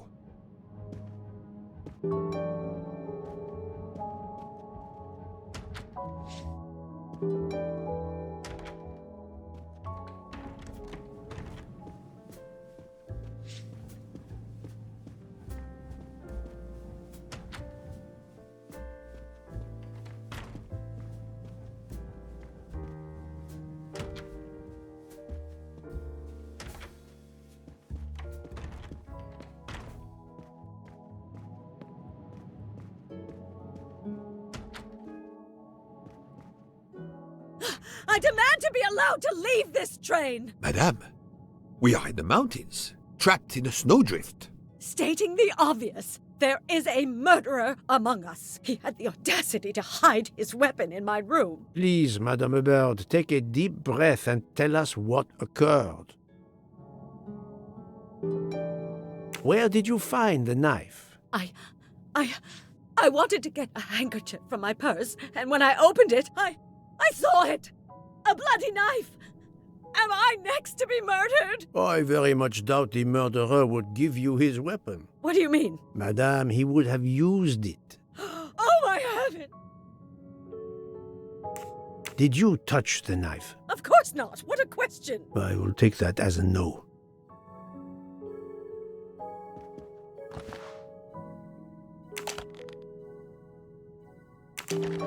Is this knife the real murder weapon, or is it a red herring?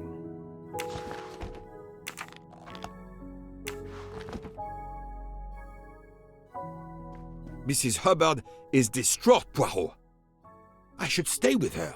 Please go on without me. I have every right to be distraught. Thank you, Mr. Bouc.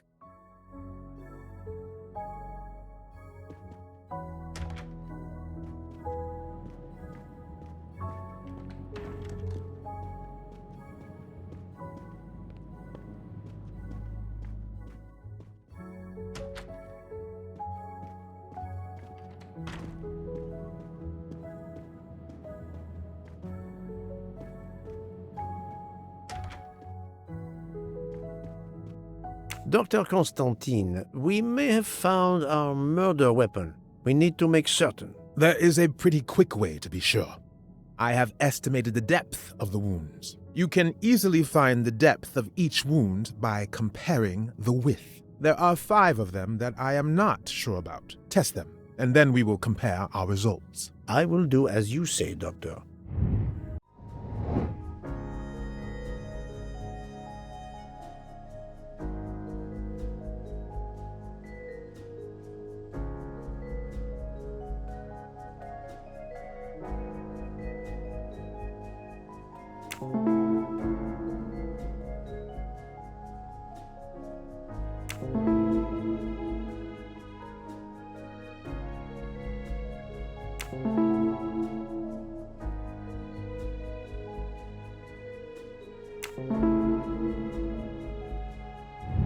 My little gray cells did not let me down. What do you think, Doctor? Is this knife really the murder weapon? There can be no doubt. You found the same depths as the estimates I made during the preliminary autopsy. I can assure you that you hold in your hands the weapon that took Ratchet's life.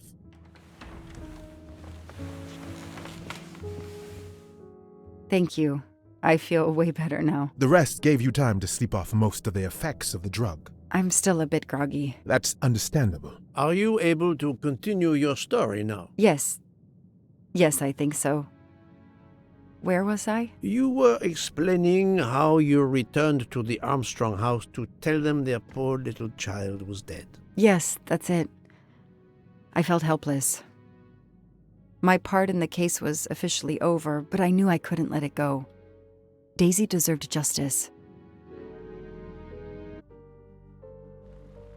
2 days later, I returned to the Armstrong house to tell them Daisy would be released soon for burial. I was angry with myself that I couldn't bring them better news. I wasn't prepared for more tragedy.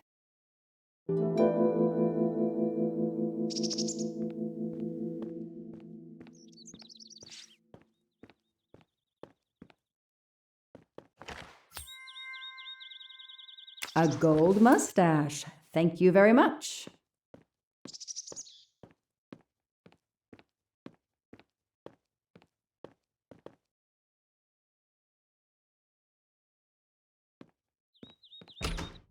Hello, Miss Moreau. I'm here to see Colonel Armstrong. Good morning, Detective. Colonel Armstrong is upstairs. He isn't well.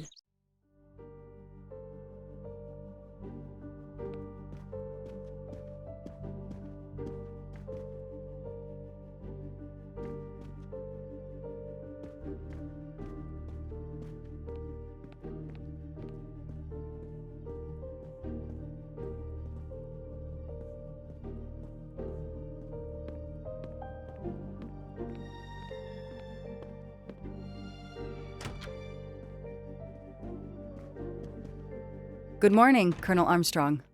Is your wife here? Here? No, Sonia is not here. Always one step behind. She died of a miscarriage last night. My wife, Daisy, and our baby. My whole family is gone. I'm so sorry. I came straight here this morning. I received word that you can arrange for Daisy to be returned to you for burial. I didn't know. Well, then, now you don't have to come back. I can arrange for Daisy, my wife, and our unborn child to be buried all at once. Very efficient. Being a military man, I can appreciate efficiency. I know how hard this must be for you. No, you don't know. I don't want your sympathy. I want you to do your bloody job and catch the creature that did this. I know you won't believe me, but I swear to you, I will find who did this. If it takes me to the far corners of the earth, I will find them. Then go. Please go now. Go find them.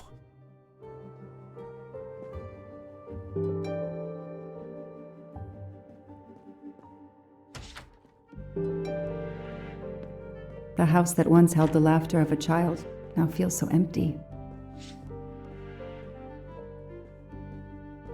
I'm not giving up. I'm a part of this case, or the case is a part of me.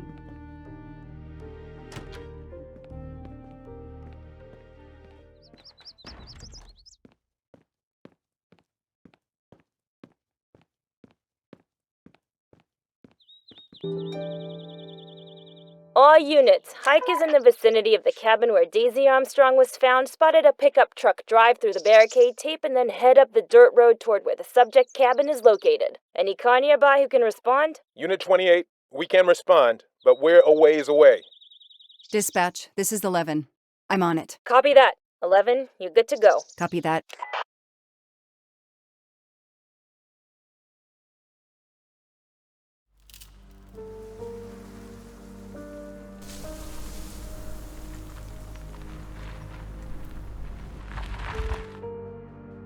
Okay, there's the pickup.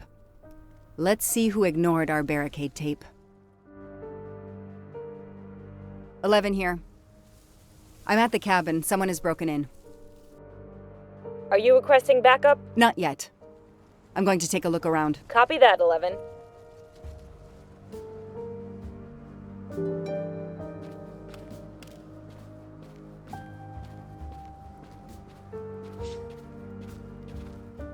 Somebody ignored the barricade tape. Footprints.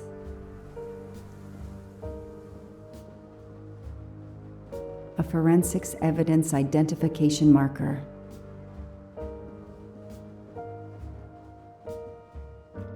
Duct tape to silence Daisy's screams. Damn it, Daisy. I will find whoever did this to you. I've earned a gold mustache. Forensics had to go through this place with a fine-tooth comb.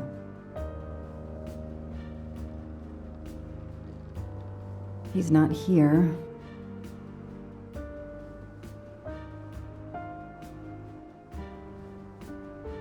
$3,892.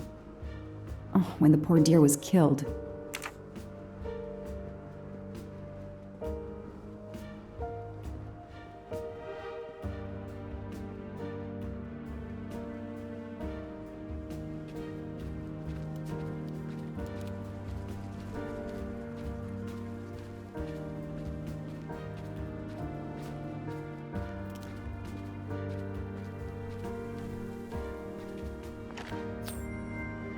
Not really my style, but I'll take it.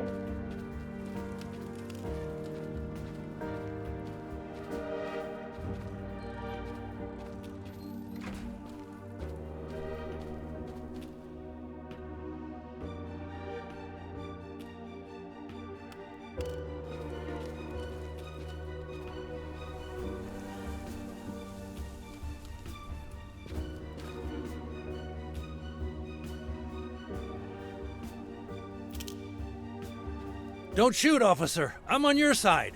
Sir, keep your hands where I can see them. Sure, no problem. Sir, this is a crime scene. Who the hell are you? I'm a reporter. Boston 6 News. You can get us on cable even here in the mountains. They haven't heard of crime scene tape in a big city like Boston? All right, that wasn't my best move. I got all excited. I didn't expect to find the place deserted. It was hard to resist. You should have tried harder.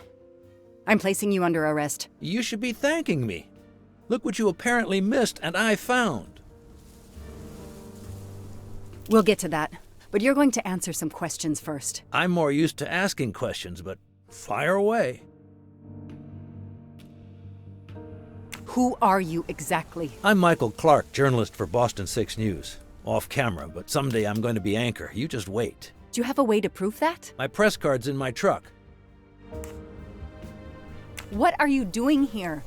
You should know a crime scene is off limits. I'm investigating the Daisy Armstrong kidnapping like you. Does the pickup parked in front of the cabin belong to you? Yes, indeed, it's mine. I'll check. Show me your hands. I'm gonna cuff you. I'm sure we can work out a deal. Put your hands in front of you.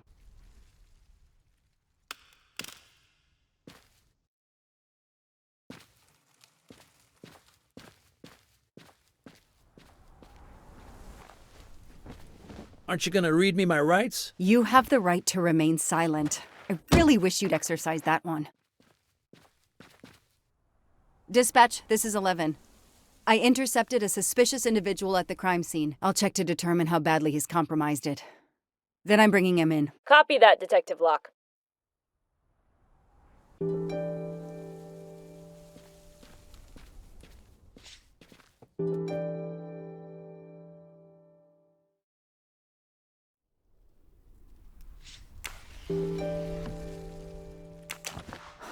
Car keys in the sun visor. A classic hiding place.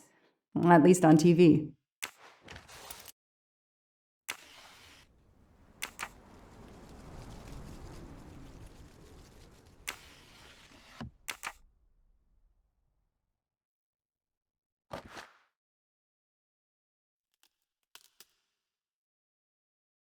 Clark's press card, and the phone number of the newspaper is on it. Ah, good. I can give him a call.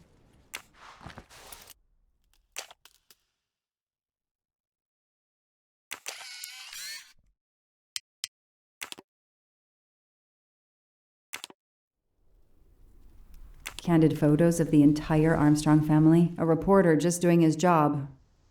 Or something else?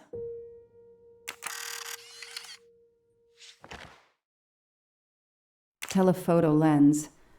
Not so surprising for a journalist.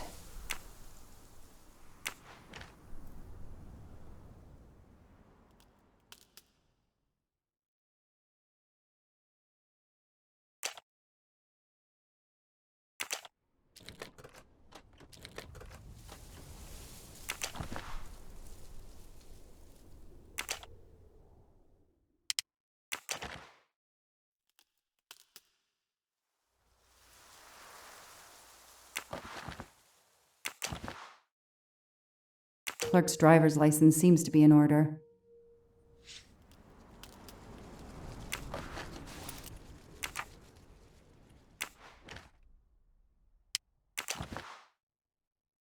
The vehicle registration is not in the name of Michael Clark or a rental company.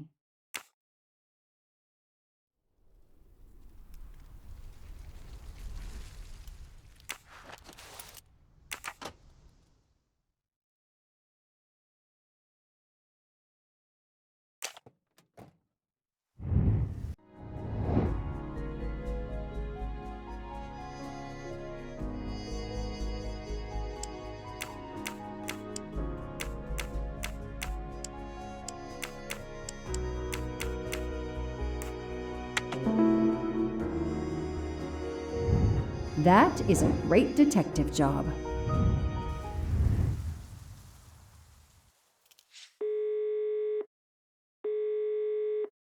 Hi, I'm Detective Joanna Locke, Berkshire Police. I'd like to speak to an editor, please. One moment, please. Hello, Detective Locke? This is Abby Wilson. I'm a senior editor. What can I do for you? Does a man named Michael Clark work for you? Yes, he does. Why? When was the last time you heard from him? Oh, it's been at least 7 or 8 months. That's not unusual. He works in the field? Yes, Michael Clark is what we call a stringer. He works as a freelancer, comes up with a story we can use, we pay him, then we don't hear from him again for several months. What kind of stories does Mr. Clark write? Mr. Clark is an investigative reporter. Mostly crime stories, to tell you the truth. He comes up with some pretty macabre stuff some of the time. Is there a problem? Or a story? Do you remember what the last case he investigated was? It was a murder case. The victim was a millionaire named James Miller. He was called the Frozen Fish King of Gloucester, Massachusetts. His body turned up in one of his nets. Or, rather, most of it did. Ah, well, thank you, Ms. Wilson. You've been a great help to me. Pleasure. I hope he's not in trouble. He can be a little pushy, but he's a good guy overall. So what's he working on now, Detective? Are you sitting on a story? Thanks again.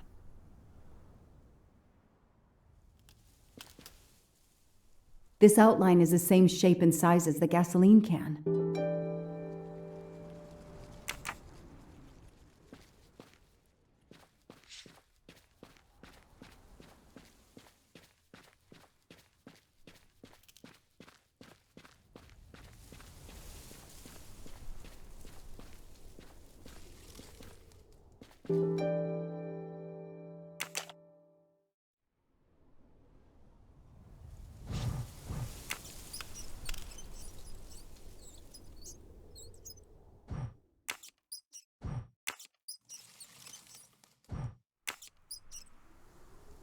Yes! I knew I could do it. I can always use safecracking as a career move.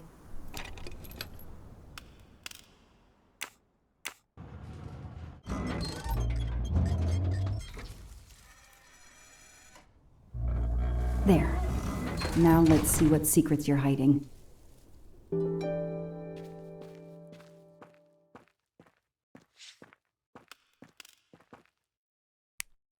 This must be the missing can from the pickup.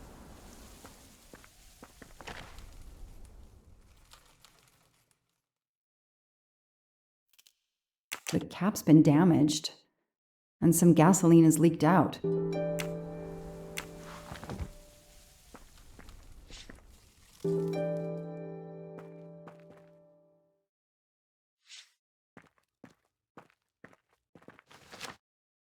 This blueprint. It looks like the bomb in the cabin. The kidnapper built the bomb here.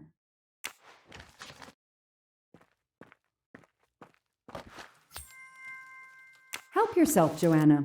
You earned it.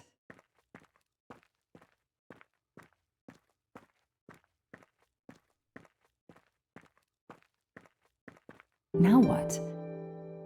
I have to turn the power back on to open this magnetic door. No, doesn't work.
Let there be light.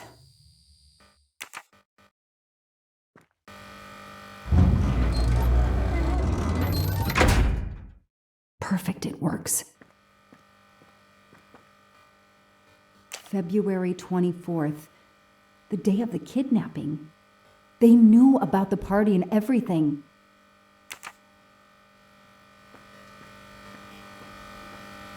Could use a new light bulb.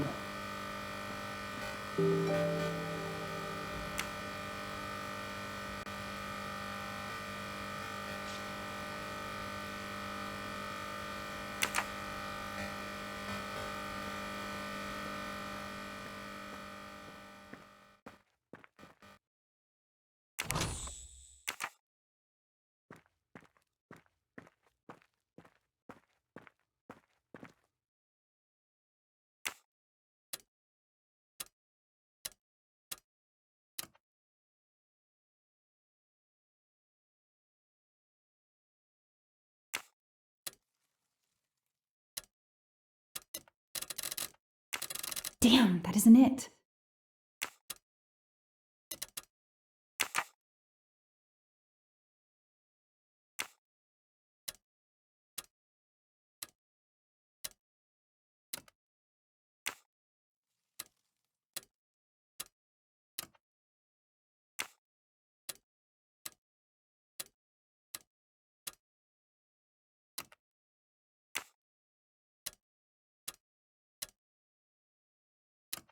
Yes! I knew I could do it. I can always use safecracking as a career move.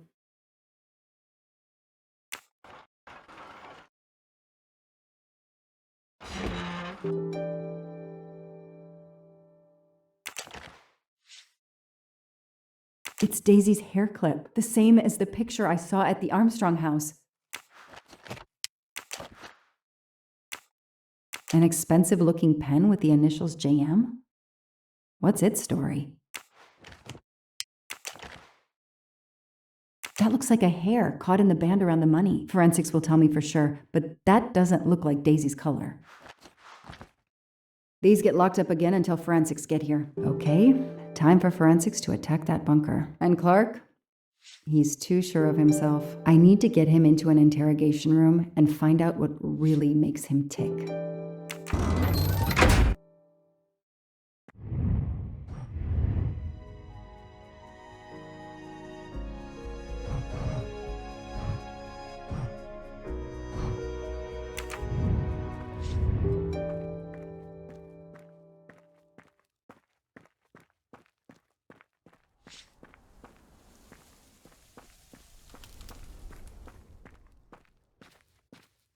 I'll secure the bunker for forensics.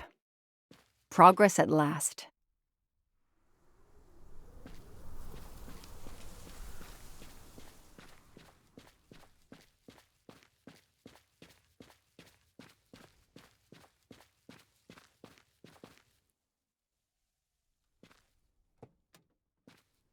I know my rights. You can't keep somebody locked up in a car like this, you know. You wouldn't do it if I was a dog. Do they have bathrooms at the station?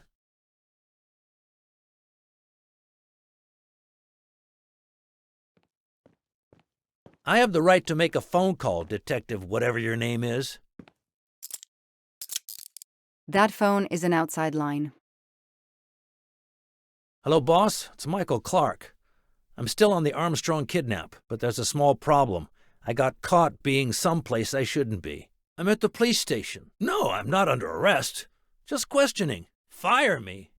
Why? The station's integrity? You're kidding me, right? If you think I've screwed up that badly, then fire me. Got that? Fire me. Yes, do it. That didn't go well. I think I got my point across. What happens now? Go ahead. Then we'll have a chat.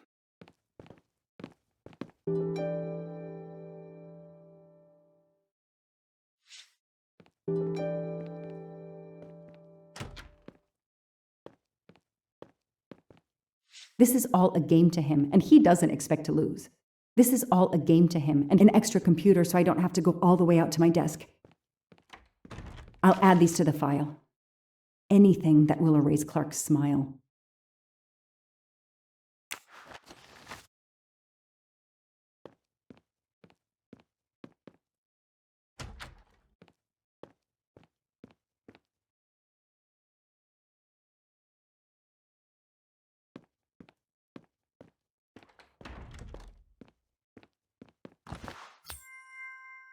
Shiny facial hair.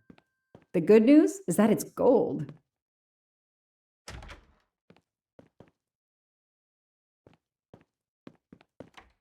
Now that we've taken your DNA, we can begin. Interview of suspect Michael Clark, 6 p.m., March 30th, 2019. This interview is being recorded. By elves behind the mirror, no doubt? You were arrested at a crime scene where you damaged police barricade tape. I'll pay for a new roll. That's a Class A misdemeanor, and it carries a $500 fine. Oh, that's unfortunate. To begin with, where were you on the night Daisy Armstrong was kidnapped? I was watching TV in my motel room, but I had my police scanner on. I heard the first reports that the little girl was missing. No way the police at the scene were going to let me get close. I set my alarm so I could get on the story first thing in the morning and tried to sleep. It was difficult. Can anybody confirm where you were? No, afraid not. I was alone and sleepless. A sad combination. And I realized a bad alibi.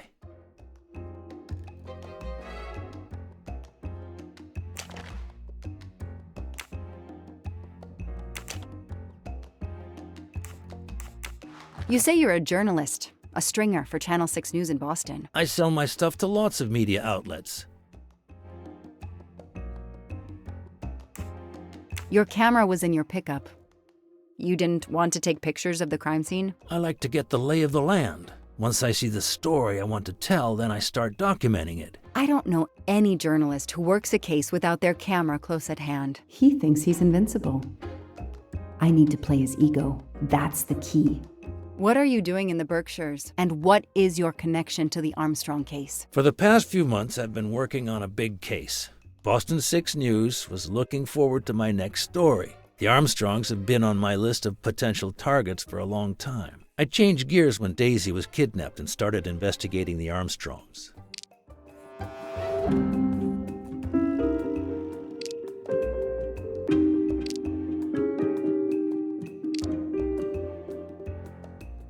So you just stumbled on a major kidnapping story during your stay in the Berkshires? Yeah, I was researching PCBs in the river for crying out loud. Then, wow, the Armstrongs.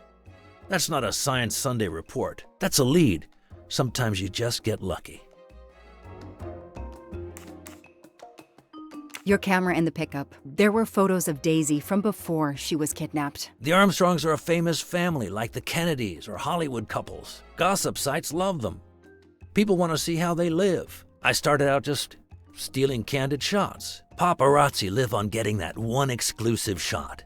Steamy, intimate, whatever. Then when the kidnapping happened, I realized I was here first. What an opportunity, and I jumped at it. You have an answer for everything. You're not very good at this, are you? How long have you been on the job? Long enough to put you away for life, if you killed that little girl.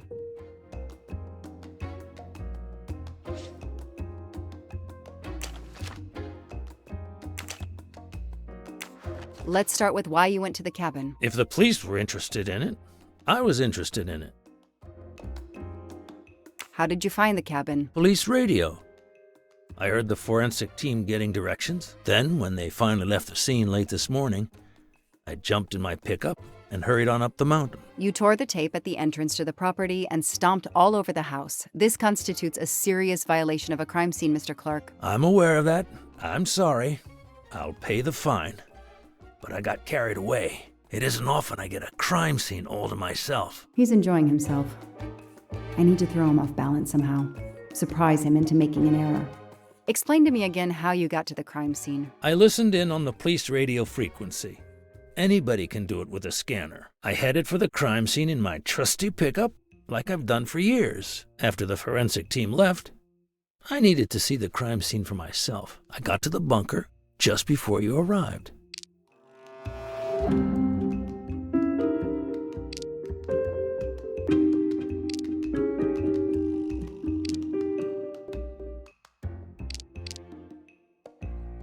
You said you've been driving that pickup for years? You heard right. Thanks to it, I never miss a story.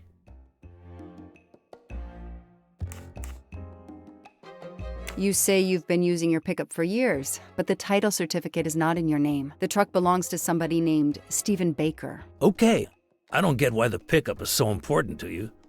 but I guess my ego made me say that.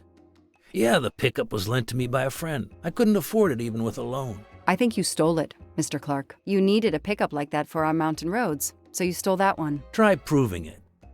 But while you run off on some wild goose chase, you can't hold me.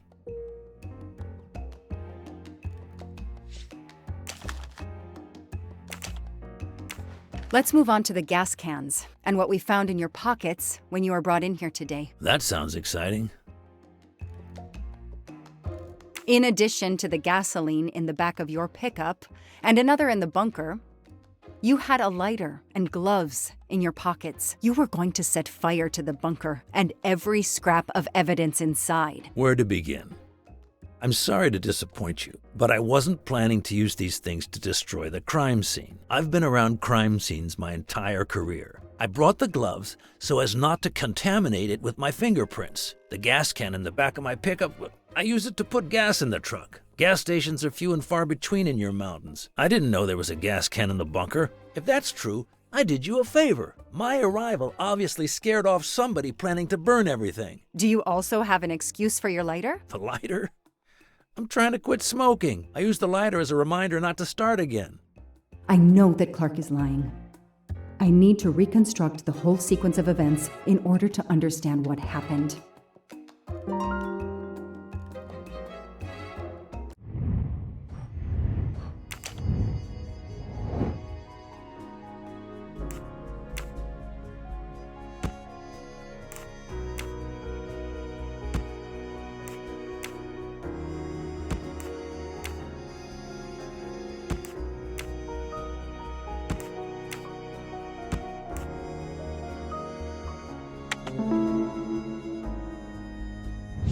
The detective gets it right.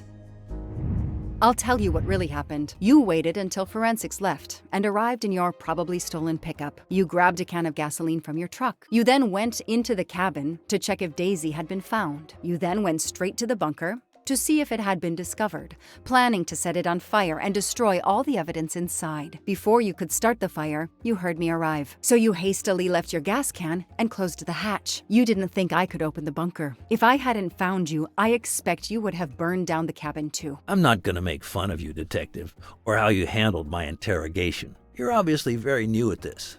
I swear I'm telling the truth. I didn't know the bunker was there until the moment you showed up. I seem to have trumped your entire police force. When I get the DNA results from the bunker, we'll continue this conversation. You have no concrete evidence against me whatsoever. The lab results will be in soon.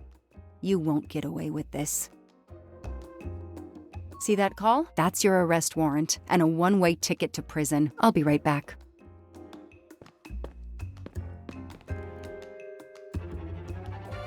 Hello, sir. I think I found the man who kidnapped Daisy Armstrong. I'm interrogating him now. Hold on, Detective Locke. I have some bad news. Someone set fire to the cabin in the bunker. The fire department is on the scene, but they say it's too late. That's impossible. My suspect has been in the interrogation room with me all evening. We can't hold him. Suzanne Moreau. Her fingerprints are on the wine bottle found in the cabin.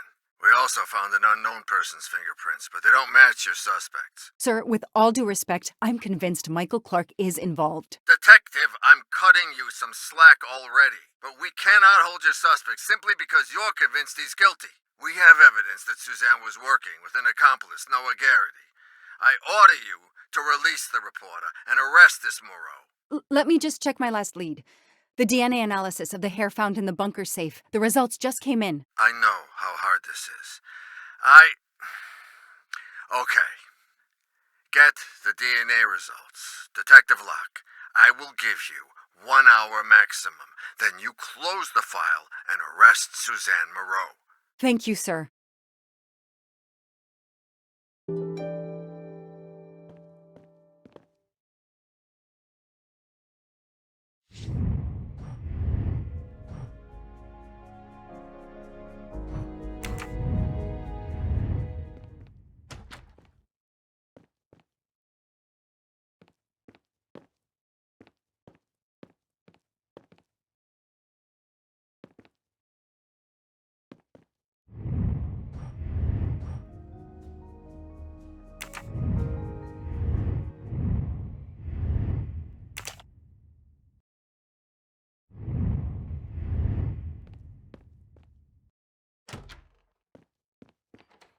Who did you call earlier? An editor from the Boston 6 News. An editor you repeatedly said should fire you. That was your accomplice, wasn't it?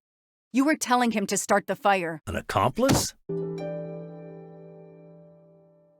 I know it was Noah you called. I'm saying nothing more without the presence of my lawyer. Stay right where you are.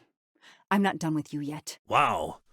Do I hear grounds for a lawsuit? Some poor, innocent woman is being accused instead of you. You set her up, didn't you? You have to let me go, Detective. All I need is one more phone call to the lab. I know it's you, and I'm going to prove it.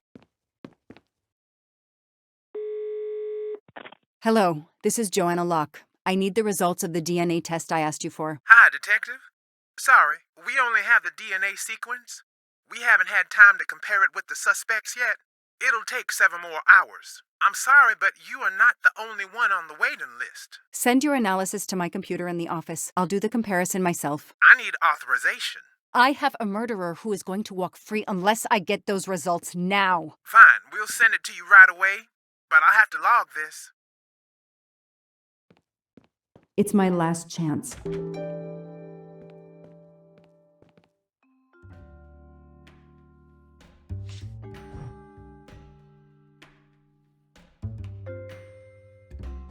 Oh, no. No! Suzanne? I don't understand. I was sure it would be Clark's hair. I'll have to let him go.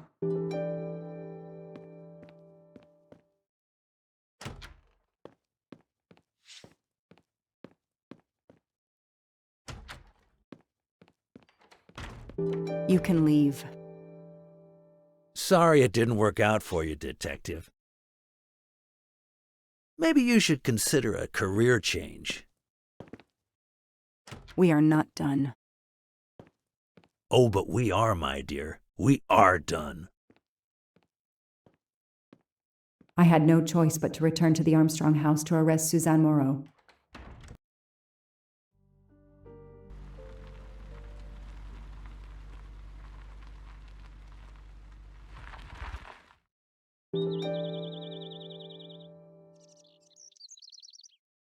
The arrest warrant for Suzanne Moreau.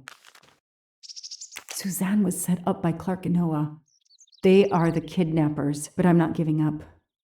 When Suzanne comes up for trial, I will fight for her defense. But for now, the district attorney is in charge. If I want to stay a detective, he always has the last word.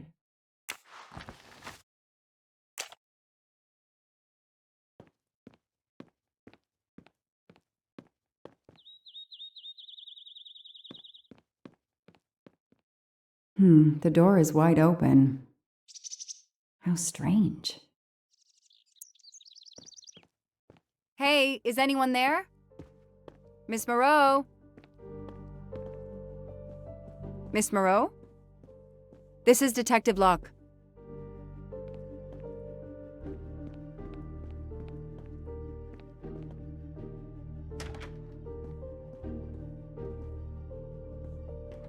Miss Moreau, can you hear me? It's me, Detective Locke.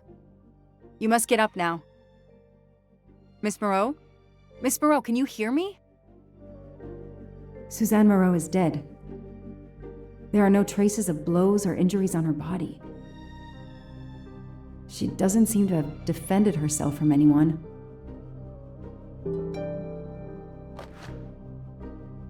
It appears Suzanne killed herself by ingesting all these drugs.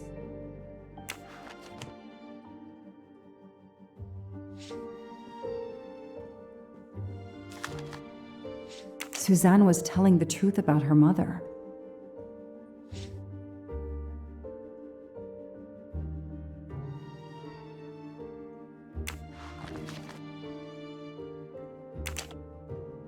She must have realized at last how she'd been used. The death of her mother would have been an additional shock, and the self-righteous court of social media was as quick as usual to try and convict her.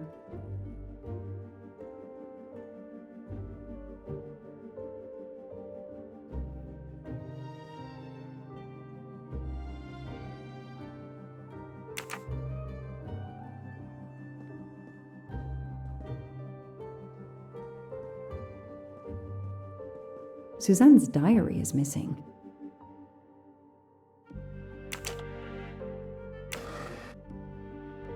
Her glasses are missing.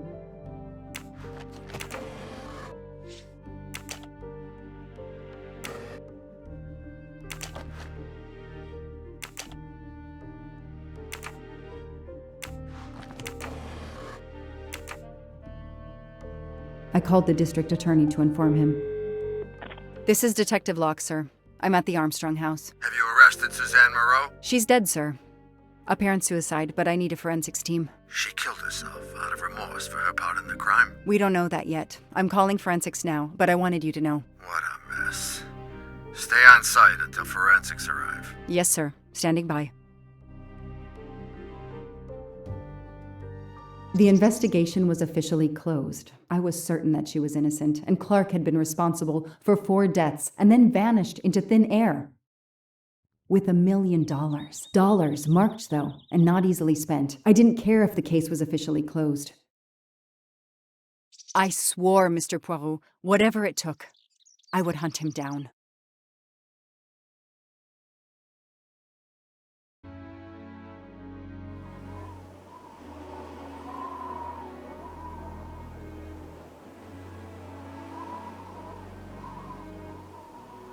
I waited for the forensics team, then went into the station to write my report. I was officially off the case. Thank you, mademoiselle. That obviously cannot be the completion of your story. If I might ask a question? Of course.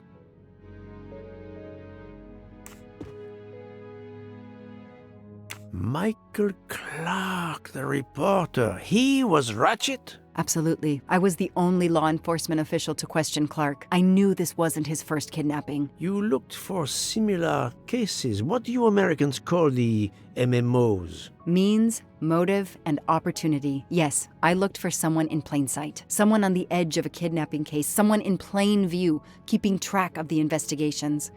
An innocent witness, a concerned neighbor, even another reporter. And eventually you found a name behind an alias. Yes, I found a name. Cassetti, the real name. The real name of the man you call Ratchet is Cassetti. This explains much, mademoiselle, but not all. It explains why she is our #1 suspect. But not how she came to be on this train.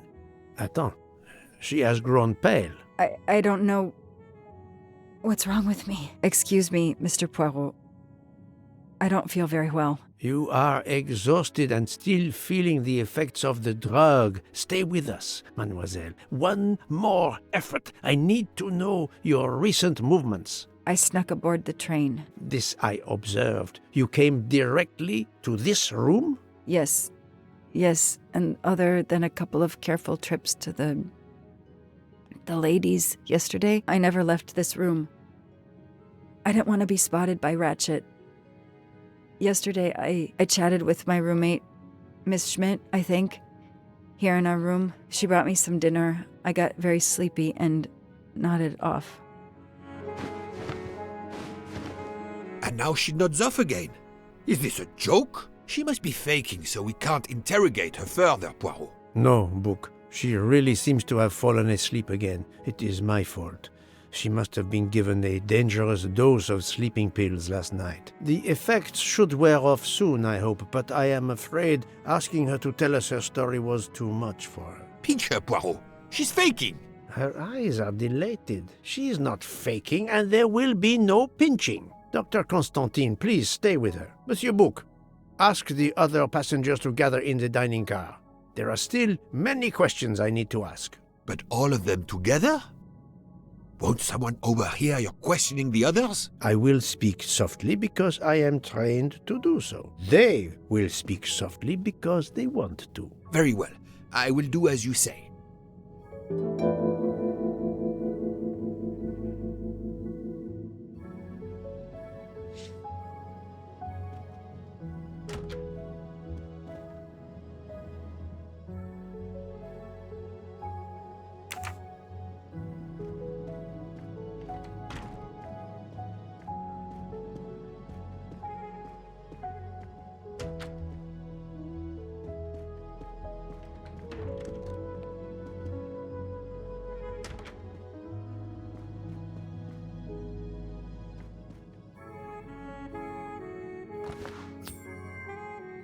Aha!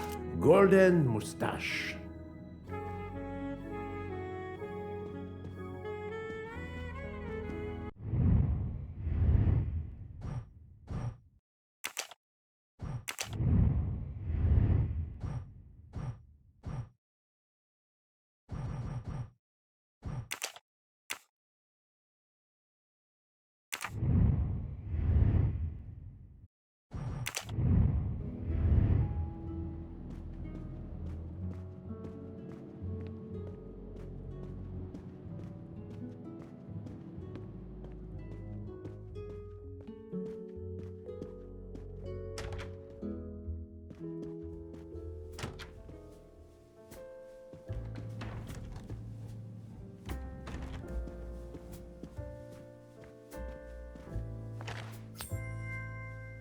Another golden moustache to treasure.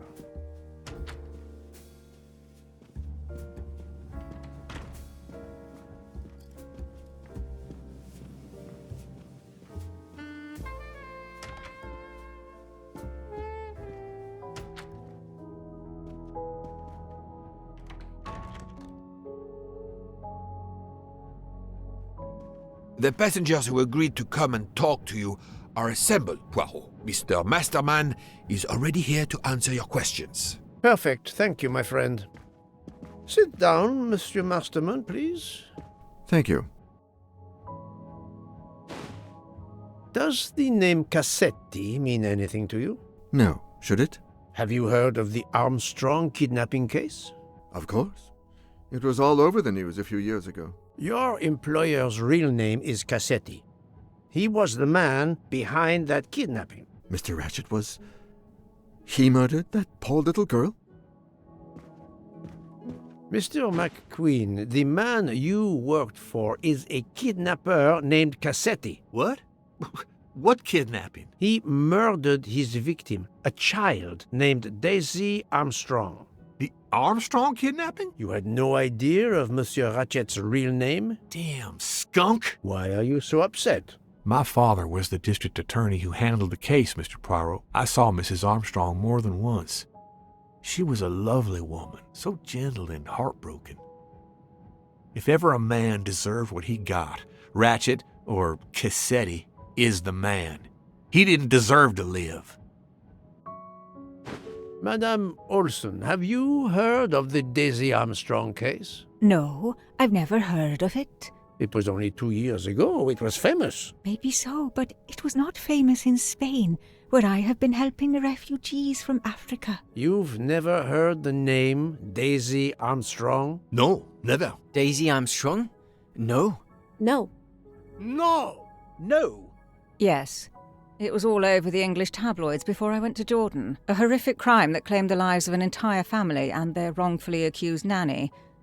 That's right, isn't it? Quite so. I thought the culprit had been punished. Some might say that the culprit was punished last night.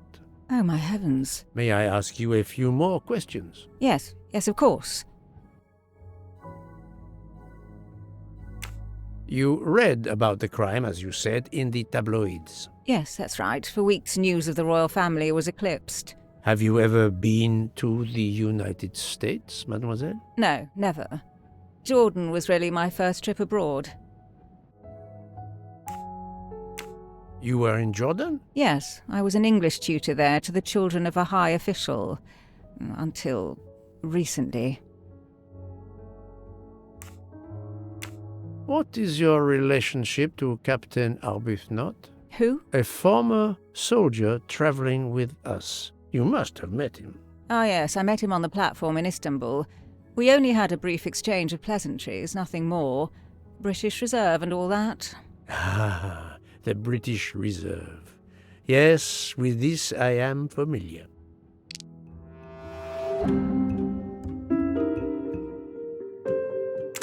Are you sure everything you have told me is accurate, Mademoiselle Debenham? Of course.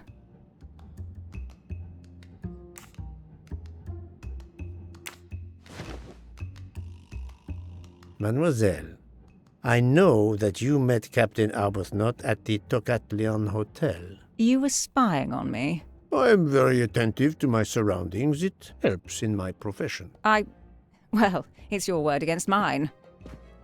I had occasion to be of some assistance in recovering Captain Arbuthnot's train ticket. While searching his room, I also discovered one of your earrings. Whatever your relationship may be to the good captain, I doubt it has anything to do with British Reserve. You will not tell me your secret, mademoiselle? I can't. I don't know what you mean. Poirot, Miss Debenham's got nothing to do with this business. Nothing. Do you hear?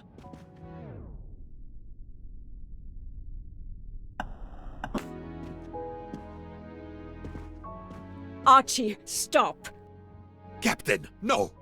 This behavior is unworthy of an officer and a gentleman. Leave her alone! Have you no honor? Archie, we should go. Captain Arbuthnot, I am certain you are a brave soldier, but you are a poor actor. The truth is that... Forgive me, but your chivalry is like the smoke screen from your e-cigarette. What? Forgive me, but it is overdone, this. And I ask myself, what is your gallantry really hiding? And what does it have to do with the murder? Your relationship with Miss Debenham is beyond doubt, Captain. Your reaction was apparently that of a man trying to protect the woman he loves. I might understand that if your relationship were some cleverly disguised secret, but it is not. You make puppy dog eyes at one another at every opportunity. You cannot hide your love. Everybody knows. I advise you to stop with your accusations, Mr. Poirot. I'm going to escort Miss Debenham back to her compartment. Make of that what you will.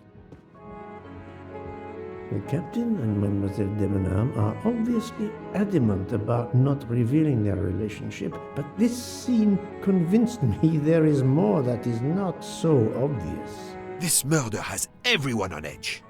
In my 25-year career, I have never seen such madness aboard the Orient Express. I understand, my friend. The more we learn, the more perplexing this train ride becomes. But we have other clues to pursue. What do you have in mind? The broken watch on Monsieur Ratchet's wrist, for example, and the handkerchief found near the body. Who does that belong to? This little drama we have just witnessed has not put you off the scent. Far from it, my friend. Will you return to your watch over Mademoiselle Locke? Yes, I will. Dr. Constantine can probably use a break. Good. Au revoir, Poirot.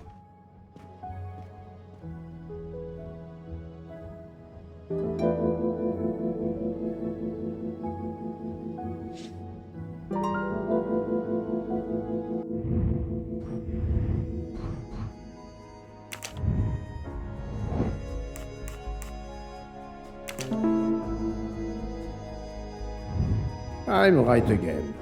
That happens to me a lot.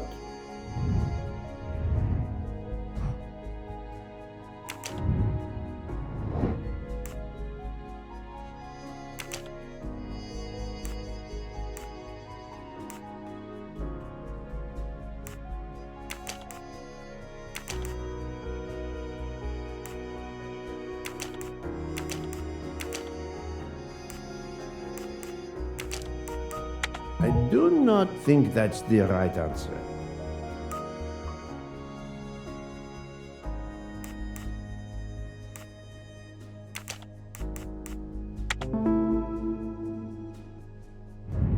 Et voilà.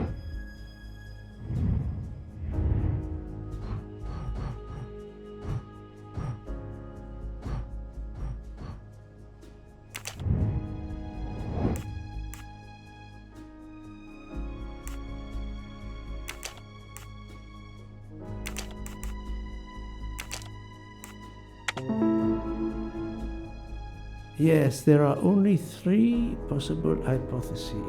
The watch has been tampered with, or it is out of adjustment, or it indicates the time of the murder. I shall explore these last 2 possibilities before reaching any conclusions. If the watch is out of adjustment, it may be broken. There may also be another reason related directly to Ratchet. Maybe the watch is set to another time zone.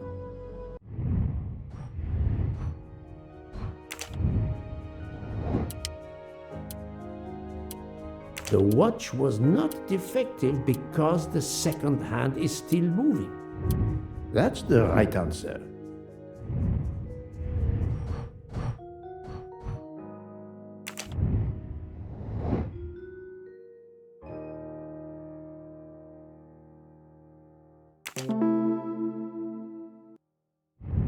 My little gray cells did not let me down.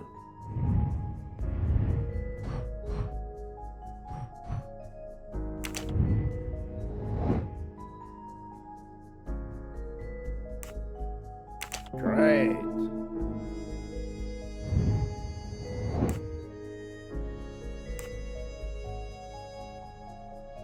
Nice. If this theory is correct, then the murder took place at 12:15 a.m. I must interrogate all the passengers to see if any of them have an alibi for this hour.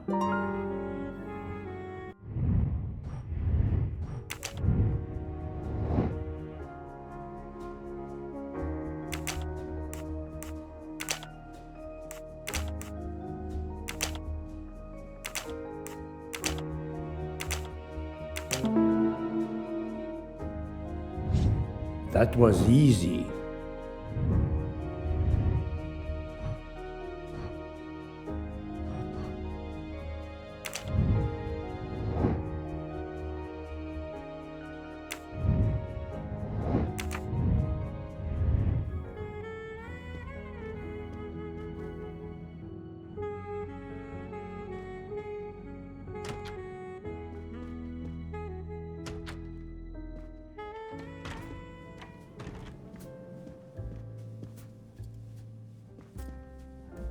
Monsieur Foscarelli, I would like to ask you a few questions, if you allow me. Ah, Signore Poirot, is it? I was wondering when you'd get around to me. Unfortunately, you find me on a mission of mercy. Hello, Monsieur Poirot. Sorry, we have a small problem. The orange juicer has broken down and I can't fix it. Mr. Foscarelli has kindly offered to help me. It isn't a car engine, but I am doing my best. Even with the two of us, we can't manage. Let me guess. You call upon Poirot to help. I'd be happy to answer your questions when we finished.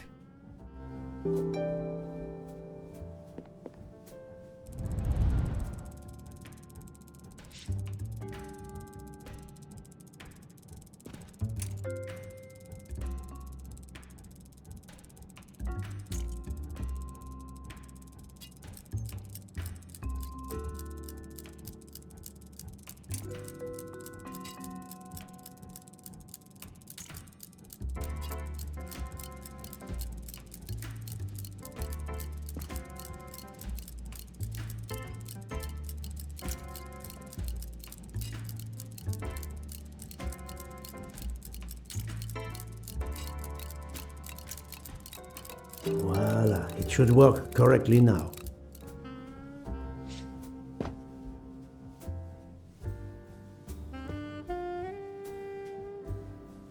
Bravo! I should stick to automobiles. Well, now we can talk calmly. Monsieur Foscarelli, is it? Antonio Foscarelli, delighted, Monsieur Poirot. You have, of course, heard about Ratchet's murder last night. Oh, naturally. It is all anyone is talking about. Have you ever been to the United States? Yes, it has been a primary market for our cars for the last 10 years. You remember the Armstrong case? Armstrong? The name, yes? It was a little girl. A baby, was it not? Yes, a very tragic affair. Did you know that Cassetti, the kidnapper, was actually Ratchet? Oh, no. Then he deserved to die. I mean, wouldn't you agree? Can you tell me your movements on the night of the murder? I went to bed right after dinner. but I slept very badly. My roommate, Mr. Masterman, had a toothache. Oh, he moaned all night. It woke me up several times. Did you hear anything or notice anything unusual? No, nothing that I can think of. I stayed in my bed all night. Well, thank you, Mr. Foscarelli. I'm sorry I couldn't help more, Signore. I remain at your disposal if you should need me. Thank you so much, Monsieur Poirot. I can put orange juice back on the menu.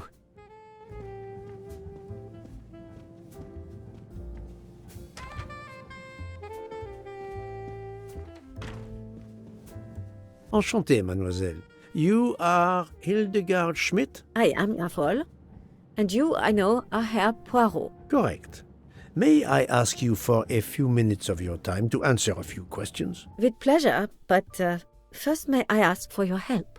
Why does this not surprise me? I don't know. I am at your service, Fraulein. My mistress, Princess Dragomirov, has asked me to open this traditional Matryoshka doll.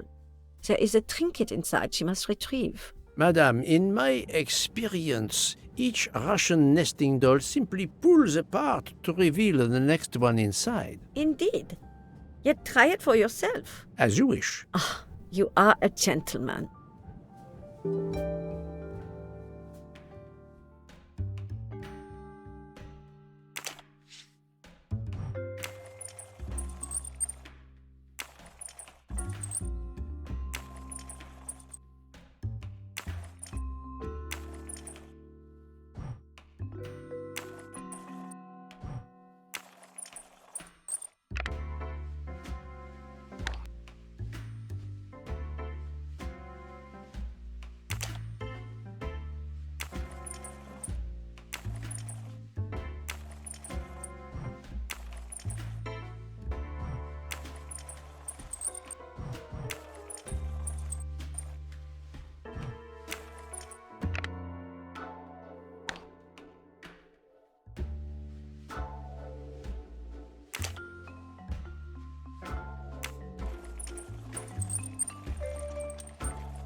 The inscription reads, "To my dearest friend."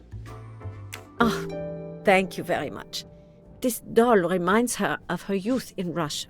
It was very hard under the Soviet regime, but thanks to her strength of will, she rose to be the head of a museum of antiquities in St. Petersburg. Even though she now lives in Berlin, it is said that the Kremlin still fears her. She must be a formidable woman indeed. You are her maid? I am her companion. I help her in her daily tasks, and I keep her company. Ah, forgive me. You will have heard of Ratchet's murder last night. Yes, of course. Everyone is talking about it. Can you tell me how you occupied your time last night? Just after we left Istanbul, I had tea with my roommate, Fräulein Locke. I went to dinner with the princess, and when I returned to my compartment, Fräulein Locke was already asleep. A little later, Herr Michel, the conductor, came to get me because Madame la Princesse needed my help. Her back troubles her. I massaged her for about an hour. Do you remember the time? I'm sorry, I do not, mein Herr. Have you lost a handkerchief embroidered with an H, madame? Oh, no, monsieur. I thought perhaps since your first name is Hildegard. It is not mine, I tell you. I could not afford something so nice. I have no idea who it belongs to. My apologies, I did not mean to alarm you. Thank you for answering my questions, madame.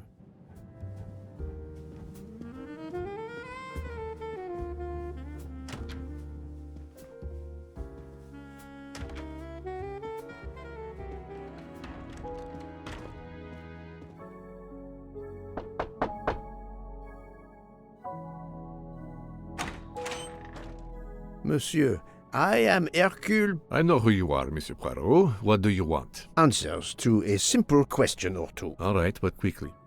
My wife is quite ill. I would like to stay by her side. I promise. First of all, I imagine you know about the murder. Of course. The Countess is terribly distressed. Your full name? Rudolf Adreni. Your home is? Budapest. And how do you come to be aboard the Orient Express? I am a Hungarian diplomat. My family has represented our homeland since the revolution from the Soviet Union in 1956. I was on my country's business in Istanbul. Business which I cannot discuss. And your wife often accompanies you on your diplomatic missions? Yes, and why not? Was there anything else you wanted to know?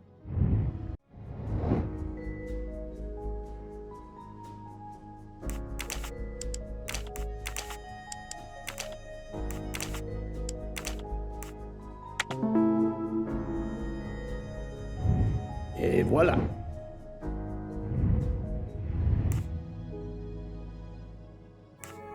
Can you tell me how you spent last night? I was in our compartment with my wife. She went to bed early. I played a video game on my phone. Around 11 o'clock in the evening, my wife woke up and couldn't get back to sleep. She took a sleeping pill. As for me, I went to bed soon after that and slept straight through until morning. Have you ever been to the United States? I was posted to the Hungarian embassy in Washington for a year. You knew perhaps the Armstrong family. Armstrong? Armstrong. It is difficult to recall. One meets so many people. It was the kidnapping of a child, a very sad affair. The culprit was the man on this train who called himself Ratchet, the one who was murdered last night. Indeed. It sounds like justice finally caught up with him. Thank you for your time. Now, I'd like to speak to your wife, if you don't mind. It's impossible. As I told you, my wife is very ill. Thank you, and good luck with the investigation. Eh bien, the good Count does not appear to want me to talk to his wife.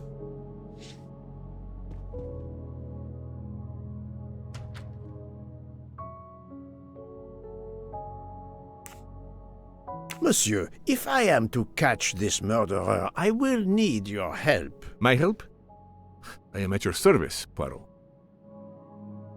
You are obviously a devoted husband, Count Andreni. My wife means the world to me. There were questions in Budapest about a Hungarian diplomat marrying an American woman. It did not deter you. I would have given up my position for her. I would think it is universal. Are you married, Mr. Poirot? No, I fear marriage is not for me. But her condition, is it very grave? She is suffering a bout of vertigo. You understand? The room spins. I think Dr. Constantine could help your wife. There is a doctor on this train? I did not know. Where is this doctor? I think Dr. Constantine is in the lounge car. If not, perhaps the conductor can tell you where he is. Very well, I will find him. Thank you very much.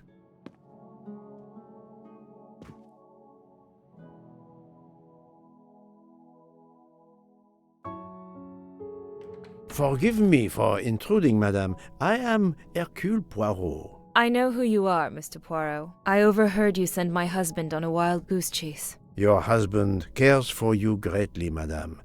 I apologize for exploiting that fact. But the situation is urgent, and I need to ask you a few questions. Apology accepted.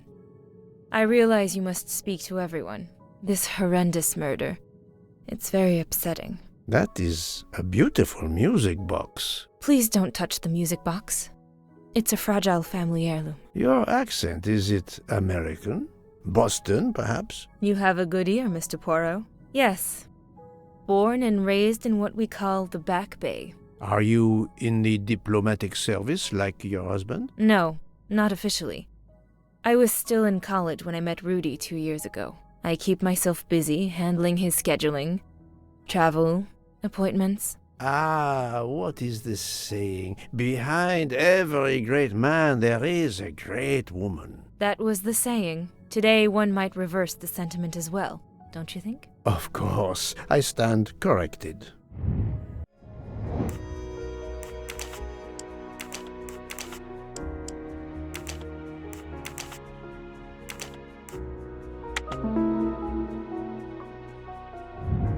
That's the right answer. A handkerchief embroidered with an H was found at the crime scene. By any chance, does your first name begin with an H? No, my first name is Elena, with an E. Can you tell me what you did last night? Well, my husband and I went to dinner. Then we came back here. We went to bed around 10 o'clock. I tried to sleep, but I couldn't, because of the shaking of the train.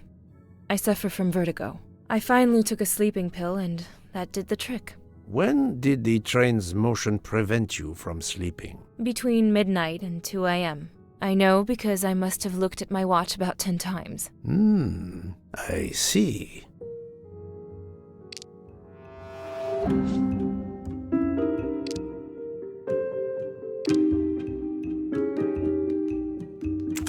Come now, Countess. You are not telling me the truth. Why do you say that?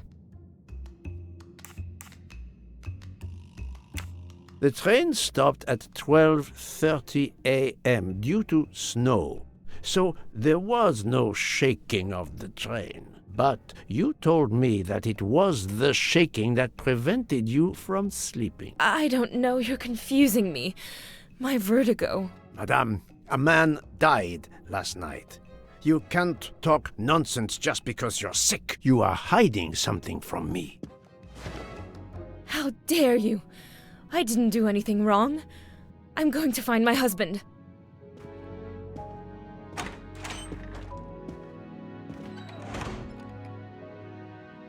That was unkind, I know, but my strategy worked. I can now inspect this room in peace.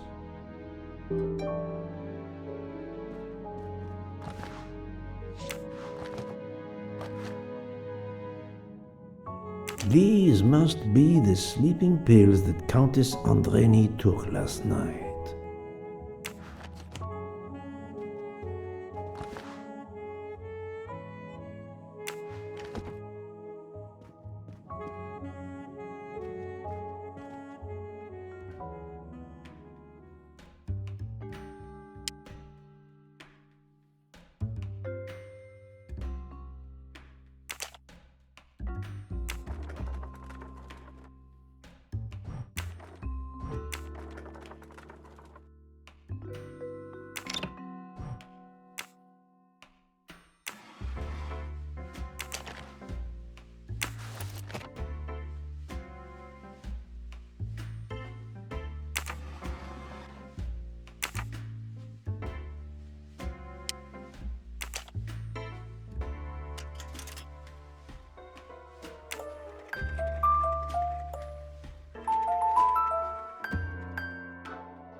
An engraving written in, I believe, Russian Cyrillic.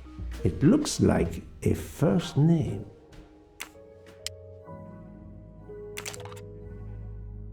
For my beautiful young ladies, Helena and Sonia. Helena with an H. It's Countess Andreni with an older girl. Poirot! Have you no shame? Monsieur, I am afraid shame is not a very helpful emotion for a detective trying to get at the truth. What are you doing in our compartment? I am investigating a murder, Count Andreni. My wife is ill. My apologies, monsieur, but your wife seemed in perfect health when she left the room to find you. I do apologize, but I needed to search your compartment. You will regret this, Poirot. Please, Count.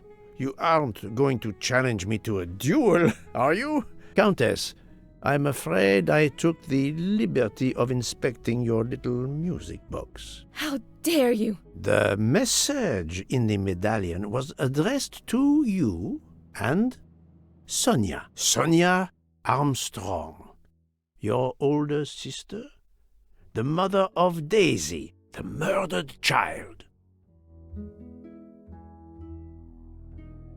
I am a Hungarian diplomat. You have no official standing here. You have no right to search. No, Rudolph. Let me speak.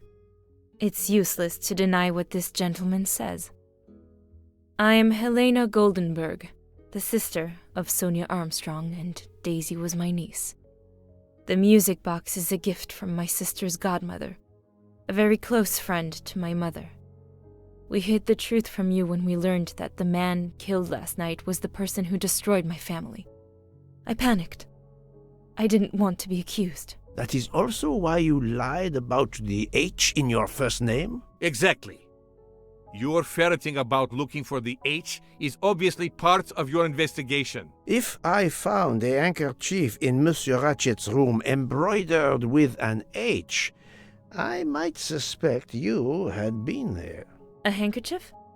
I don't have any handkerchiefs embroidered with my initial. To be honest, that sounds awfully old-fashioned to me. I give you my word of honor that last night, Helena never left her compartment. My wife is telling you the truth, Poirot. I hope so. I'll let you rest.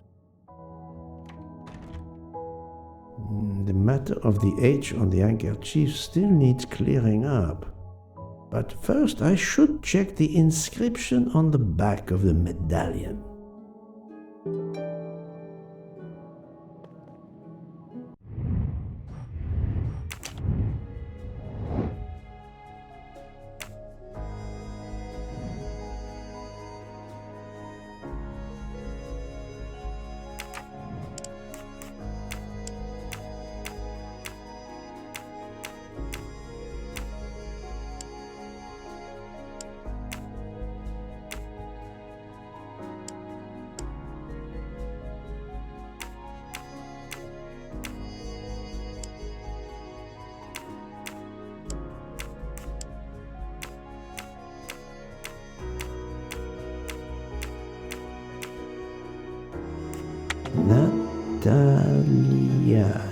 Natalia.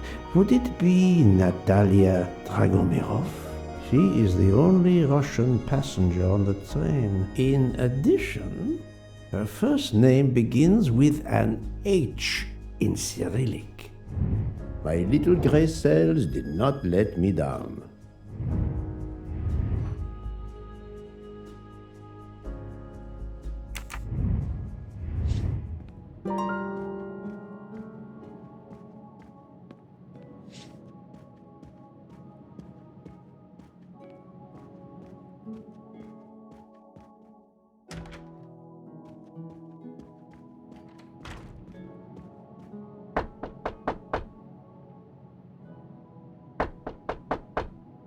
I am not prepared to receive anyone. Come back later. I'm sorry, madame, but a man has been murdered. I must ask you a few questions. You must have misunderstood me. I cannot speak to you just now. Madame, I know that Sonia Armstrong is your goddaughter. Come in, please. Please forgive my intrusion, madame, but I really must ask you some questions. Then ask. I'll answer if it pleases me. We have not been properly introduced, yet I have observed her a couple of times, so I can already deduce some things about her.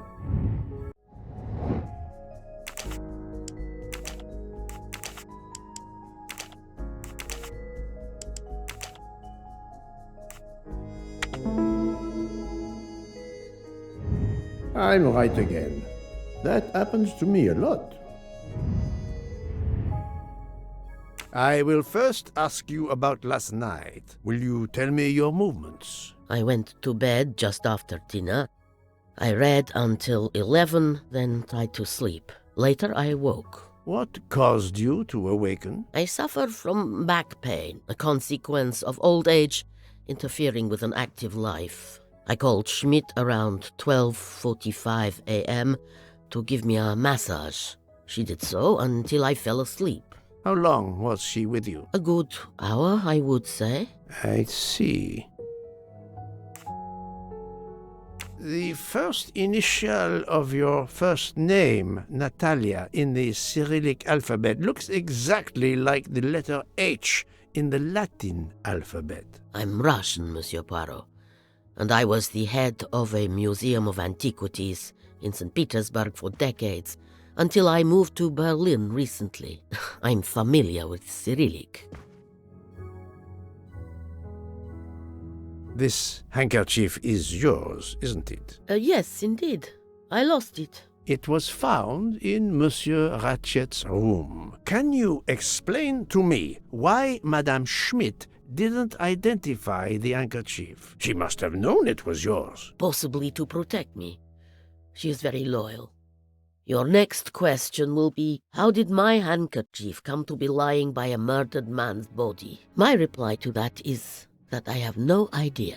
That is not an answer, madame. It is all I am able to give you.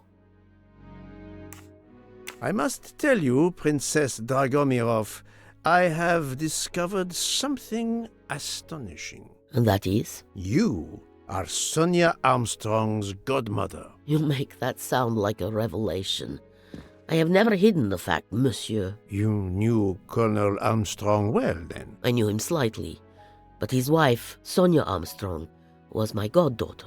I was on terms of friendship with her mother, the actress Linda Arden. Linda Arden was a genius, one of the greatest tragic actresses in the world. I was not only an admirer of her art, I was a personal friend. Very well. But this links you to the Armstrong kidnapping case. Helena Andreni is the sister of Sonia Armstrong, the late mother of Daisy Armstrong, kidnapped and killed by the man who was murdered on this train, Ratchet. Indeed. Was it he? Then justice has at last been served. Allow me to summarize. Do I have a choice? First coincidence, I shall call it. You are close to the Armstrong family, and the presumed assassin of Daisy Armstrong was killed while you were on board the same train. Second coincidence. Your handkerchief happens to be found at the foot of the victim's bed. Third coincidence. One of the stab wounds inflicted on the body was by a left-handed person. You are left-handed. That is a lot of coincidences, Princess Dragomirov. Well, Monsieur Poirot, call it fate. If you report to the police your coincidences, they will laugh. A woman of my age and frailty has violently murdered a man? With how many potential witnesses who saw me doddering along the corridor in the middle of the night like Lady Macbeth? You are right, Princess. You could not work alone, which means you have one or more accomplices. And it is only a matter of time before I find out who they are. I would appreciate it if you would remove yourself from my room and take your fantasies with you.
It has been a while since I have seen one of those.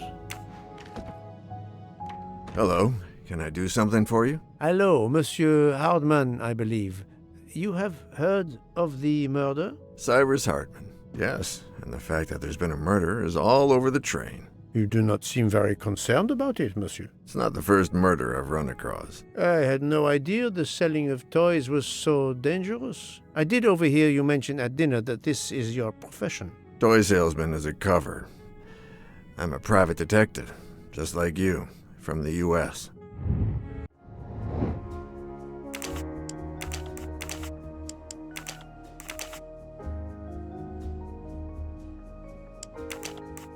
I must admit I'm not right this time.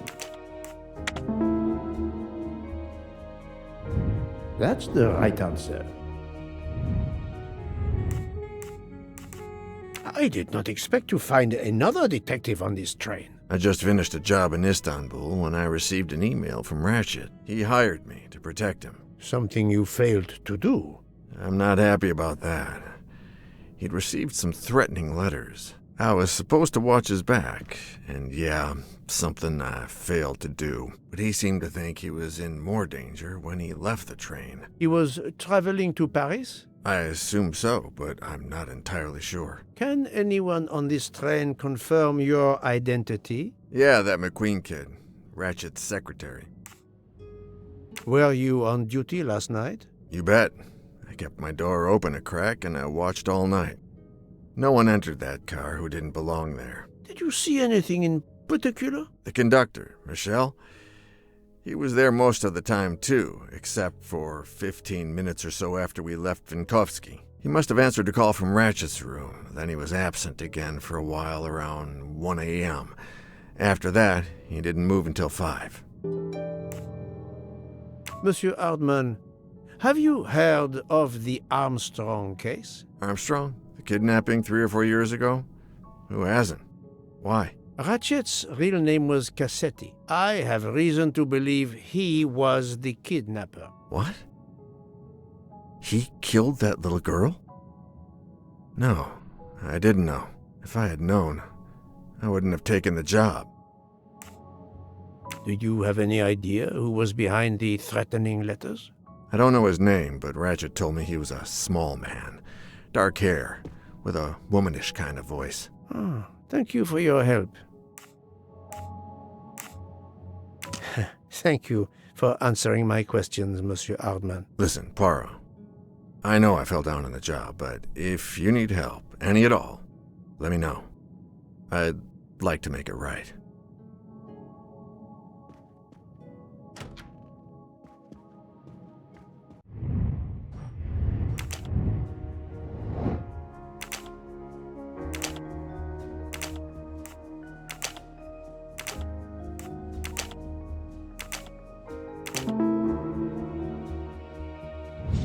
I'm right again. That happens to me a lot.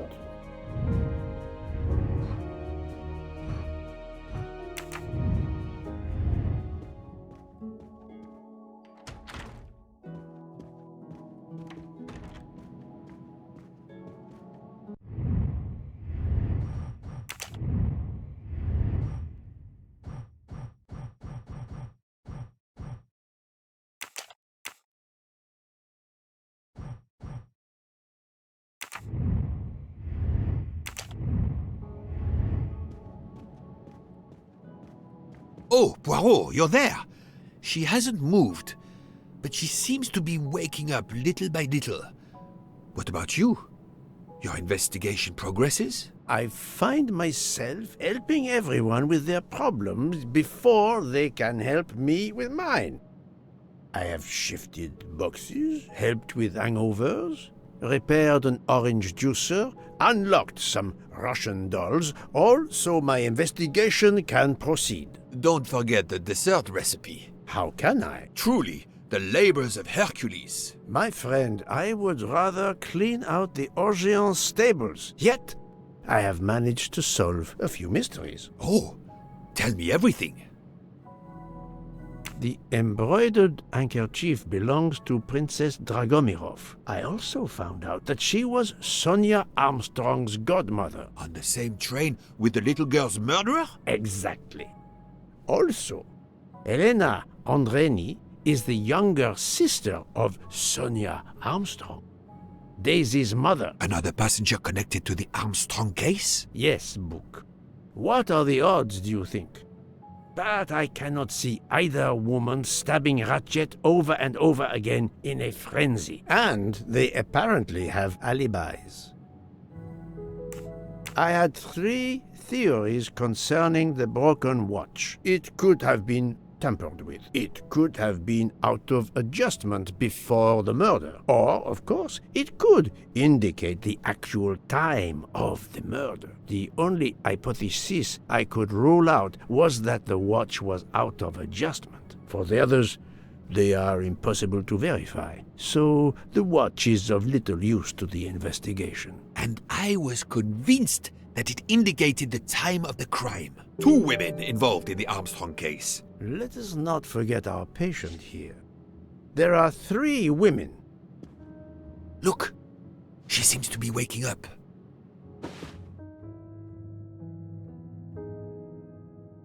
What's happening to me?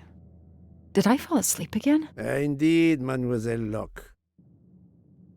Did you take any medication? Sleeping pills, for example? No, I never use sleeping pills. I inspected your cup. You can clearly see that there is a residue of something at the bottom. I'm sure a lab test would confirm you were drugged. Most likely an overdose. That would explain your battle to shake off the effects. You think Fräulein Schmidt did it? She certainly had the most opportunity, but why would she? But no one knew who I was. It's impossible that someone deliberately targeted me.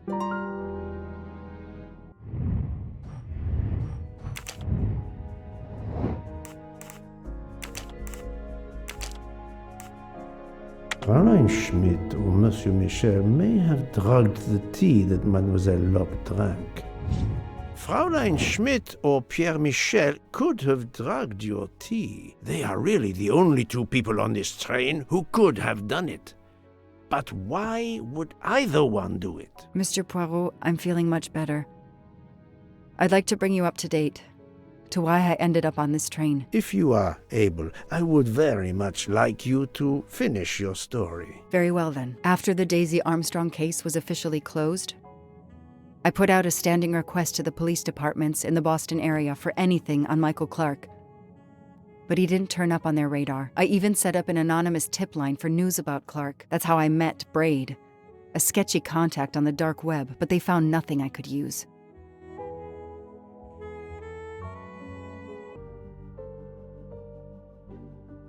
Four long years passed without anything new.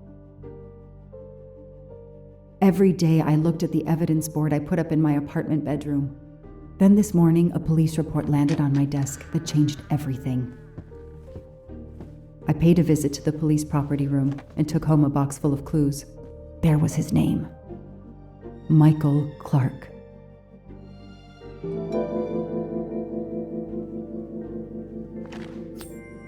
Shiny facial hair. The good news is that it's gold. A bill from the power company with, I'm sure, plenty of excuses why my rates keep going up. Travel. For the discriminating traveler. Also for the overworked detective who never seems to have time for vacation. Well, I can dream, can't I?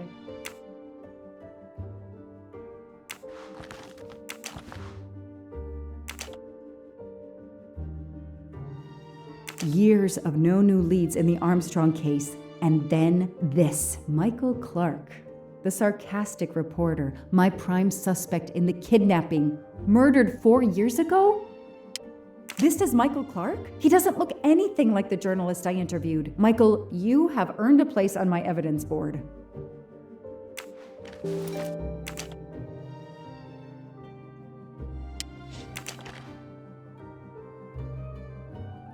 So clever. All that evidence, and yet no DNA found.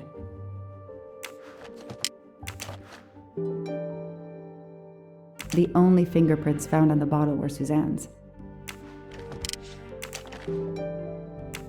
Suzanne's hair, so conveniently left in the cabin for us to find. It was planted. I knew she was innocent. Fluffy. Daisy's plush toy.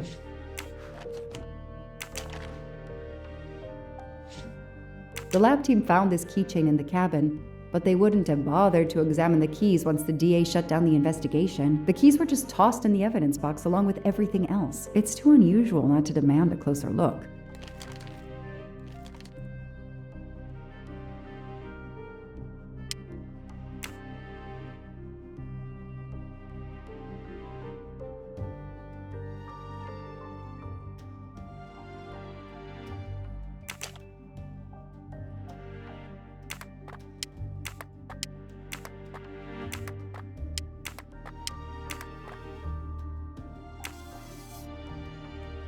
What do they call this? Brass knuckles? Knuckle dusters? Illegal in Massachusetts. Possession alone can lead to serious jail time.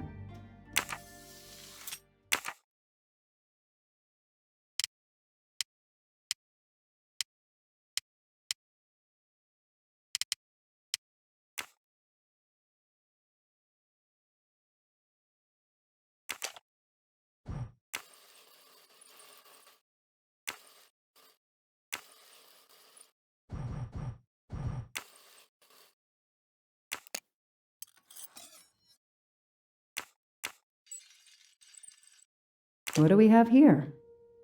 A flashlight. They can also conceal knives, but in this case we have lockpicks.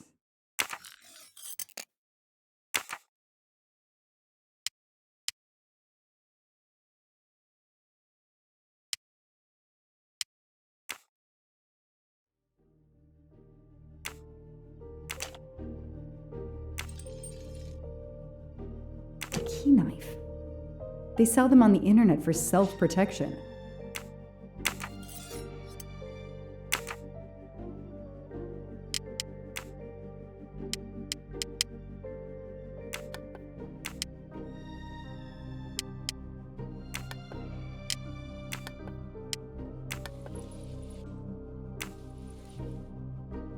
What do we find? A capsule and a smell. Bitter almonds. Cyanide.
A USB key.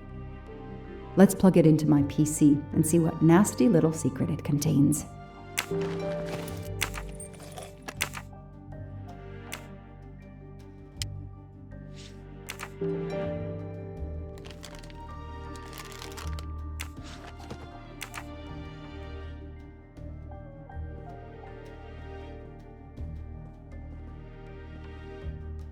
I know I have to stop printing. It's bad for the planet.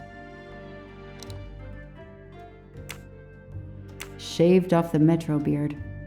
But I'd recognize that smug bastard anywhere. The man I interviewed 4 years ago posing as Michael Clark. This goes on the board.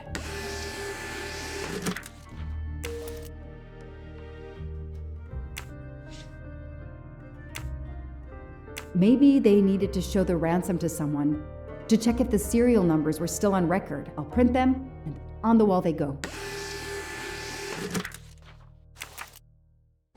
Absolutely nothing on this Cassetti. His driver's license is almost surely a fake.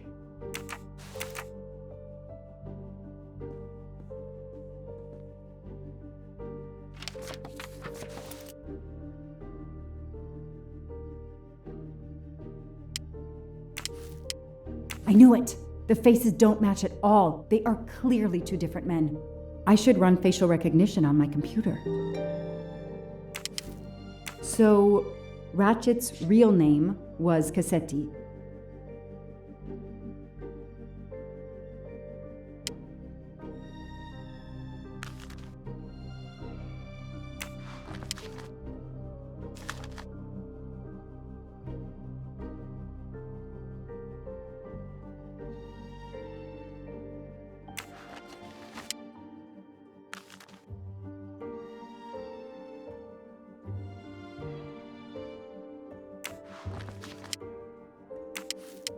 This tattoo is the same on both pictures.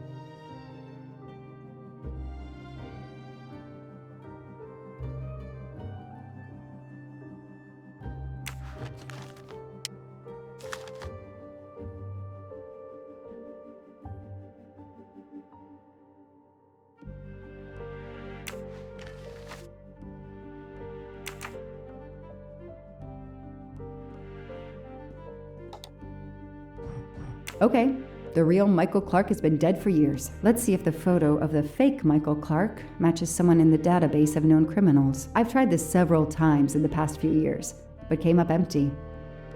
Maybe whoever he really is has finally made a mistake. That could be him, but he looks pretty different. Yes, he seems different at first glance, but still it's the same person. Nice. All right. He's changed his appearance a lot. Probably had some plastic surgery on his nose, but there is no doubt it's the same person. Let's see why he was arrested.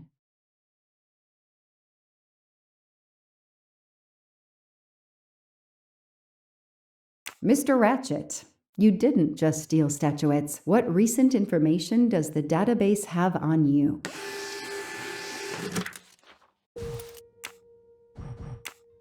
It's so frustrating. I have a name, but I can't find anything about him. But I know just who to call.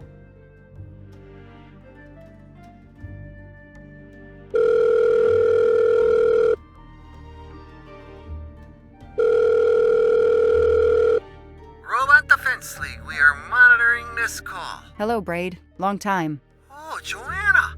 Hey, how may I assist you? I need you to search the dark web.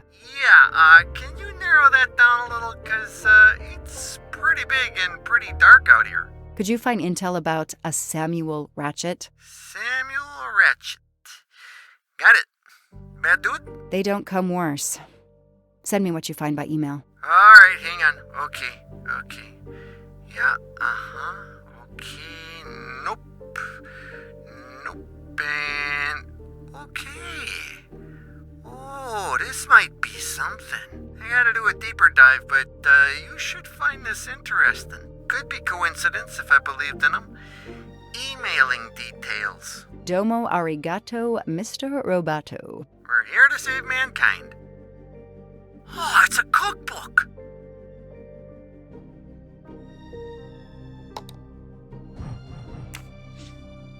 The Orient Express. I'm gonna print these tickets and put them on the board.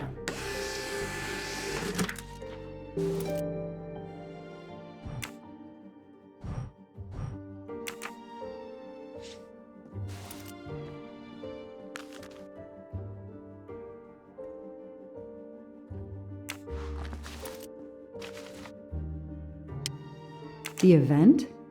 Some old train. But that face, that man. The Orient Express departs from Istanbul next week. Interesting. I'll put it on the board.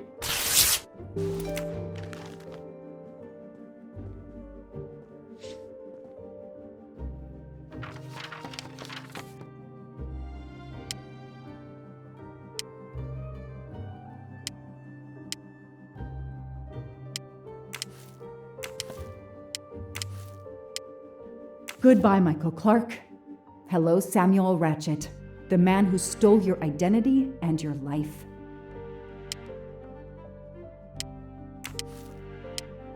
This is Ratchet's ticket. As Ratchet is alive, the dead man can only be Noah. These tickets were all booked by McQueen.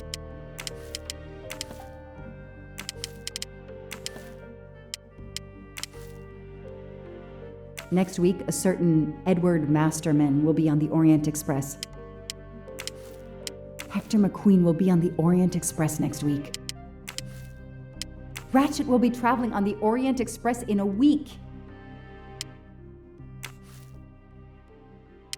I know that face. That's John Armstrong's driver.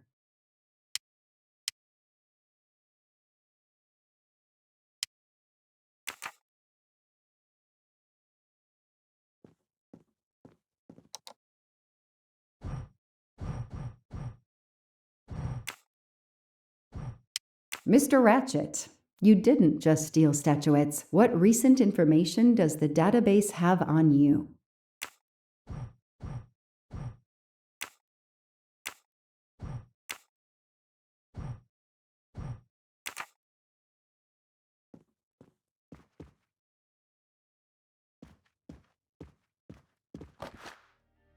I've read it probably 10 times already, but I can't get enough of it. Don't know why. Maybe because it helps me sleep?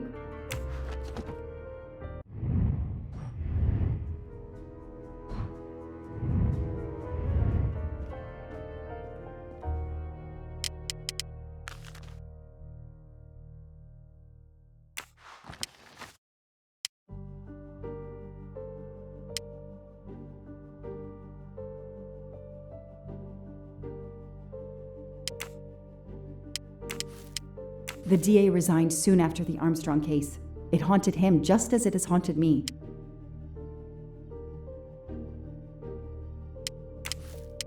The person traveling with Ratchet has the same last name as my district attorney during the Armstrong case?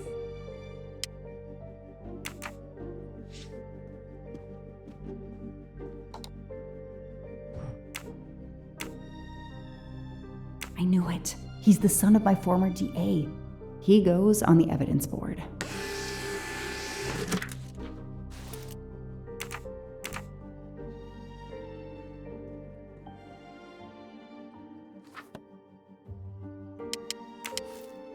Hector McQueen is the son of District Attorney McQueen. Here's what Hector McQueen looks like. This guy works for Ratchet, and if that's a coincidence, I'll eat my badge.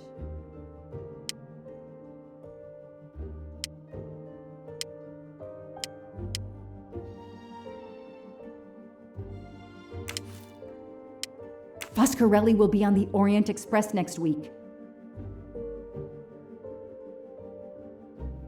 Damn, Ratchet is taking the Orient Express next week. McQueen, the district attorney's son, is too. Foscarelli, the Armstrong chauffeur, is too. It can't be a coincidence. McQueen and Foscarelli must have decided to take revenge and will undoubtedly attack Ratchet on this train. I have to be on the Orient Express to stop them. And above all, I must stop Ratchet. But I can't do it in Istanbul because there's no extradition treaty with the United States. Ratchet can never be judged in the US without an extradition treaty. I'll have to wait until he's in Paris to have him arrested.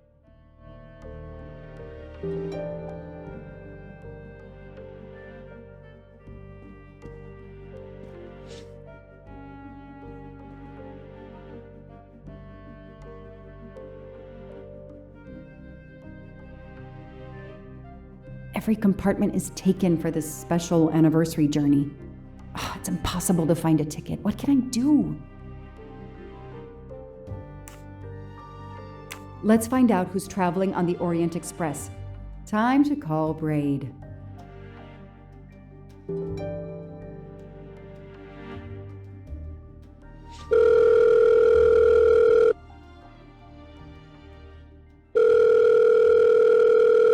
Braid!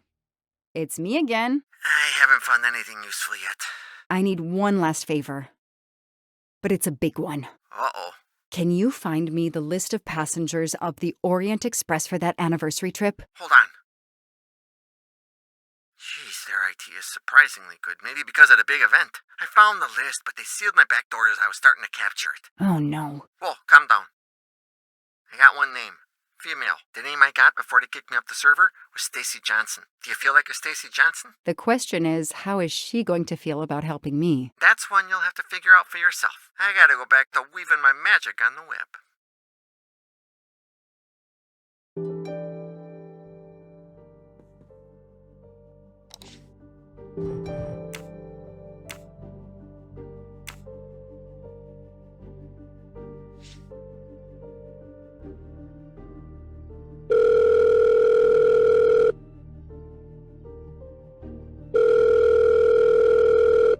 Hello, is this Stacy Johnson? Who's asking? My name is Joanna Locke. I'm a police detective. And I'm just an actress. Now what did I do wrong? Nothing. I need your help. I need to take your place in the Orient Express. Is this a joke? No way. Do you remember the Armstrong kidnapping? Of course I do. That poor little girl. I'm a police officer. I have a new lead that may help me find her killer. Wait, didn't they prove it was the nanny?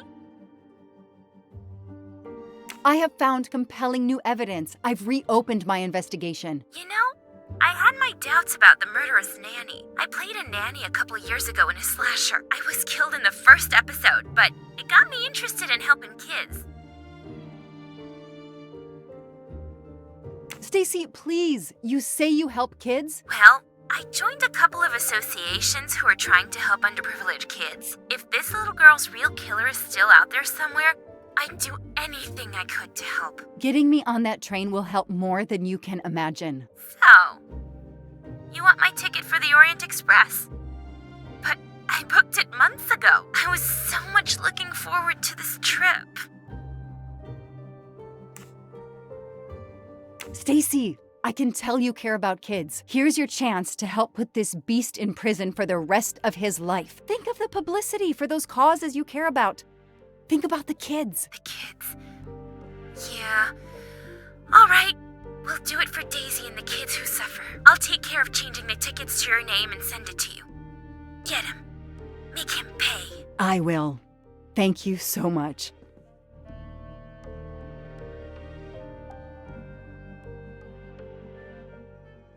Stacy was as good as her word. I received the ticket. I called my chief to let him know I was taking my vacation time. I had coming. I flew to Istanbul. I was finally going to nail the monster responsible for Daisy Armstrong's death, Michael Clark's death, even his accomplice, and, I suspected, so many others as well. You know the rest.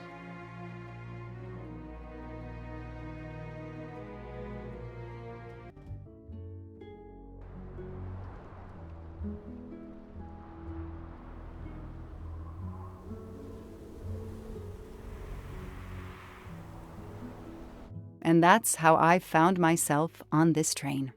On Ratchet's trail. The rest, you know. My identity is easily checked with the Berkshire police. Thank you for your detailed account, Mademoiselle Locke. In addition to giving us crucial details of the investigation, you have made it clear that there are many who might wish to see Ratchet dead. I know you are innocent. Your forthright testimony and your movements, or lack of them, last night eliminate you from our list of suspects. I agree, without a doubt. Another detective will be great help to the investigation. Book. Although my friend certainly does not need any help. You are too kind. Thank you for believing me.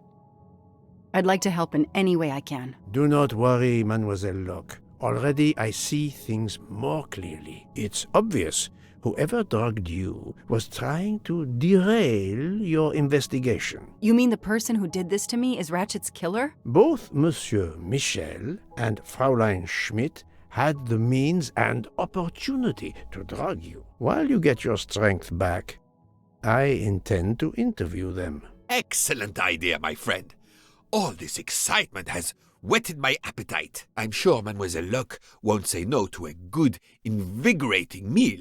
What? No. I want to hear what the conductor and Fräulein Schmidt have to say for themselves. It is my duty to ensure the well-being of the passengers. If Dr. Constantine has no objection, I will escort you to the restaurant car.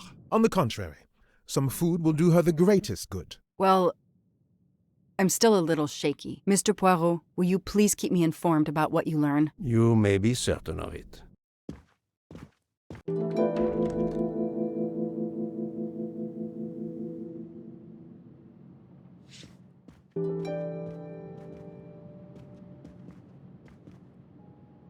All that snow. Are you familiar with the concept of entropy, Monsieur McQueen? Oh, Mr. Poirot, I didn't see you. Entropy? Randomness in a system or something? Yes. Unpredictability. Even the best laid plans can go astray, thanks to something as simple as... An unexpected passenger? Perhaps. Or snow.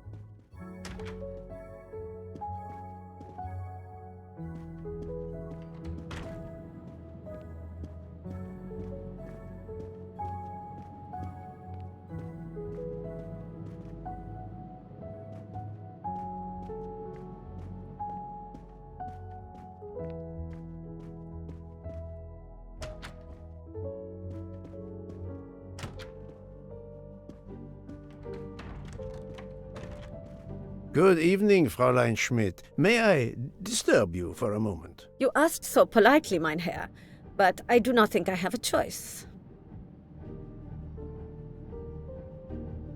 I wanted to let you know that your roommate, Mademoiselle Locke, is awake. Ah, yes, I'm glad to hear that. I was worried about her. Did she tell you what had happened to her?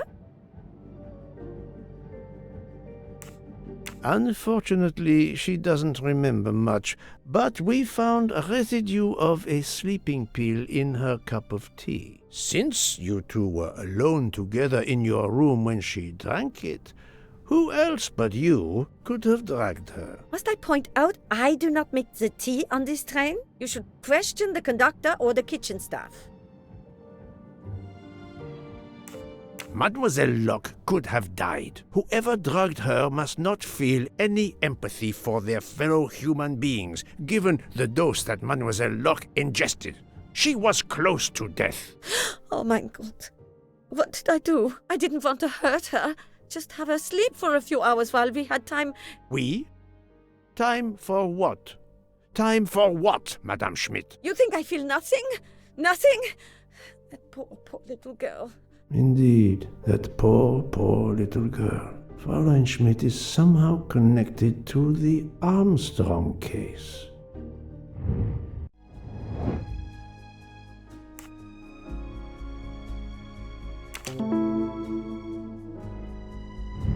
I'm right again. That happens to me a lot.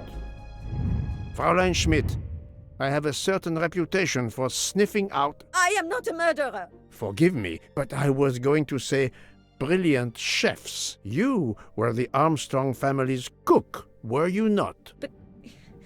yes. I was the cook of that lovely, lovely family. I'm sorry, but I must ask you to give me some time to collect myself. It wasn't supposed to be like this. My darling, my poor darling child. I will give you that time, Fräulein. You have given me much more in exchange. I must check in with my other suspects to make certain I have all the pieces of the puzzle in my possession.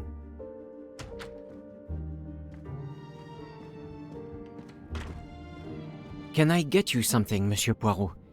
Everyone is so tense. An aperitif soon, Monsieur Fauchet, with pleasure, when the matter is resolved.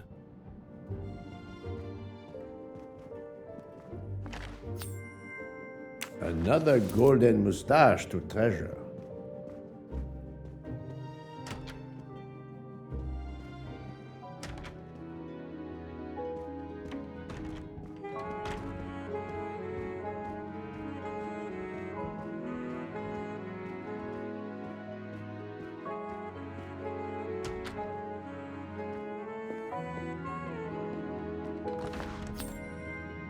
Another delightful trophy for my collection.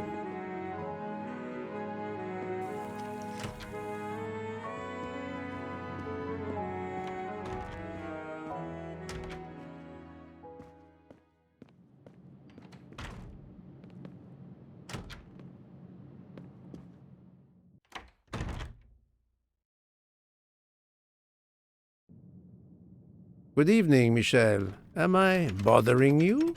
You seem stressed. With everything that's going on, I must admit, it's difficult to be relaxed. Of course, I understand. Especially since we know that Detective Locke's tea was drugged before it was served to her. Detective? Come now, Michel. Surely you would have taken the opportunity to search her things and found her badge. Luckily, she woke up and was finally able to tell us her story. Otaru boiled the water, Jean made the tea. I just brought it. Sir, it could have been any of the staff. Your defense is to accuse others?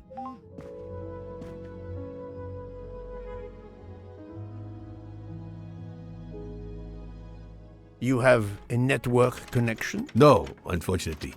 It's just an automatic reminder to pay my rent. I always forget, and my landlord complains. Pierre Michel had to be involved in the murder. The drugged tea, his post at the end of the hall, and now I know why I know more than one of those people on the screen.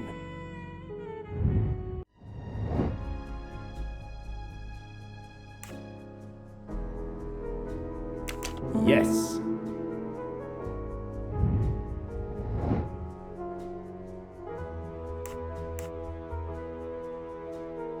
Good job.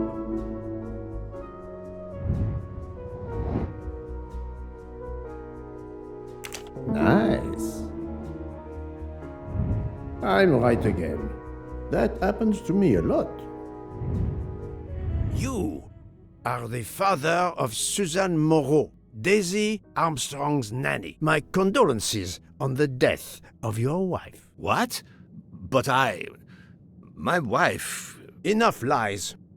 Suzanne does not bear your name? No. Suzanne's mother and I were divorced. Suzanne kept her mother's name. My most sincere condolences, Monsieur Michel, on the deaths of Suzanne and your wife. This job. I loved them. But I was never there for them. Then, a year after the divorce, Solange became ill. Suzanne took her to this special hospital in the US. Got that job as Daisy's nanny. I understand your pain, and the reason that led you to drug Detective Locke. We really can't hide anything from you, can we? Many have been foolish enough to try and keep the truth from Hercule Poirot. Yes, I admit, I drugged the tea. But it was only to keep her quiet, until we I could... But she reacted so much to the sleeping pills. She was lucky, as are you, that she didn't die. To be frank, there is one more thing that puzzled me, but I think I understand now.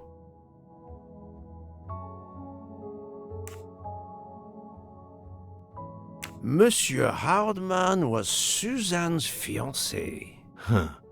I have the impression my whole life to you is an open book. Yes, Cyrus was my daughter's fiancé. I almost consider Cyrus as my own son. Of course, much more is clear now. I have been patient long enough. It is time to go and see what all the commotion is next door.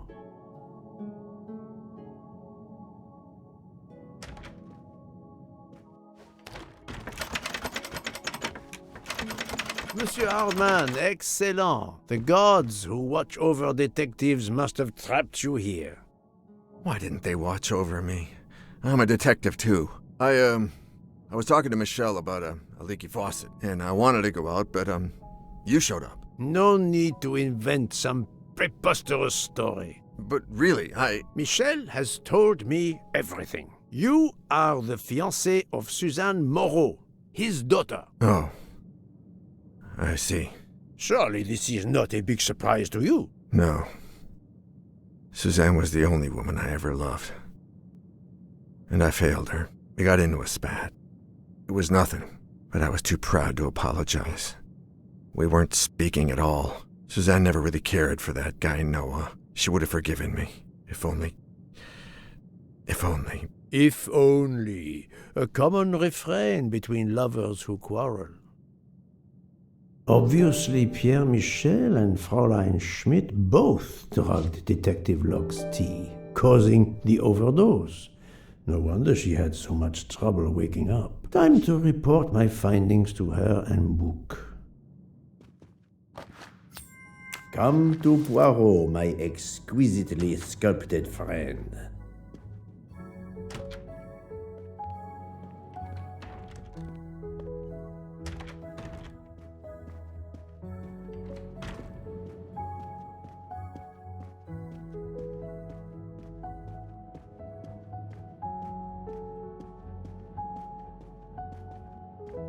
So, my friend, tell me, you have something new? Mademoiselle Locke, I know who drugged you. Fräulein Schmidt and our conductor Pierre Michel both admitted putting sleeping pills into your tea. This explains your overdose. They are relieved you are recovering. Michel drugged a passenger?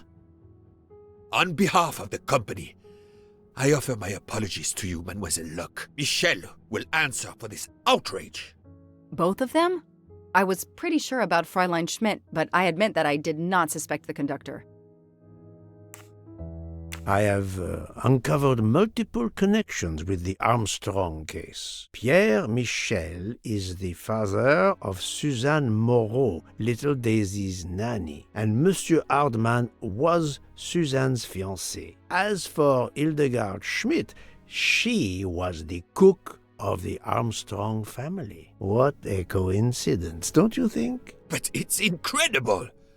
What are the odds that so many people linked to that tragic affair ended up on the same train? About the same as you winning the lottery, my friend. I wasn't the officer who interviewed Fräulein Schmidt back then, so she couldn't recognize me here on the train. How could they know who I was? There were other passengers who might have. Or she may have seen you when you visited the Armstrong home. It is now clear to me that some of the clues to this elaborate plot were staged for my benefit.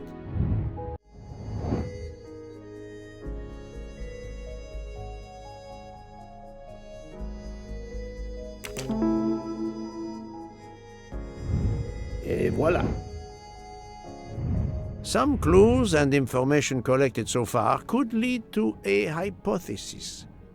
The murderer boarded the train in Vinkovsky, killed Ratchet, and then left the train immediately. How did you come to that possibility? Monsieur Hardman told me about a short man with a high-pitched voice who threatened Ratchet. Imagine for a moment that this man, wearing a wagon-lit conductor's jacket, killed him while Michel was on the platform at Vinkovsky. This murderer then hid the conductor's jacket in Detective Locke's room, then fled before the train left. Why choose Detective Locke's room? Why, indeed. Let me re-explain from the beginning.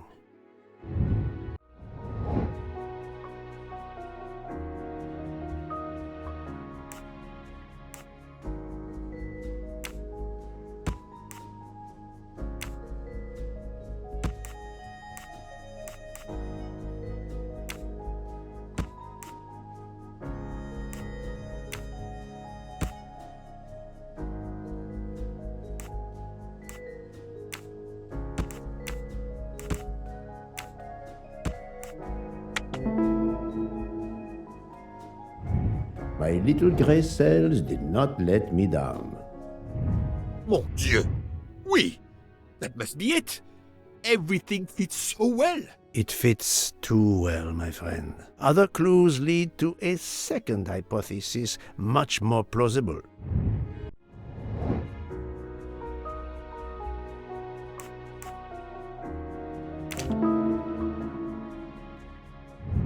That's the right answer.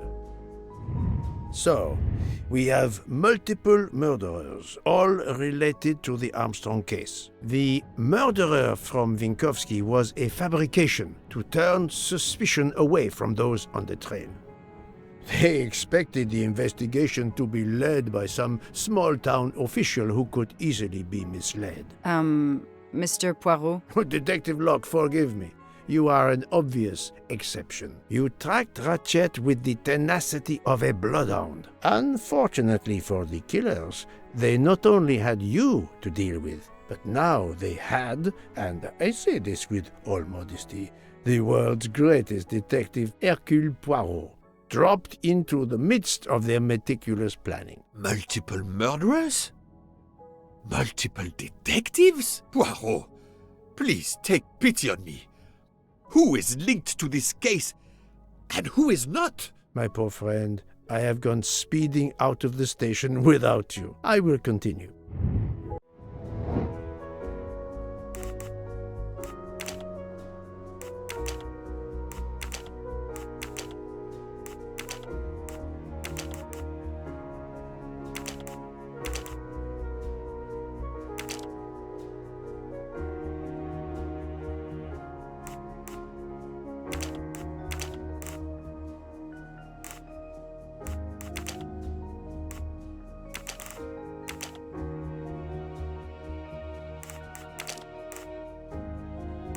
I do not think that's the right answer.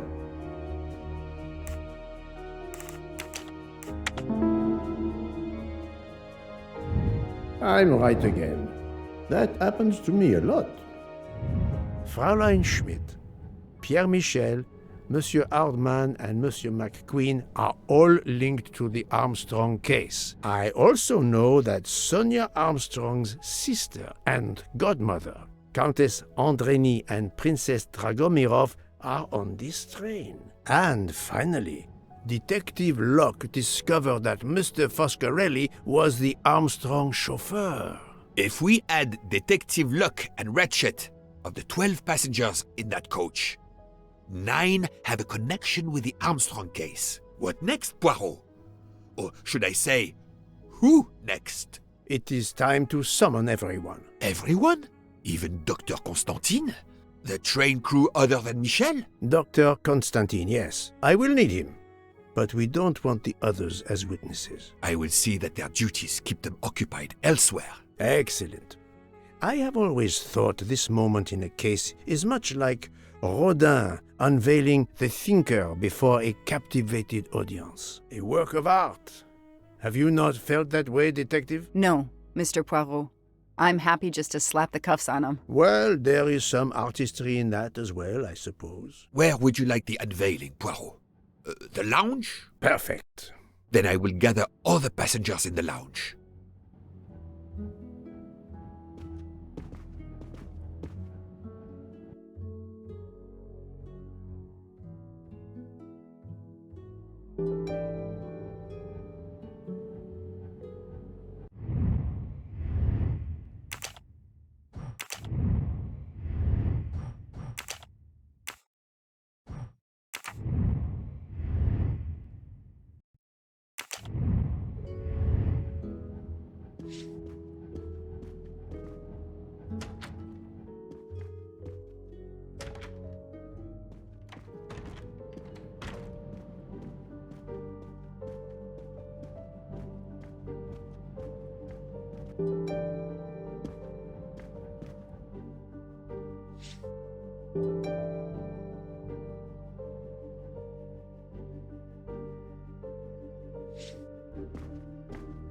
Monsieur Bouc, are the train crew locked in their quarters? Yes, they are. Then the stage is set for the final act. Ladies and gentlemen, I have gathered you together to hear my reconstruction of the murder of Samuel Edward Ratchet, also known as Cassetti. There is not one, but two possible solutions of the crime. I shall put them both before you, and I shall ask Monsieur Bouc and Dr. Constantine here to judge which solution is the correct one. Two solutions? Mr. Poirot, I am hardly qualified. Nevertheless, your assistance is required. Now, you all know the facts of the case. Ratchet was found stabbed to death this morning. He was last known to be alive at 12:37 a.m. last night, when he spoke to the wagon-lit conductor through the door. His watch was found to be badly dented, and it had stopped at 1:15. Dr. Constantine, who examined the body, puts the time of death as having occurred between midnight and 2 in the morning. At half an hour after midnight, as you all know, the train ran into a snowdrift. After that time, it was impossible for anyone to leave the train. So, here is my first theory. The enemy, as Ratchet expected, joined the train at Vinkovsky by the door left open by Captain Arbuthnot and Monsieur McQueen, who had just descended to the platform. He was equipped with a wagon-lit jacket, which he wore over his ordinary clothes, and a pass key which enabled him to gain access to Ratchet's compartment in spite of the doors being locked. Ratchet was under the influence of a sleeping draught. This man stabbed him with great ferocity, 12 wounds in all. He left the compartment through the communicating door to Madame Hubbard's compartment. Yes, that's so. Scared me half out of my wits. The murderer thrust the dagger he had used into Mrs. Hubbard's handbag in passing. Without knowing it, he lost a button of his uniform. Then he slipped out of the compartment and along the corridor. He put the uniform jacket into Detective Locke's suitcase to cast suspicion on her. And a few minutes later, dressed in his ordinary clothes, he left the train just before it started off again, using the same means for egress, the door near the dining car.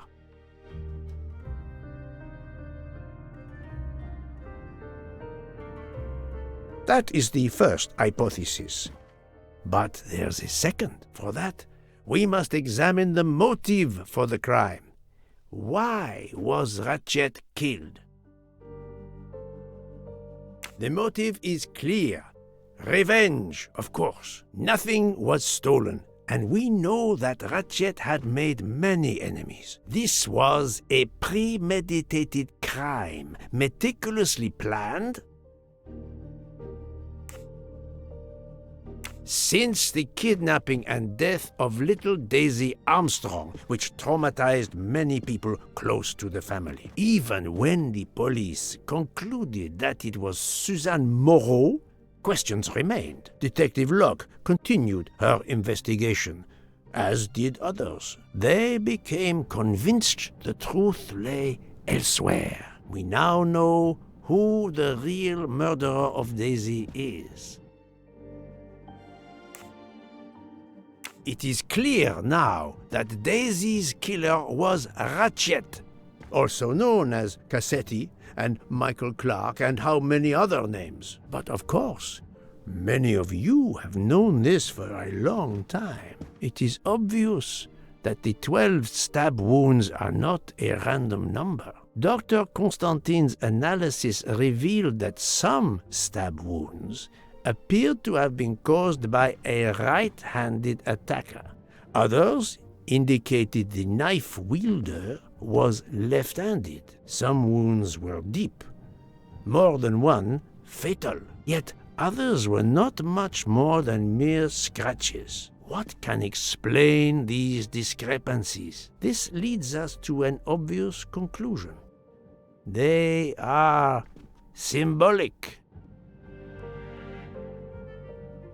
12 stabs. 12! The same number as a trial jury in the United States. But not just a jury of 12 members condemning him to death, but 12 executioners as well. This self-appointed jury had meticulously planned for everything except snow. Snow. The avalanche that stopped us, as well as the presence of not one but 2 detectives on the train. They had to improvise, to hastily add clues and false leads. This woman in a red kimono does not exist. I don't know which of the passengers it was. It does not really matter. It was just a performance, a charade to introduce another possible culprit to muddy the waters. The time on Ratchet's broken watch was deliberately set to conceal the true time of the crime. The vial of vaping liquid incriminated Captain Arbuthnot. However, he had a solid alibi confirmed by Monsieur McQueen. Impossible then to suspect him. The conductor's jacket, found in Detective Locke's suitcase, was put there only to cast suspicion upon her. All these false leads were intended for me. But I am Poirot. I understood the truth. We have a train full of suspects. It's time to identify who the real culprits are. Let's start with Detective Locke.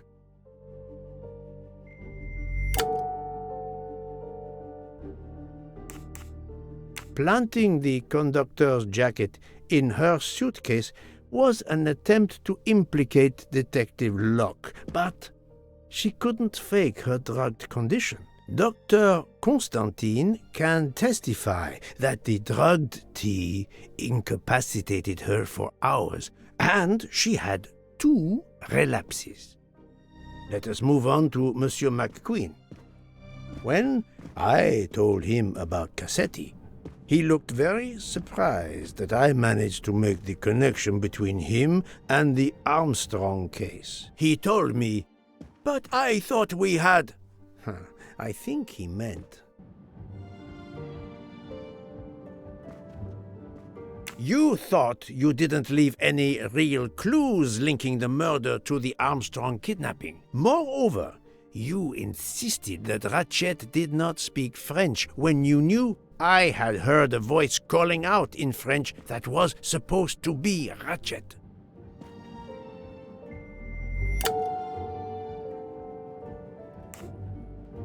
You took some pleasure in leaving me false clues, I think. It was quite annoying.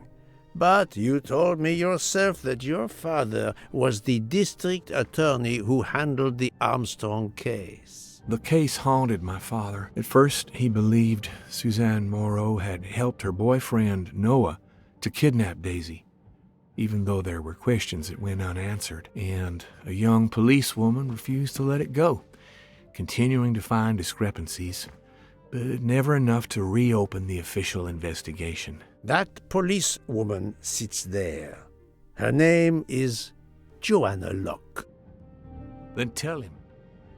Tell him how in the end my father believed you, how he resigned a job that he loved, racked with guilt that he may have let that monster go free. He died young, broken, his faith in justice broken. That's what Ratchet did to him. Thank you for your honesty, Monsieur McQueen. Your father is one more victim of the man who called himself Ratchet. Now, I will turn to Ratchet's valet, Monsieur Masterman.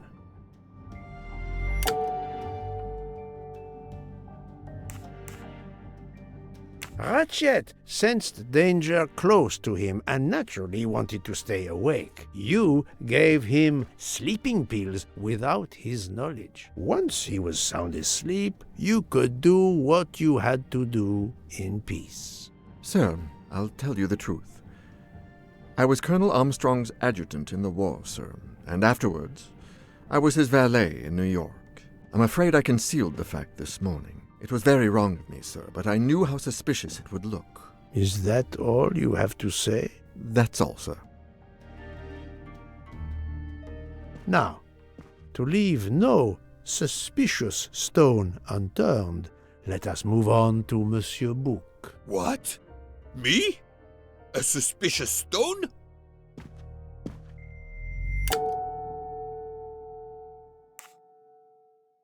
Bouc, my friend, of course you are not guilty. You did everything you could to get me on this train. What madness would cause you to ensure, and I speak with all modesty, that the best detective in the world could be present to witness your crime? But doesn't our friendship count as well? Most assuredly, but a murderer can wear all sorts of masks, including friendship. Let us consider our ever-efficient wagon-lit conductor, Pierre Michel.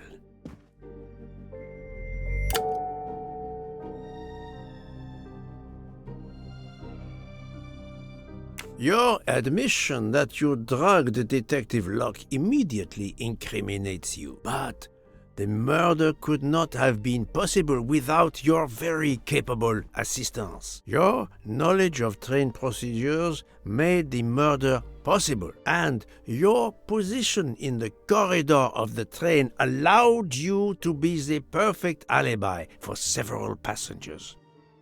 And your motive? Suzanne Moreau, Daisy Armstrong's poor nanny, who was wrongly accused and committed suicide, was your daughter. C'est enfoiré.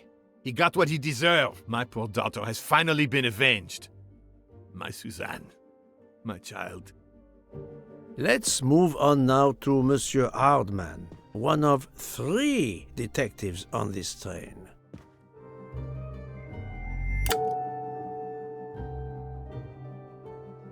Monsieur Hardman, I think you are a real detective. But you were never hired by Ratchet. Your alibi was that you were watching the corridor to protect Ratchet, which, of course, you never did. You protected Pierre Michel. However, we just saw that his alibi doesn't hold up, so neither does yours. I don't know about the conductor. Being Suzanne's fiancé, you had a substantial motive to punish Ratchet. You used your detective skills, just as Detective Locke did, to hunt him down and finally avenge the death of your beloved. That's right, Mr. Poirot. I do have some detective skills. I never doubted it. Now, Fraulein Schmidt, the lady's maid with the soul of a cook.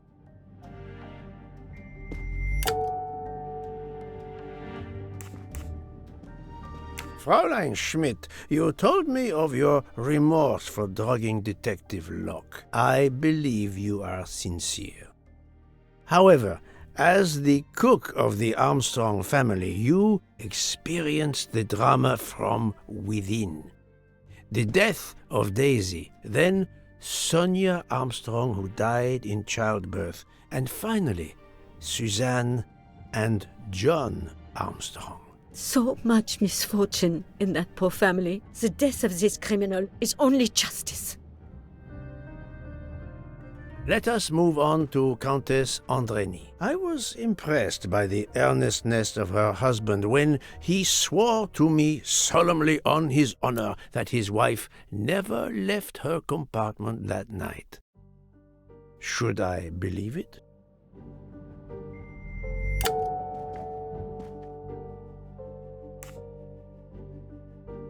Countess Andreny, being Sonia Armstrong's sister, you had every reason in the world to want to avenge her. But you were incapable of stabbing someone, even after what he had done to you and your family. The night of the crime, you simply took a sleeping pill. I appreciate the irony that nearby, Detective Locke was also in a drugged sleep. When you awoke, you thought the nightmare was over. Rudolph? Hush, my love. Hush. Excellent transition. I was coming to you, Count Andreny.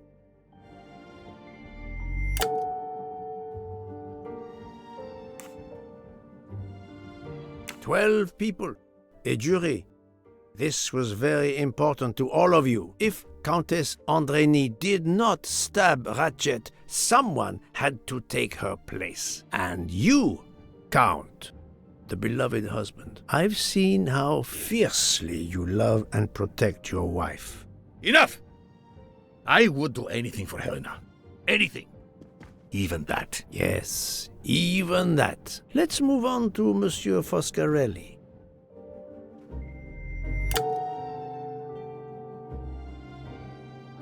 Detective Locke found out that you were the Armstrong chauffeur, and that you planned to travel on the same train at the same time as Ratchet. That is what made her decide to obtain a ticket as well. Unfortunately, she could not prevent the murder. Have you lost your tongue, Mr. Foscarelli? Oh, Daisy. She was the delight of the house. Tonio, she called me. And she would sit in the car and pretend to drive me. And you, Mademoiselle Olson, a champion for the immigrants, a worthy calling.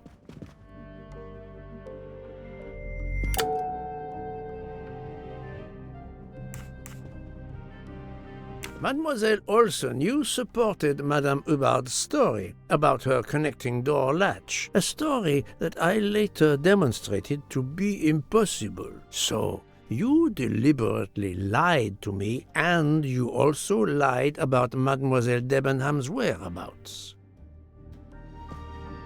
Enough! I can't take this anymore! I know what you want from me, Mr. Poirot. Very well. Here it is. She was my little Daisy, my angel, so patient. When I patched a scrape or took her temperature, that was my job. But she was so much more to me. She was a shining light in an ever-darkening world. I've tried to honor her by caring for children who have lost everything. Thank you, Mademoiselle Olson. You too shed light on your part in this mystery. You were Daisy Armstrong's nurse. I will ask you no more questions. It is enough that you have admitted what I know to be the truth, and I understand. Let's move on. Dr. Constantine. You suspect me? I know none of these people. I didn't know Ratchet either, and I've taken a solemn oath to help people, not murder them.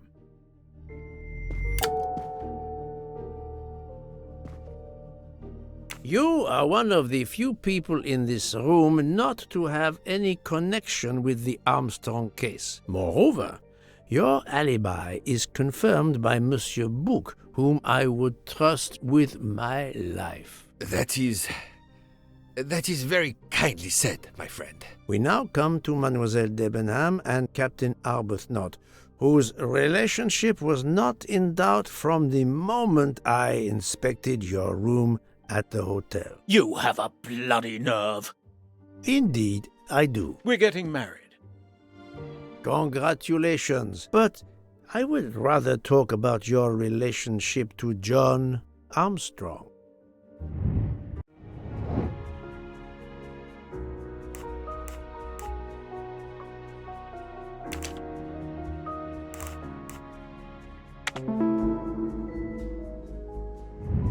Et voilà. Captain Arbuthnot, you served in the army with John Armstrong. What I don't understand is why a man your age is still a captain. One might expect you to be a colonel as well. Ever fought in a war, Poirot? It was war that first brought me to England. Then you know what it's like. There's a shattering sound, and death, and mistakes, acting on intelligence that proved to be wrong. I sent a patrol to their death. Good men, brave men, wasted. John testified on my behalf at a court-martial. I'm not a colonel. I don't deserve to be, you bloody fool. But I'm also not in prison. John remained my best friend until... There, you have my story. Understand now? Archie, calm down, please. You're right, Mary. What you see in me, I don't understand. Oh, Archie, I see in you what John saw. Miss Debenham, I'm sorry. My turn, is it? I'm afraid so. And you have caused me quite a puzzlement. Your connection with the Armstrong family was not obvious. Then I remembered the job you currently hold.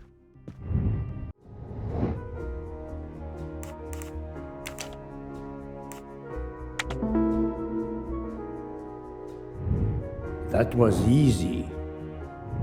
You were the teacher of Helena Andrény, whose maiden name was Helena Goldenberg before she married Count Andrény. Yes, absolutely. Why lie to you?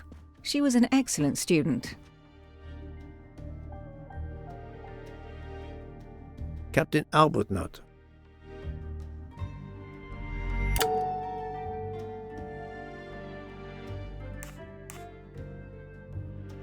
You had one of the strongest alibis, thanks to Mr. McQueen. But his testimony melted like a snowflake. There went your alibi. Poof! Unless you have another one.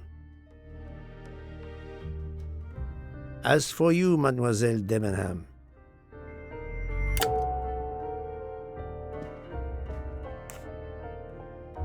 Mademoiselle Olsen was the only one who could confirm your alibi. I think you know where you stand. Very good, Mr. Poirot. Are you satisfied? I will be, soon. Now I must turn to Sonia Armstrong's godmother, Princess Dragomirov.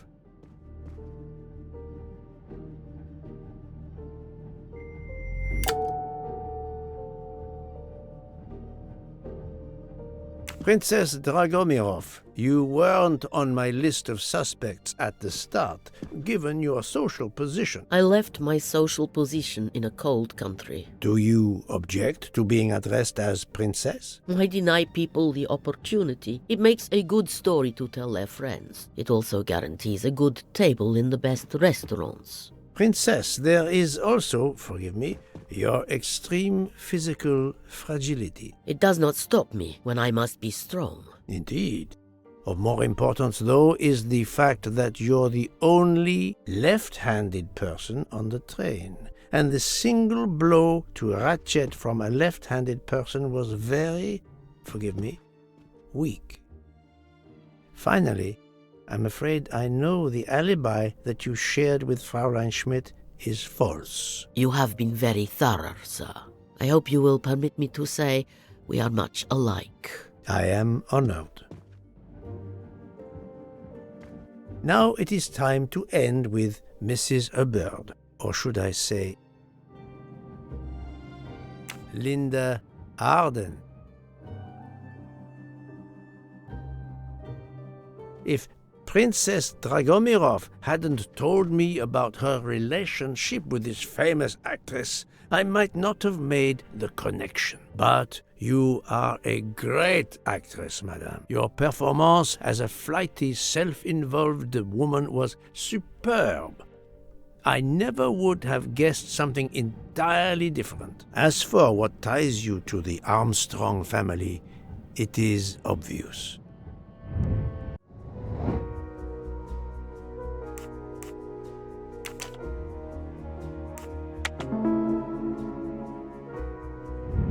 That's the right answer. Mrs. Hubbard, you are the mother of Sonia Armstrong and Mrs. Andreni.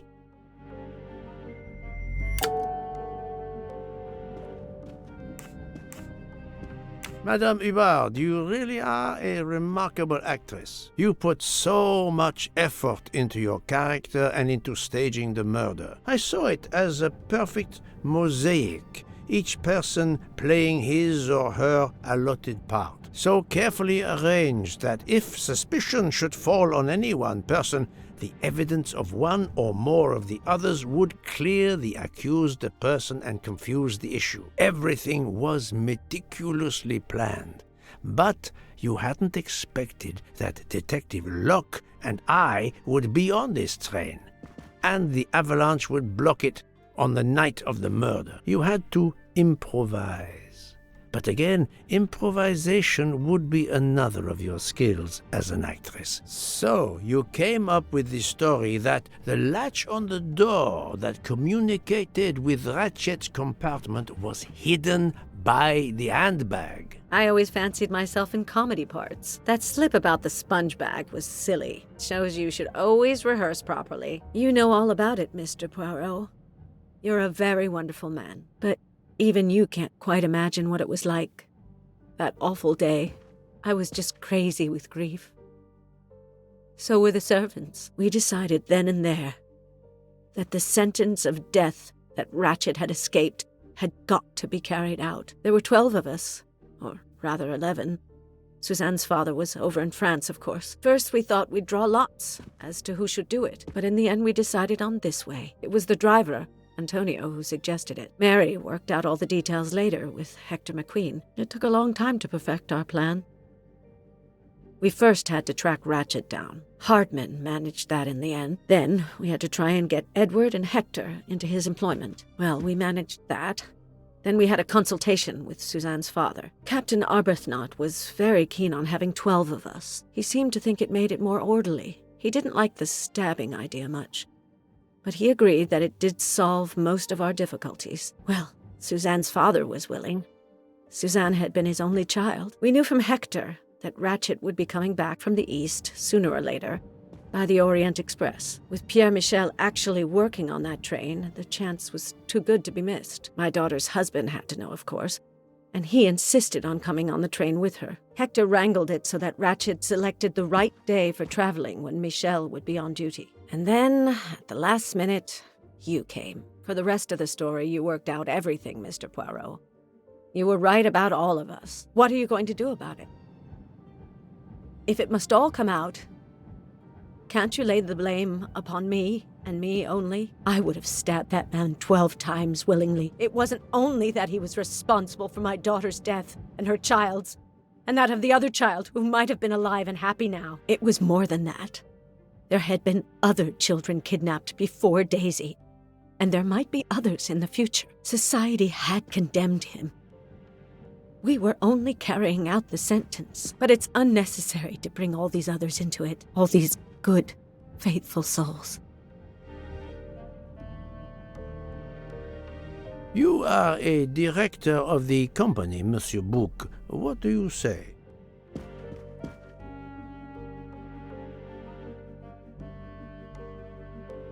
In my opinion, Poirot, the first theory you put forward was the correct one. Decidedly so. I suggest that is the solution we offer to the police. You agree, Doctor? Certainly, I agree. As regards the medical evidence, I think that I made one or two fantastic suggestions. Then, having placed my solution before you, I have the honor to retire from the case.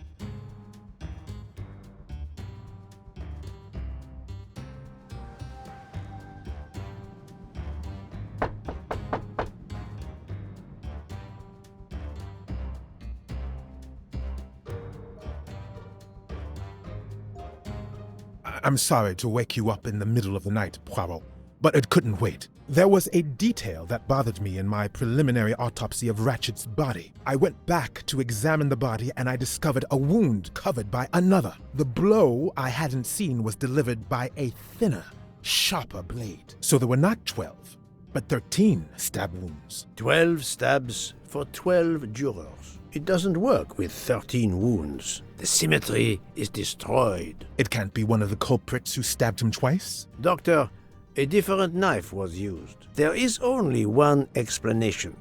Somehow, some way, there is a 13th murderer on this train. We must tell Book. The case is not solved.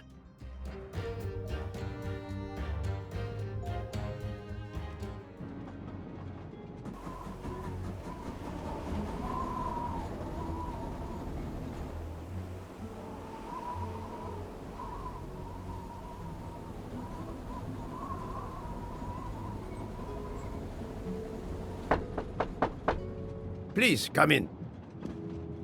Ah, Book. I see we are moving at last. Yes.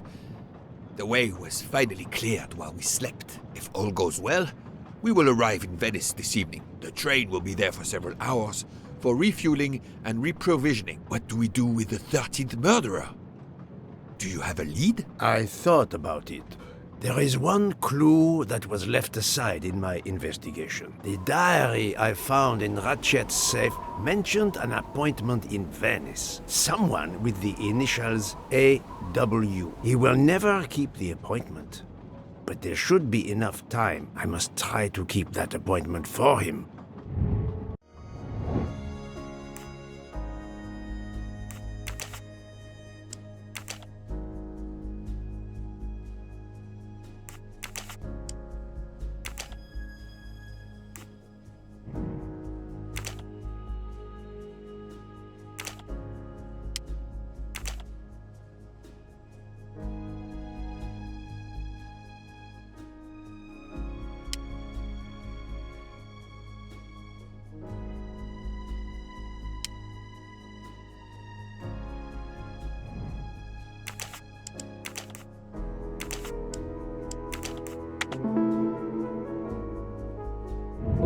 My little gray cells did not let me down.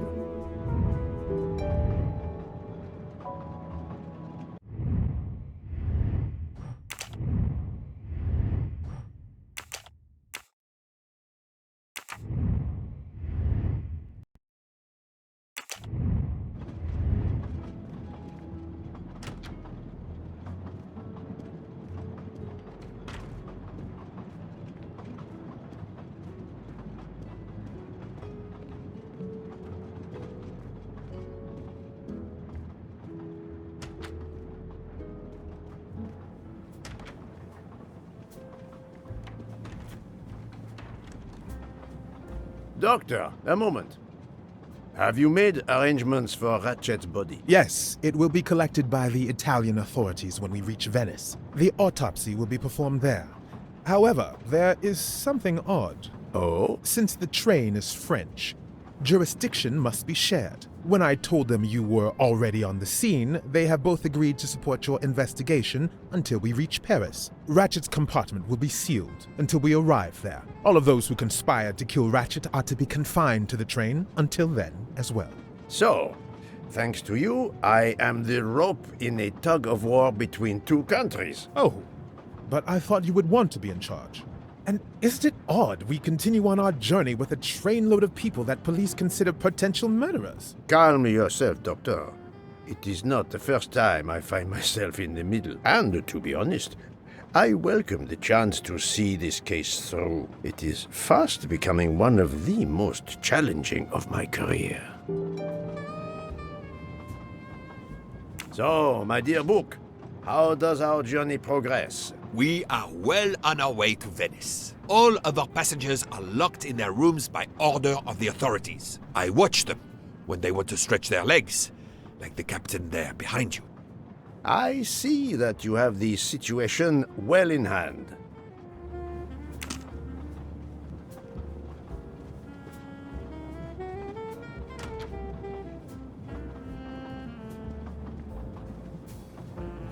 Mademoiselle Locke, you are clearly an excellent police officer. Could you accompany me to Venice for an investigation into Ratchet's activities? There is much we still need to know. Well, yes. It would be an honor to work with you. And I'm glad you trust me. What do you have in mind? There was a notation in Ratchet's appointment book. He had an appointment. With who?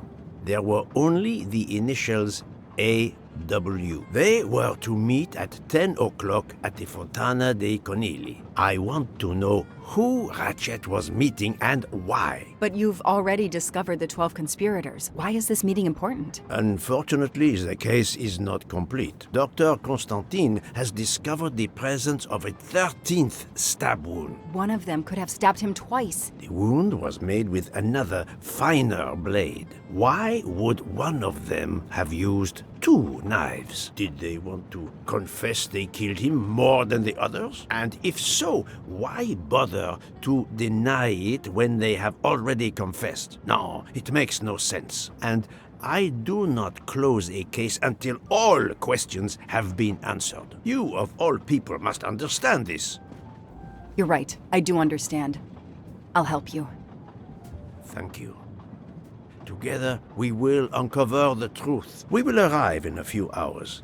Take the opportunity to rest. I slept well last night. No more effects of the drug. Excellent. Then be prepared when we reach Venice. We have another mystery to solve.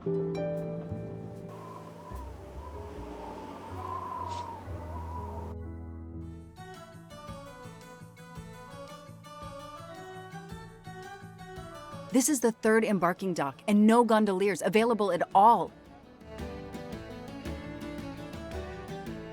With Carnival, you can't find a gondolier to cross that damn canal. They're all booked. The worst thing is that the fountain is just across this canal. We're almost there.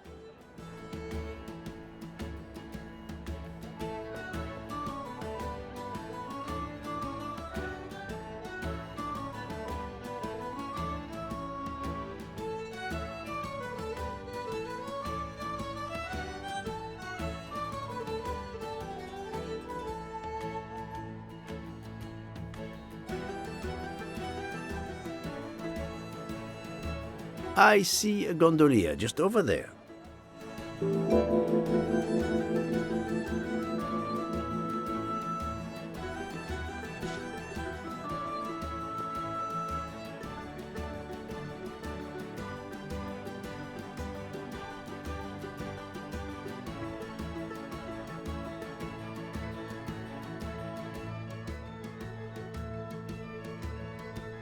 Hi there. We'd like to cross the canal, please. There is a bridge about a kilometer down the canal. Please. According to the map, the Fontana dei Conigli is just across the canal here. No.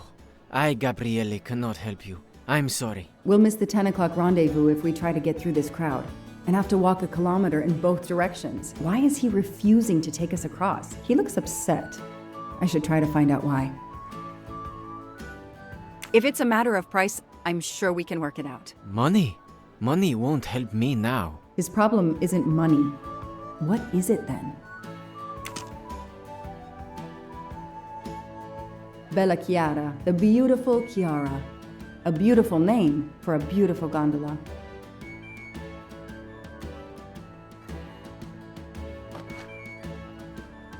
What a sham. A beautiful bouquet crushed by revelers.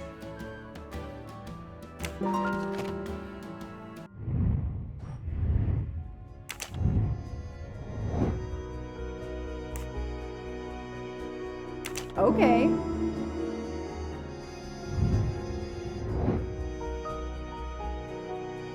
Nice. That is a great detective job.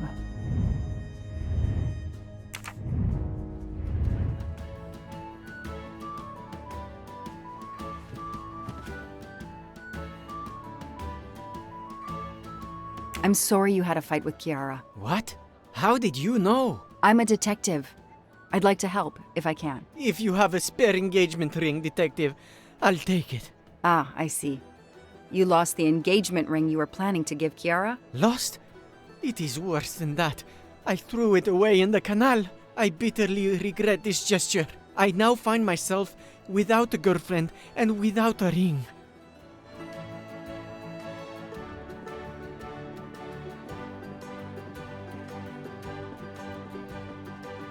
If we find the ring, maybe the gondolier will take us across. You are right. There is not much time. I will help you.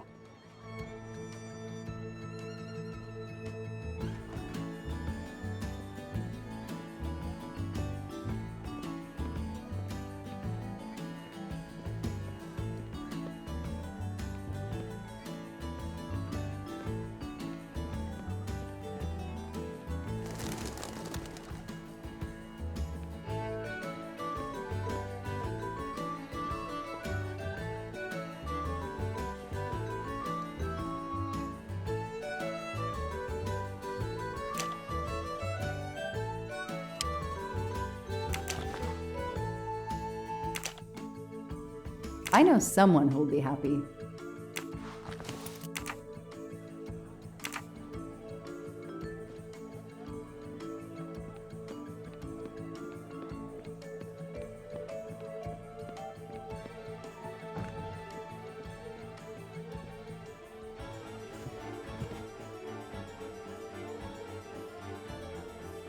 Excuse me.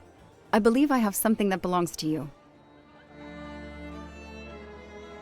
Mamma mia, grazie mille, signorina. With this, I can now win my Chiara's heart again. I know it. How to thank you? My friend and I need to get to the other side. We have a very important date at the Fontana di Conigli. Ah, yes. The rabbit fountain. Of course, I'll take you across. Then I will call Chiara. Hopefully, she will forgive me. I'm sure she will. Well done, Detective Locke.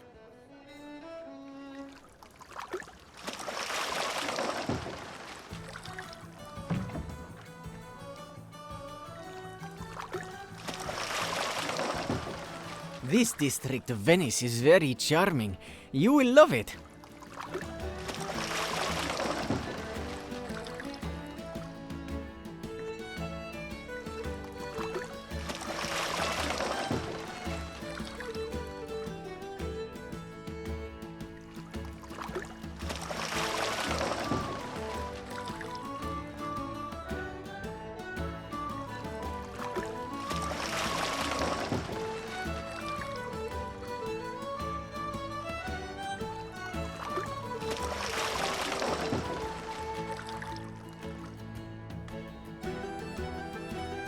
If it's not too much to ask, can you wait for us until we return? Yes, no worries.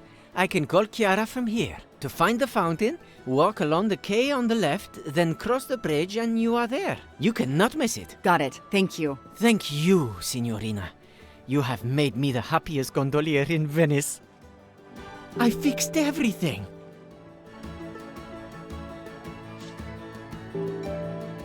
Do you forgive me?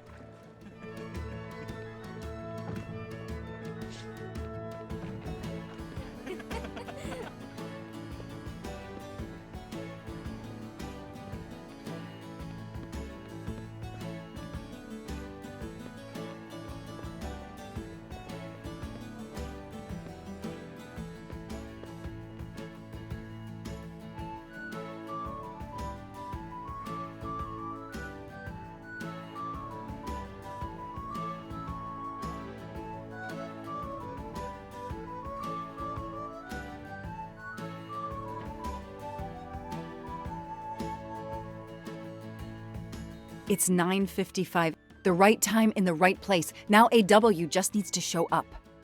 You made me run, Detective Locke. Poirot does not run. I'll wait, sitting down.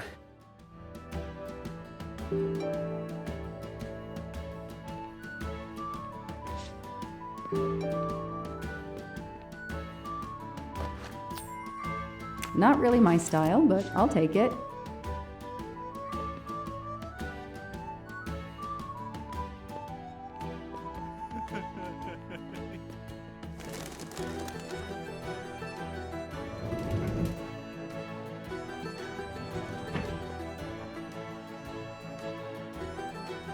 If there's no one to help me, they won't mind if I help myself.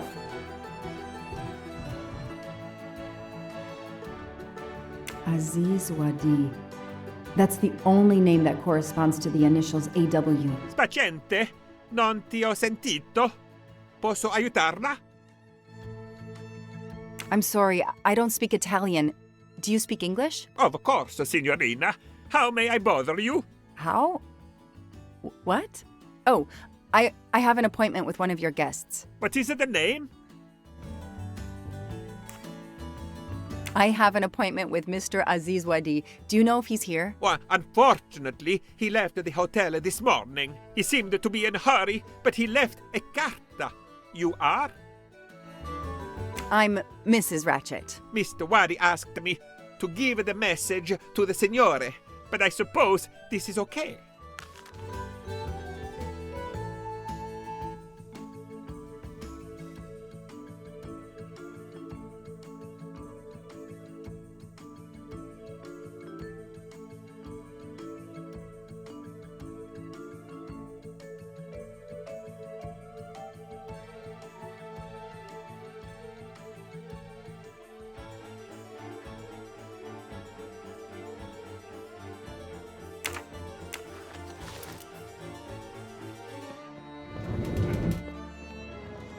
So, mademoiselle, was our mysterious AW here? No, but I managed to get his name, Aziz Wadi, and a letter he wrote for Ratchet. It seems to be a kind of riddle rhyme. Let me see.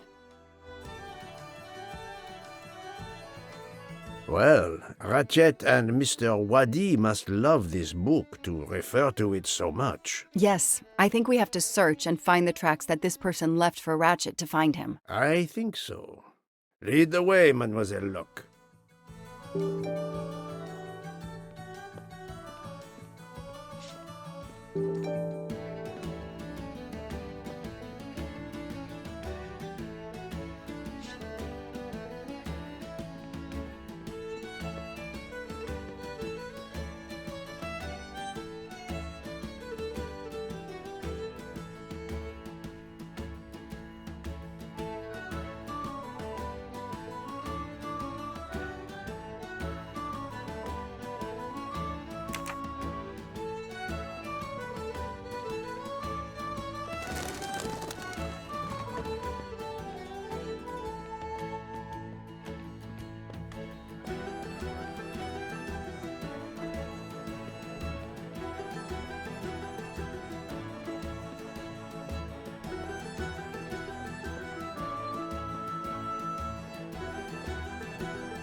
shiny facial hair. The good news is that it's gold.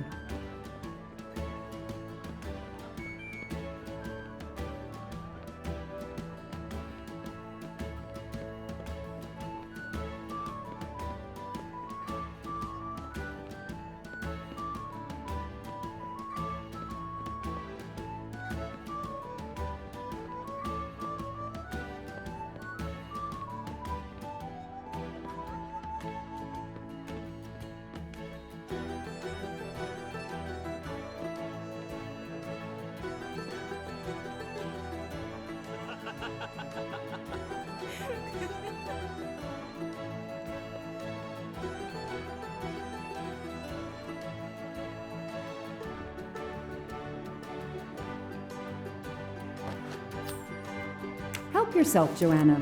You earned it.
Hey, you. I can't lose them.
Move over.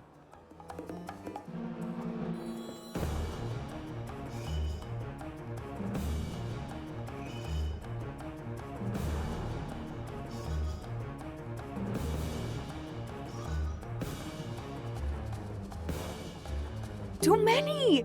Too many masks! The murderer could be standing there watching me and laughing.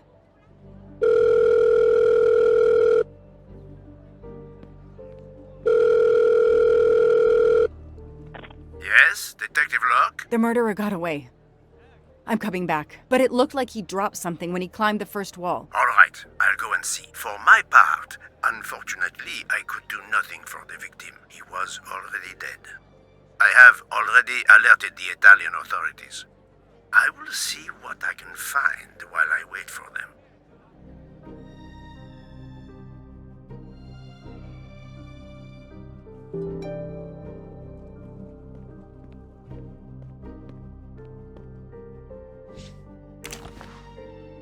A pair of women's glasses. Was Ratchet planning a new identity? There must be several tens of thousands of dollars in this bag.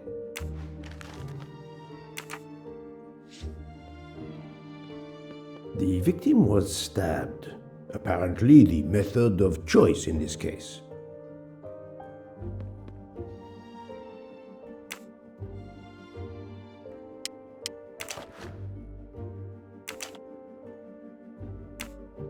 Mr. Waddy's Swiss passport. I'll see if I can find a match on the internet to confirm his identity.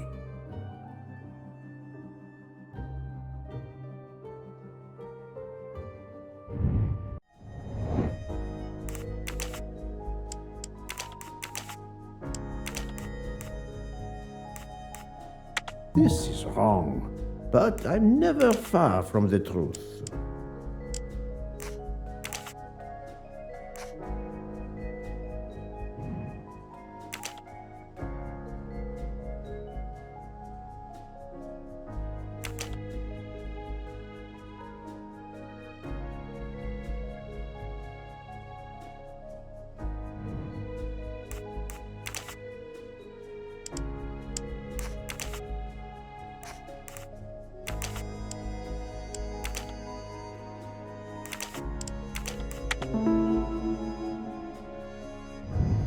That was easy.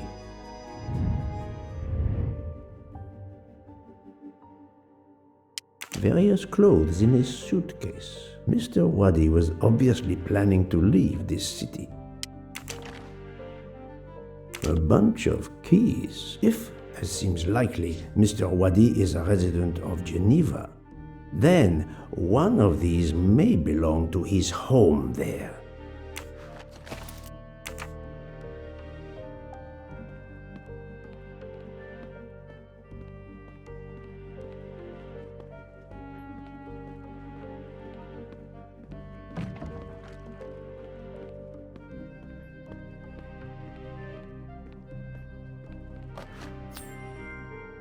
Haha!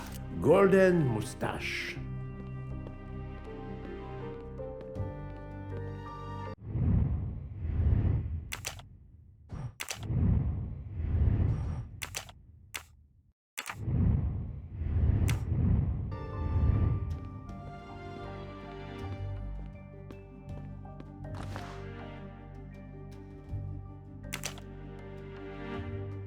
A false passport with Ratchet's picture. Clark, Ratchet.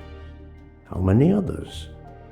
Now he will become Enrico Caldo. It appears Ratchet changed his identity as often as his socks.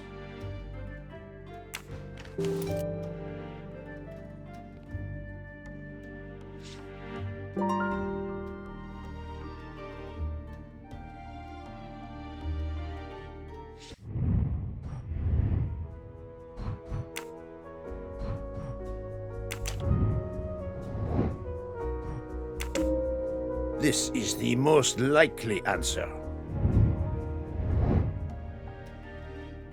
I'm sorry I couldn't catch the suspect, Mr. Poirot. There is no need to apologize, mademoiselle. Your efforts were marvelous. I found some information about Mr. Waddy. Did you access the FBI database? Don't worry, my little gray cells were enough. However, the database may confirm the origin of these banknotes. No need. I included them when I continued my investigation. Excellent.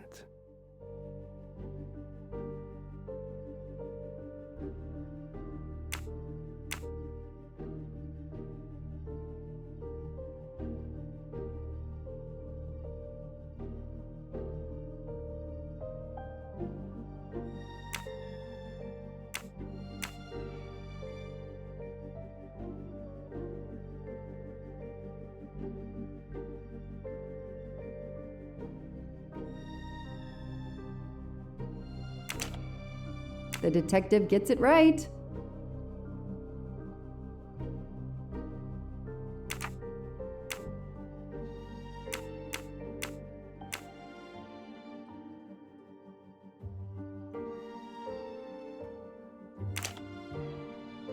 Score. 1 for the good guys.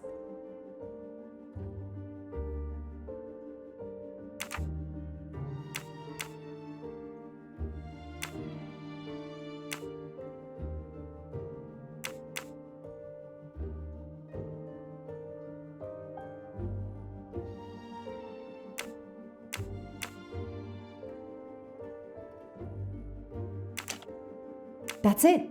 No rookie mistake there. Mr. Poirot! It's part of the ransom money from the Armstrong case. You are surprised? I suppose not. So Ratchet had it in an account at the Banque du Lac. It would seem so. He knew the serial numbers on the banknotes could be traced, and he could not spend it, so he stashed it there. But now he's run low, something he didn't count on. He hopes enough time has passed so he can begin to spend the ransom money. There is something else he didn't count on. What's that? He didn't count on you, Detective Locke, and your tenacity. Thank you. But we are still left with a murderer on the loose. But we progress. We know Mr. Wadi had an appointment with Ratchet. He had a bag full of money and a passport with Ratchet's photo, but a new name. What is your opinion about the passport? I discovered that he was arrested in Armenia for trafficking in stolen art and was supposed to be arraigned in January. Once again, he changed his identity and vanished. You are correct, mademoiselle. He also told me that he was threatened, and that threatening letter we found in his room was real. He had to disappear once again.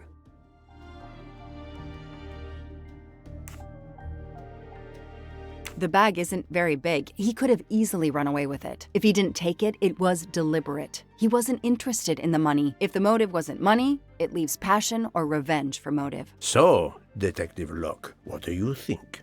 Passion or revenge? Revenge seems like an obvious motive to me. The murderer carefully followed Wadi from the fountain to the new meeting place despite Wadi's precautions. That is cold and careful. Excellent. We cannot yet know for certain, but that is a sound psychological analysis. We have an idea of the motive. It is the same motive as that of our 12 would-be murderers on the train. But we still must know who was under that mask. I think Wadi's killer is also Ratchet's murderer. The motive for both deaths was revenge, and both are related to the Armstrong case through the ransom money. Exactly. So our murderer is linked to the Armstrong case. The money is linked to the Armstrong case. But these glasses that I found in the bag, they must have something to do with this case too. Wait, those glasses mean something to me. Wait, I know. I've seen these. They belong to Suzanne Moreau, little Daisy's nurse. I remember seeing them in her bedroom, but they were gone the day she died. I remember the press saying that the nurse had committed suicide. I've always believed otherwise, and the glasses are proof that she was killed by Ratchet or his accomplice. He took those glasses. I always had a gut feeling, but now, Mr. Poirot, now I have proof Suzanne was innocent. Yes, you do. But the question I ask myself is this. Why did Ratchet keep these glasses? In my investigation at the time, I had already found Daisy's hair clip in one of Ratchet's hideouts. And now, Suzanne's glasses end up in this bag, which was a delivery to him. 2 objects from 2 victims of Ratchet. Keeping an object belonging to his victims as a memento of the murder. He was a fetishistic killer, a trophy hunter. Okay, we managed to clear up some of the gray areas. What now? The bag only contained a fraction of the $1 million ransom of the Armstrong case. The rest must still be in a secure place. I will make a wager with you that it is the Banque du Lac in Geneva where Mr. Wadi worked. Wadi was also the keeper of Ratchet's secrets. They were killed by the same murderer. Agreed. Well, there is nothing more we can do here except wait for the police. Prepare yourself for a long evening with the police. We have a lot of explaining to do. And after that? A visit to Geneva, perhaps?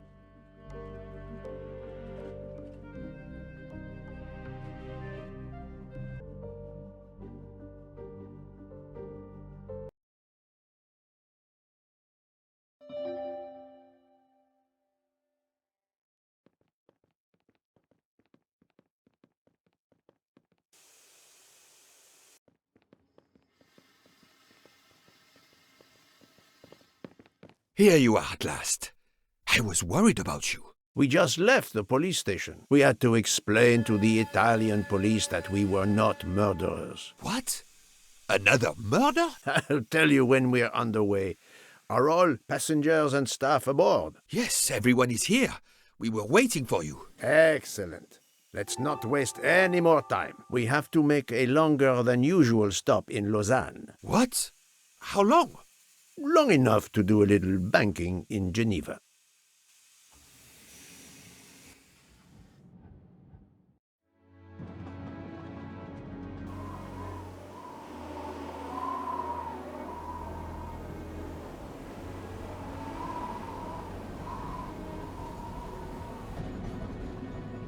But this is madness.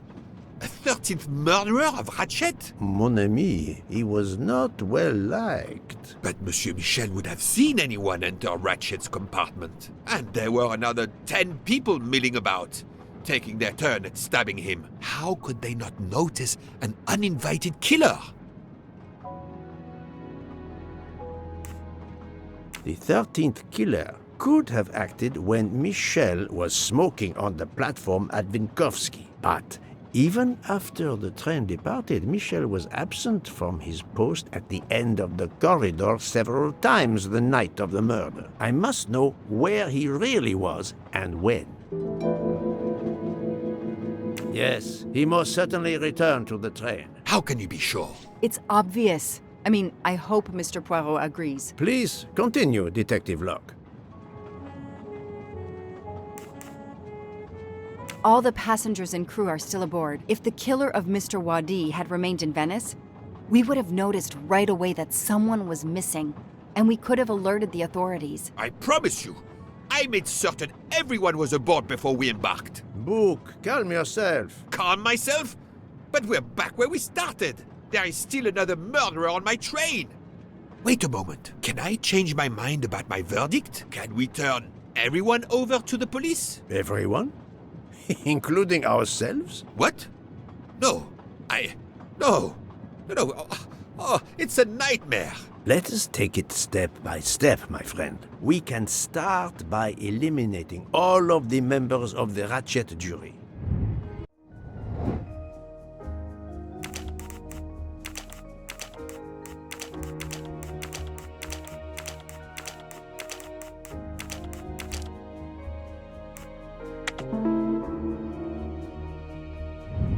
That's the right answer. If we eliminate the 12 jurors, we are left with 7 additional suspects. 7? It's still too many. I agree. We must reduce our list. Excuse my impatience, Poirot. It's as if my beautiful train is cursed. Can you exonerate any of the 7? Fantastic. Book worked hard to get me aboard the train. He is definitely not a suspect. Good. Mademoiselle Locke cannot be a suspect. She pursued Mr. Wadi's murderer. Great. Dr. Constantine alerted me to the 13th stab wound. He is not a suspect. I'm right again. That happens to me a lot. I have 4 suspects left who I must now examine more closely. Miss Nielsen, Monsieur Maury, Monsieur Fauché, and Countess Andrény. One of my employees? Suspicious? All 3 got off the train in Venice to restock supplies. Any one of them might have slipped away without being noticed. I suppose. But what of Countess Andrény? You cleared her yourself. She is cleared of the first murder, but we know little of her movements here in Venice. So, we still have 4 suspects to interview. Detective Locke? I can't join you, Poirot. My chief saw something on the news about the case and my involvement. He's demanding an explanation. If I want to keep my badge, I have to call him. Then you must do so by all means. I'm sorry. No need to apologize. I understand. I'll make the call for my compartment. If you're looking for me, I'll be there.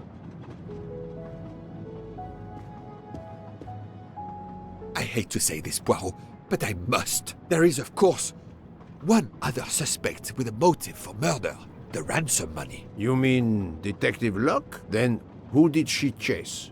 Who killed Aziz? We both saw the masked murderer standing over the body.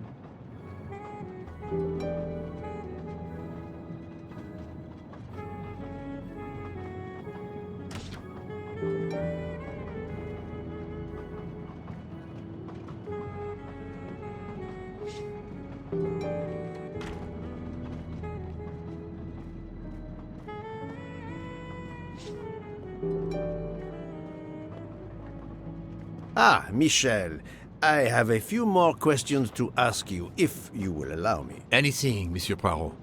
We are in your debt. Let us review the actual timeline of the night of Ratchet's murder, not the one manufactured to hide your crime. I left the train in Vinkovsky for a smoke. Then I resumed my post. That was the truth. The train departed on schedule. But then, of course, an avalanche of snow blocked the tracks. At 12:45, Madame Hubbard and I met in her compartment to discuss how to adapt our plan. Due to the snow and Poirot. The little play we had staged for you had to be rewritten. I left her compartment at approximately 1:15. Then the curtain went up. Calls in the night, the red kimono, all for my benefit. And all for nothing, as it turned out. Do not blame yourself, Michel. I am the theater critic no playwright wants to see in the audience. Please tell me your movements when we were stopped at Venice Station. Once the compartments were cleaned and the linen refreshed, I stayed in my quarters. Did you notice anything special? Comings and goings? Monsieur Bouc had asked everyone to stay in their compartments. I would occasionally walk the train to ensure everyone was comfortable. Oh, I saw Monsieur Maury was all alone loading his crates of provisions. A great chef like that, reduced to petty labor, I would have helped him. But Monsieur Bouc had ordered me not to leave the train for any reason. So, Monsieur Maury was forced to labor alone.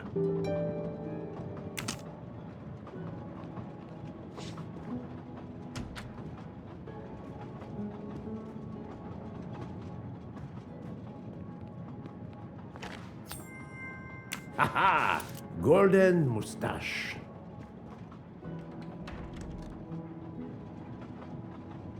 Doctor, I need to question Countess Andrény. I'm afraid that won't be possible, Mr. Poirot. The Countess had an anxiety attack when we arrived in Venice. She was terrified the police would come for her and her husband, despite how you concluded your investigation. I had to give her a sedative. She has been sleeping since. You have stayed with her all the time we were in Venice? Count Andrény begged me to watch over her. I have not left this room. You're the reason she's in this state. Bouc voted to absolve you all. I accepted his verdict. I told her. I tried to reason with her.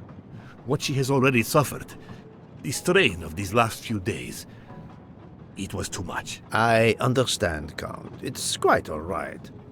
I have the answers I came for.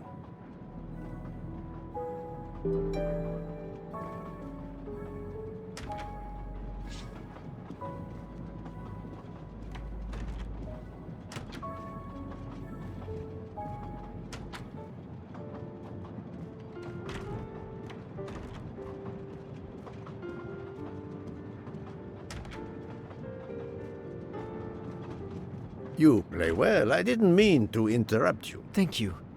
Many years of piano lessons thanks to my mother. I try to play in a few clubs in Paris when I get the chance, but as you can see, it hasn't made me rich. What can I do for you? Conversation only. Tell me about your time in Venice. I had Monsieur Bouc's permission to see my sister. She lives in Marghera, just outside of Venice. She had a baby a few weeks ago. This was my first chance to meet my new nephew. Monsieur Bouc gave you permission? Yes, you can ask him. Most assuredly, I will. What time did you leave, and when did you return? I left around 9:10 p.m. I was back by 10:45 p.m. When I got back, Hotaru was in a lot of pain. I gave him a back massage. That would have been enough time to kill Monsieur Wadi and return to the train. Tell me again about your poker game the night of the murder. It's a regular game to help relax after a long day. Let's see, we started around 11 p.m. We took a short break in Vinkovsky, Hotaru, Pierre and I. The game finished up around 2 a.m. We'd all had quite a bit to drink. Ah, yes, I left for about 10 minutes to refrigerate champagne for the next day. That must have been around 1 a.m. May I see your knives? Of course. They are here. If you don't mind. Help yourself. They are under the bar counter.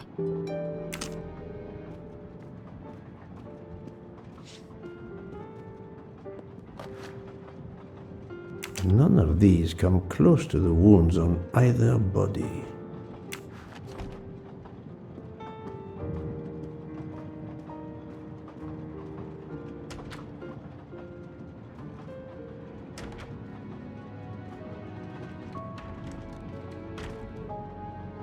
You told Fauché he could go into Venice? Marghera, actually.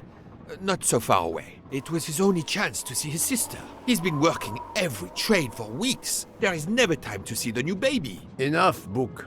Your heart does you credit, but your common sense, it... I know. But it's fine. Isn't it?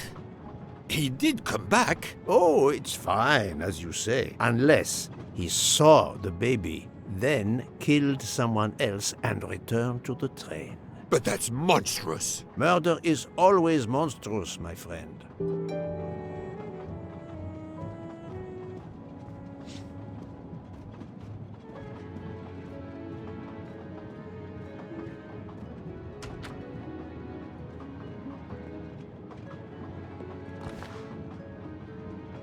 Saffron. It must be worth a small fortune. Good evening, Monsieur Maury. May I have a moment of your time? I have a few questions to ask you. Of course! As long as you don't mind if dinner is ruined. I promise to be as brief as possible. What did you do while we were stopped in Venice? With Freya's help, I loaded fresh produce for the next part of our journey. Then, you may not believe this, but my job requires a lot of physical labor. My back suffers. Fortunately, Jean has become quite adept at separating my vertebrae. Tell me about your poker game the night of the murder. We started around 11 p.m. When John finished his shift, we played until around 2 a.m. From what I remember, it's a bit vague. You played without a break? Actually, we did break once for a smoke. John, Pierre, and I. When we stopped in Vinkovsky. When was that? Around midnight? As you may know, I have solved the murder of Monsieur Ratchet. That is a shame. I beg your pardon? The bastard sent my steak tartar back, telling John I was to burn it. I will add it to the list of his crimes. One wound on Monsieur Ratchet's body was struck by a very sharp, thin-bladed knife. We haven't found it yet. You think one of mine was used? I'd like to have a look, if you don't mind. In that drawer. An impressive set of knives, but their blades are too wide to have been used for the crime.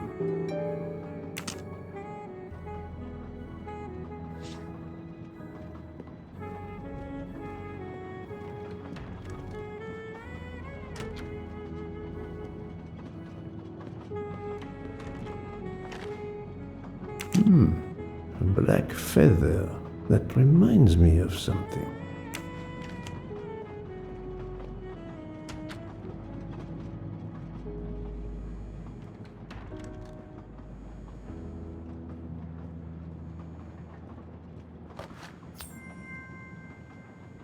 You can never have too many of these.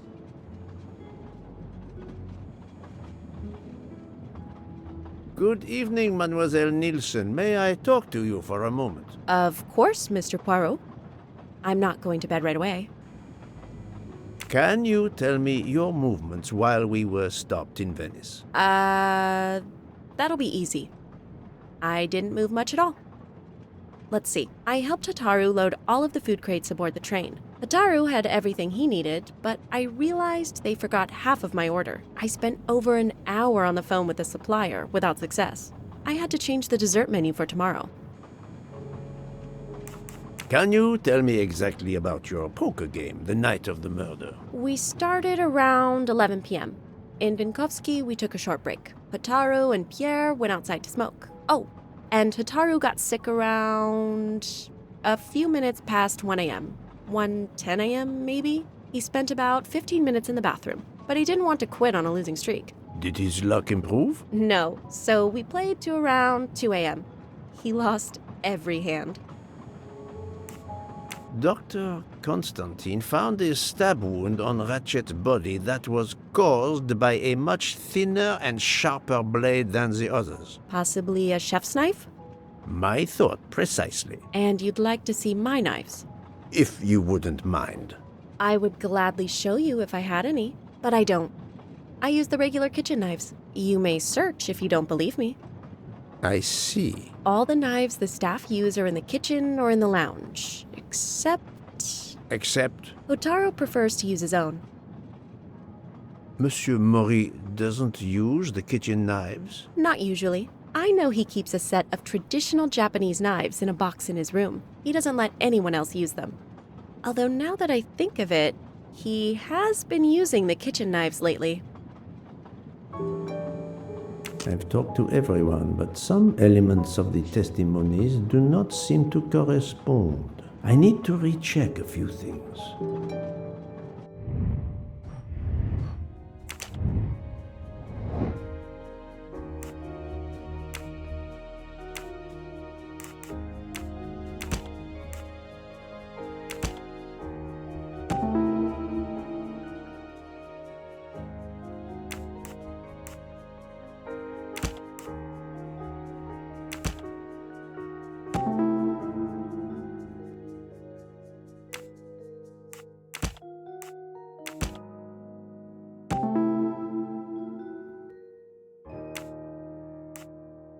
Any of the three staff members had the opportunity to kill Ratchet when Monsieur Michel wasn't watching the hallway. My little grey cells did not let me down.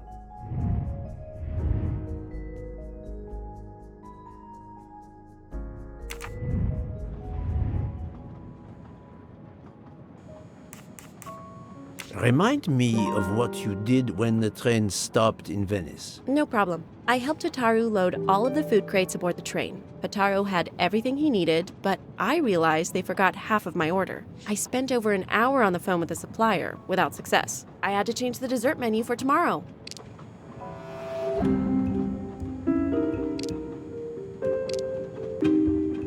Mademoiselle, I believe you're hiding the truth from me. What makes you say that? Michel saw Monsieur Mori carrying the crates of food alone. You weren't on the platform. I did help Hotaru. The entire time? He carried so many crates, his back was sore. I'm sorry about that. Okay, I'm guilty. I did leave him before we were finished. But I had to. There was no saffron he needed for a recipe. I volunteered to go into Venice and get him some. The Rialto market would be open late because of the carnival. He gave me money. I knew we weren't supposed to leave the train, but I only wanted to help. Mr. Mori can confirm this. Ask him. I saved dinner.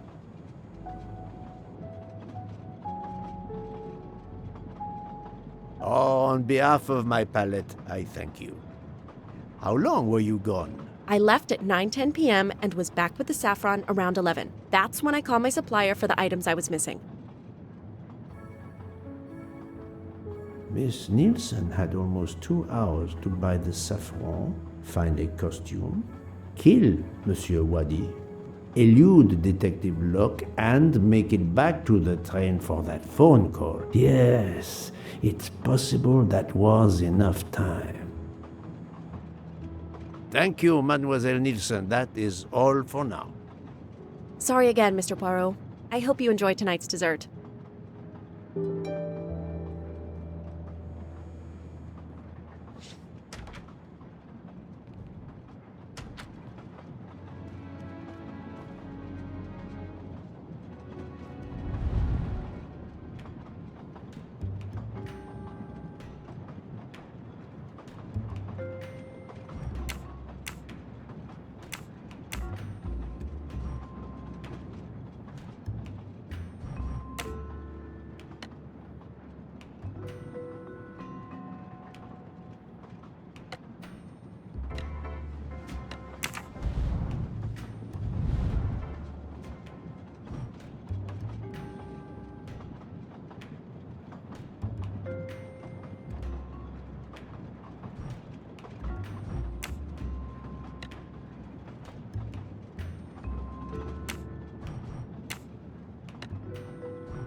An object that looks like a broken comma. It must be part of something else.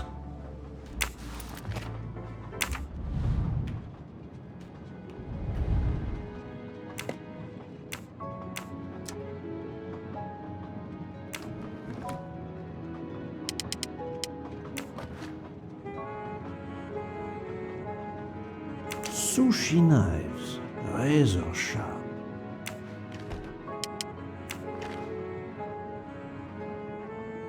Sushi knives, razor sharp.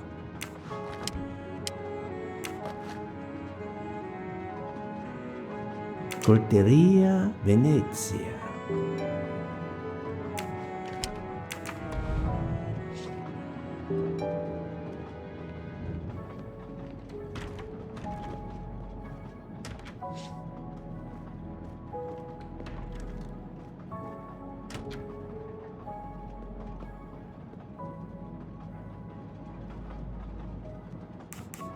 I'm sorry, Monsieur Mori, but haven't you forgotten something? You haven't told me about the knives hidden in your room. Ha! Yes, indeed. I forgot to tell you about those. They are my personal knives. I only use these knives. There are none better. I bought them all in Japan. No one is allowed to touch them except me.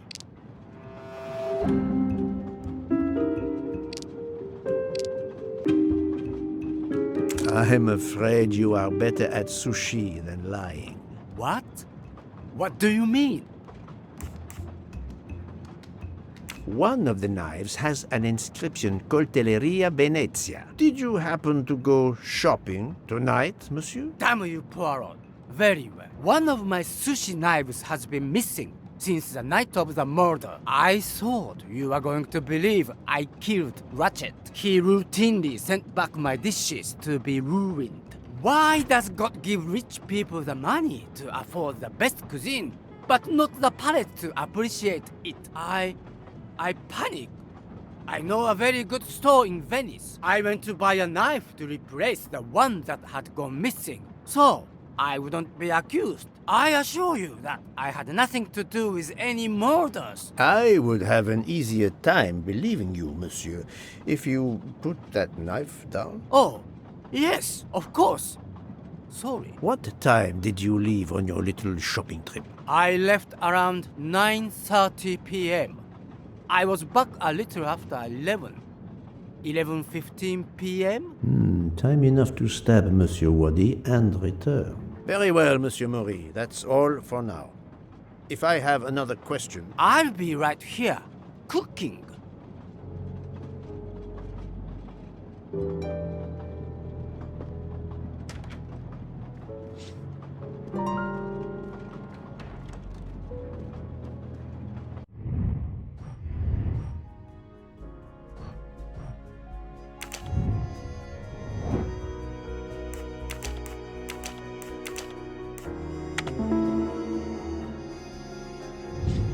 That was easy.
What have you been doing, Poirot?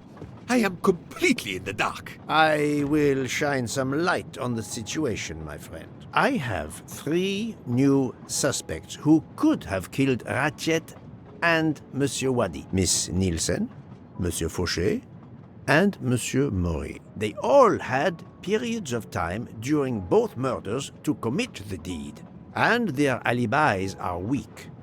A visit to family, and not 1, but 2 shopping trips. But all are my employees. Alas, yes, my dear Book.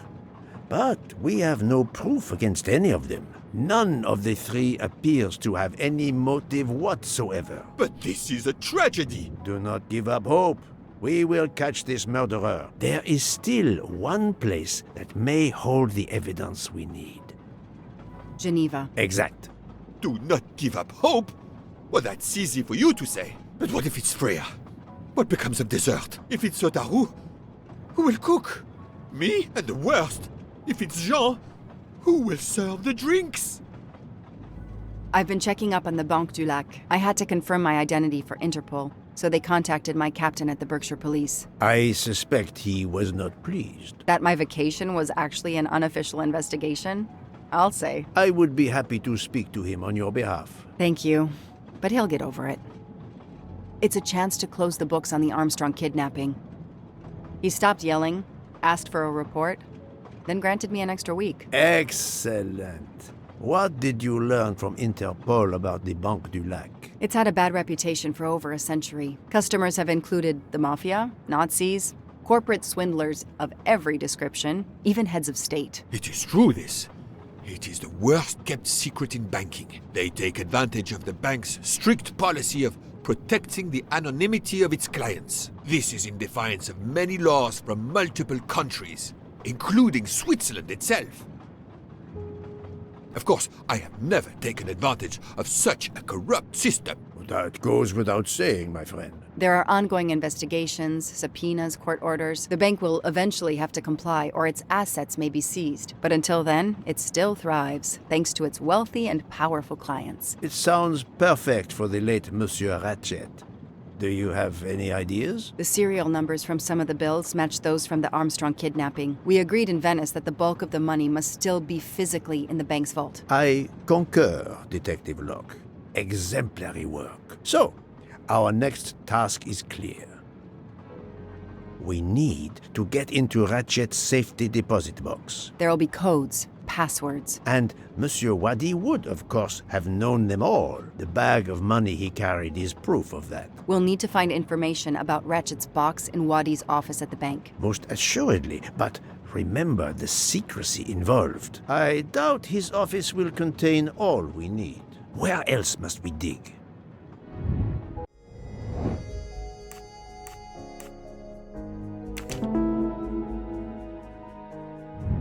Et voilà. Mr. Wadi couldn't keep all of his secrets at the bank. Hopefully we'll find something in his apartment. We already have his address thanks to his passport, and his keys we retrieved from his body. The train stops in Lausanne at 8 a.m. But that's far from Geneva. I can delay the departure until 11 a.m. No later. The police are expecting us in Paris by the end of the afternoon, at the latest. They won't tolerate any delay. The bank doesn't open until 9. I can see only one way that gives us a chance to be on time.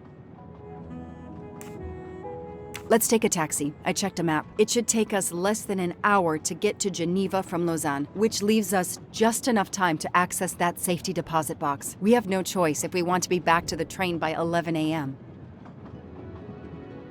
The best thing is to separate. One of us searches his apartment, the other searches his office. To access the safety deposit box, we need to find the key, the box number, and the passcode. Suppose you find all this. How do you plan to get into the vault? We are going to use the bank's anonymity policy to our advantage. And the quickest way is for you to impersonate Ratchet. I would rather impersonate Jack the Ripper, but in the interest of justice, I will do it. We need to find the account number. Along with everything else. I will say I want access to the vault. They don't ask for papers or even names. The vault information is enough. I'm not hearing any of this. I run a train company. I don't rob banks. Perfect. Let's recap the plan.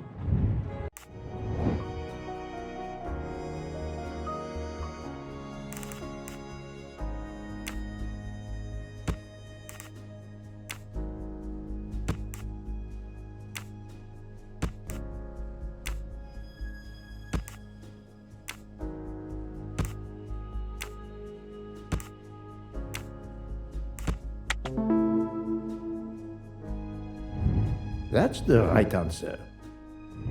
To sum up, we're going by taxi to Geneva. Then we'll split up. You're going to search Mr. Wadi's apartment. I'll search the office at the bank. When we have all the information we need, you pretend to be Ratchet, and we can finally find out what Ratchet is keeping hidden in his safety deposit box. It sounds impossible. Not for Detective Joanna Locke and Hercule Poirot. We should get some rest. You are right, Detective. We face our greatest challenge tomorrow. Together.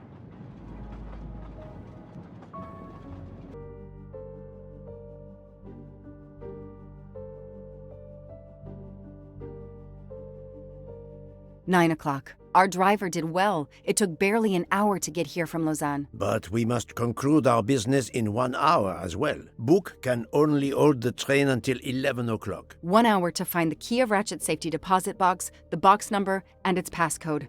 A lot to ask. Indeed, which is why we must split our forces. I will take the cab to Monsieur Wadi's address. You must search his office. I have you on speed dial. And thank you, Mr. Poirot. For what, mademoiselle? For trusting me.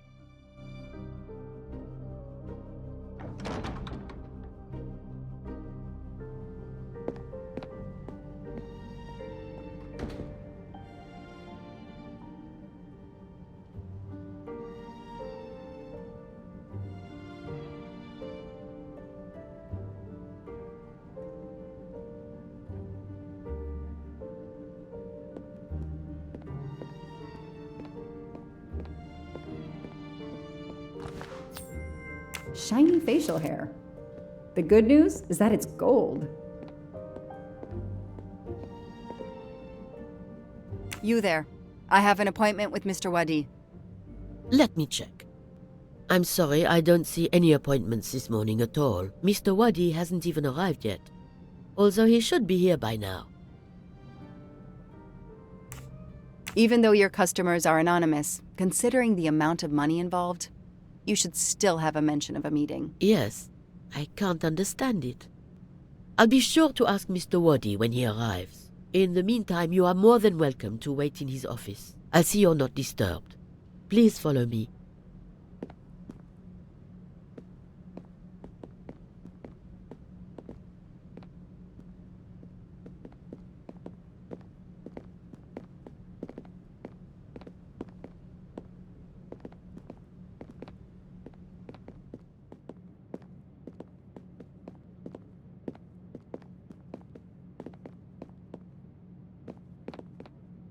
Please come in. I can't understand where Mr. Wadi might be. You're right. I don't have much time at all.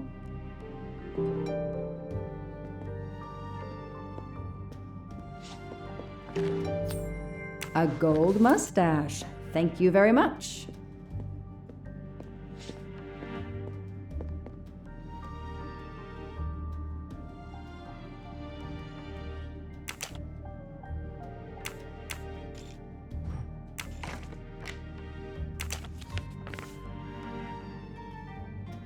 I'm taking a picture of it. I'll send it to Poirot. It might be useful to him.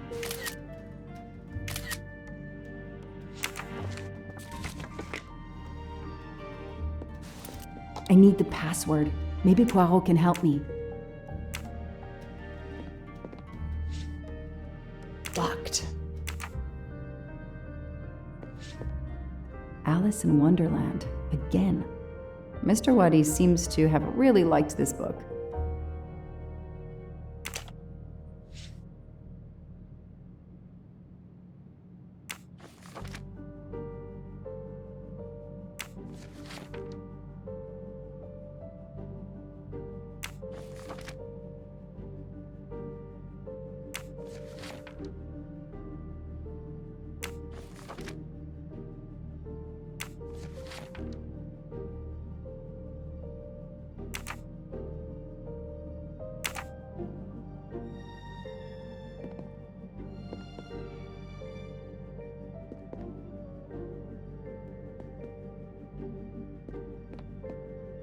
A souvenir Tower of Babel. Makes sense. We know that Mr. Wadi is from Iraq, and the ancient tower is said to have been built there.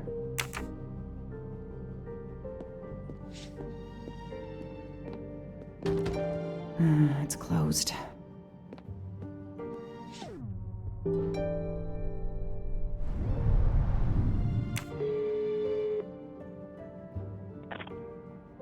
I managed to get into Wadi's office. I did a quick preliminary search. Everything is locked, including his computer.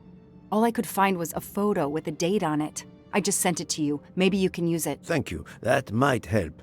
I've just arrived at the apartment. I'll call you when I find something. As quick as you can. I can't stay here long.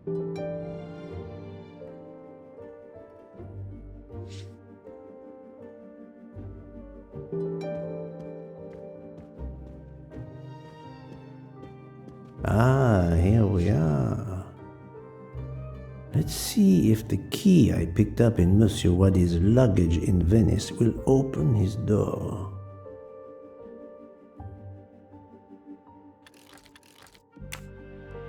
Great.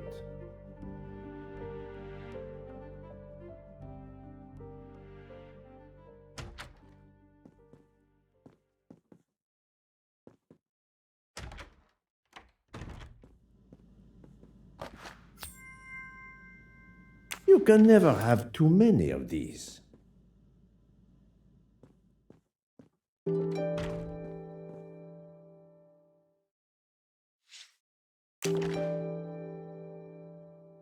A dart, a familiar projectile found in any pub in England.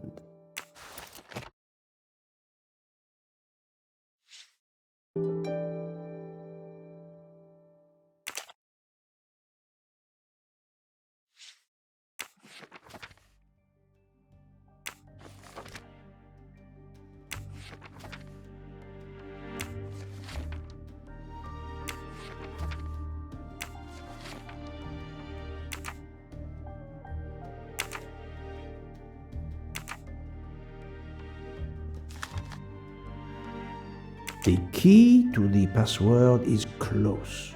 I can feel it.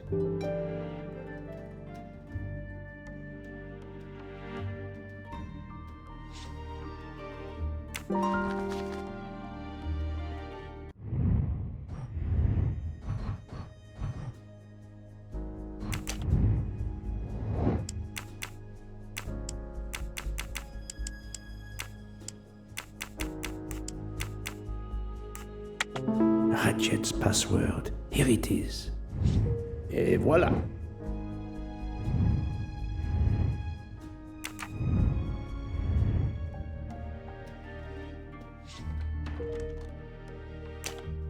That may be useful to Mademoiselle Locke or me.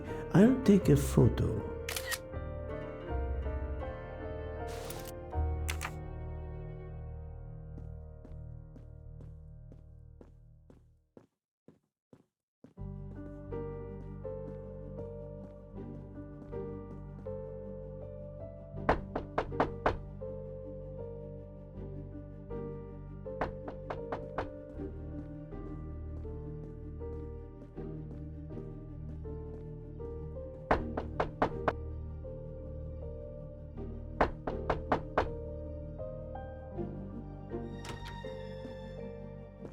Who are you?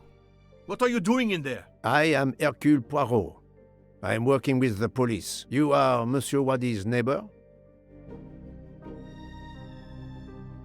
Yes, next door. I heard a noise. I thought it was Mr. Wadi who had come home. I don't know him very well. A delivery man left a package for him with me.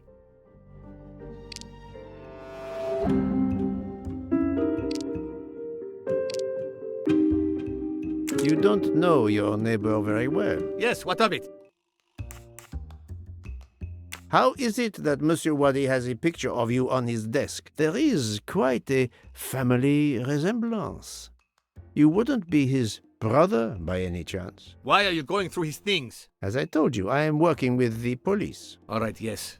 I'm his brother, Mehdi Wadi. Do you know where he is? I am very sorry, sir, but I have some terrible news for you. Your brother has been murdered. You have my sincere condolences. Oh no. Aziz. My wife. My son. Their hearts will break. Everything he did was for his family. He brought us here from Iraq to give my son a better future. We can't go back. You won't. You won't. Do not fret, Monsieur Wadi. I do not want to cause trouble for you and your family. I am here to catch his murderer. When did you last see your brother? 2 days ago. He was on his way to Venice. It was not a journey he was looking forward to. I knew something was wrong, but he promised all would be well soon. My son will be heartbroken. Aziz made a point of reading to Fadi every night so he could learn English. We hope to legally emigrate there one day. Your son, Fadi. What did Monsieur Wadi read to him? His favorite book is Alice in Wonderland. The nonsense of it all. Why? It is the answer to a question I had. I believe your brother was a good man, forced for some reason to keep secrets, and that got him killed. Sir, there is something else. Aziz left me a letter to open if anything should happen to him. Could you show it to me? Yes, I will get it.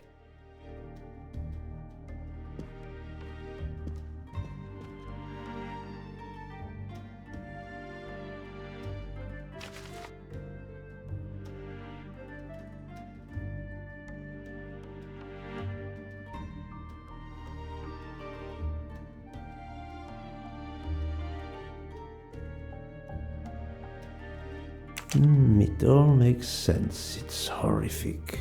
But to Ratchet, it would be just business as usual. At least I have Ratchet's account number, 82664. Thank you for giving me this letter. Let me assure you, the man Ratchet cannot harm you. He was killed before your brother was. Really? Who did it?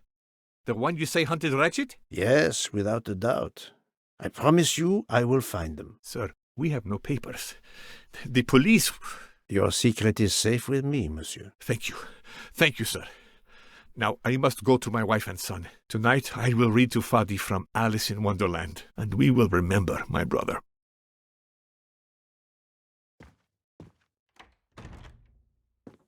I need to notify Mademoiselle Locke that I have Ratchet's bank account number.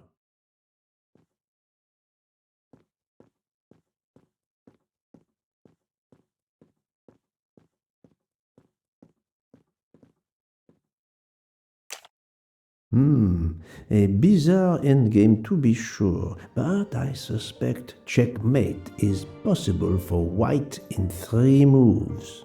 Let's see.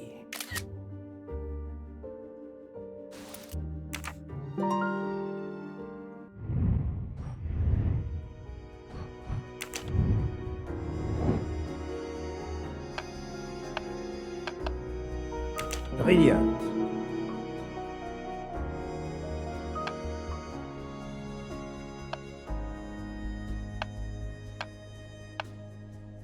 Good.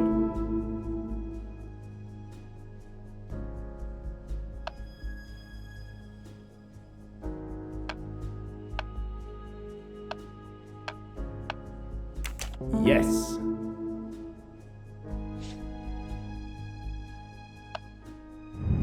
I'm right again. That happens to me a lot.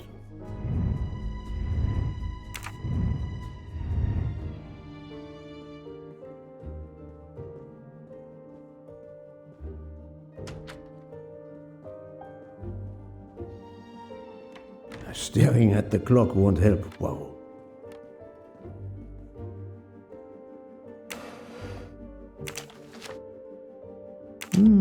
This could be the password to Monsieur Wadi's office computer. He must change it every month.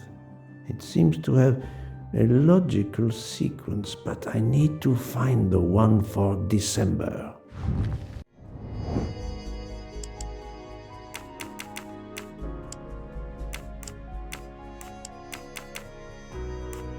If that's the password to the computer in Monsieur Wadi's office, we still need to translate the Arabic characters. And there weren't any Arabic characters on the office computer's keyboard.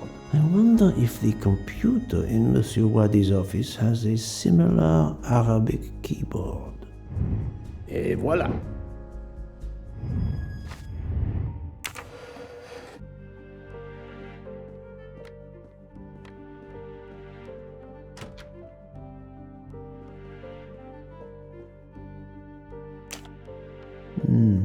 This computer won't give up its secrets easily.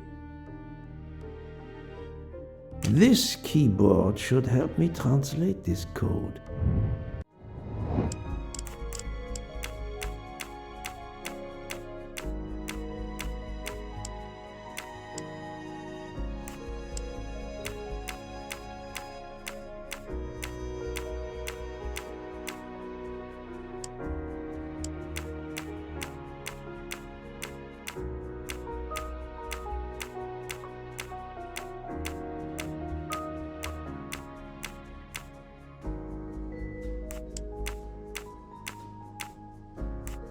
Arabic is read from right to left, so the password must surely be read that way too. With any luck, this will unlock the computer in Monsieur Wadi's office. Let me text it to Miss Locke. That's the right answer.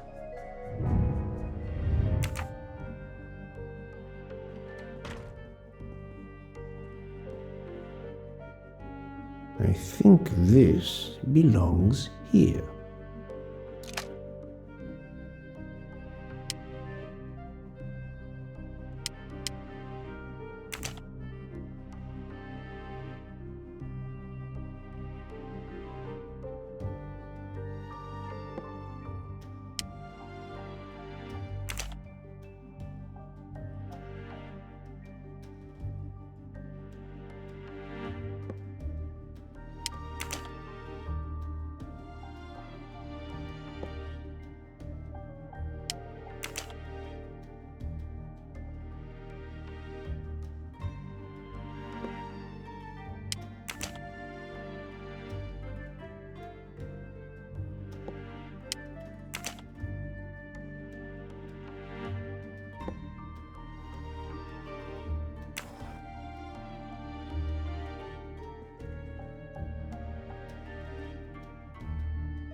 The peculiar habit some people have of displaying things on the door of their refrigerator. I've just sent a photo to you, in case it might help you. Thank you. I texted Ratchet's account number to you. Wonderful. Did you receive my text? This must be the password to Mr. Wadi's computer. I have it. Thank you. I believe I have discovered Ratchet's safety deposit box passcode. We're almost there.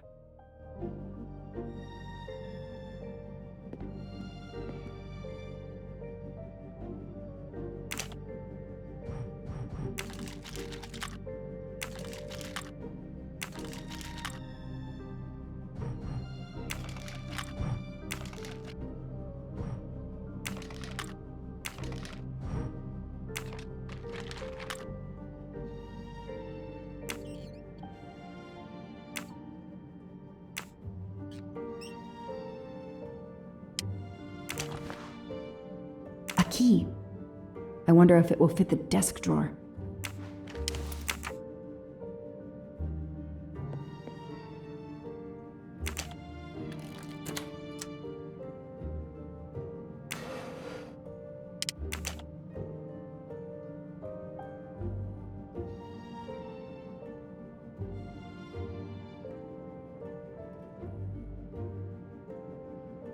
Those indentations are from the sheet of the notepad that was on top. This is great. All those mystery movies I watched as a kid.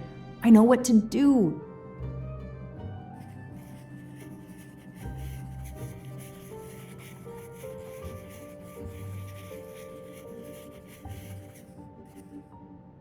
I'll send a picture of this to Poirot.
The number of Ratchet's safety deposit box. At last. I should let Mr. Poirot know.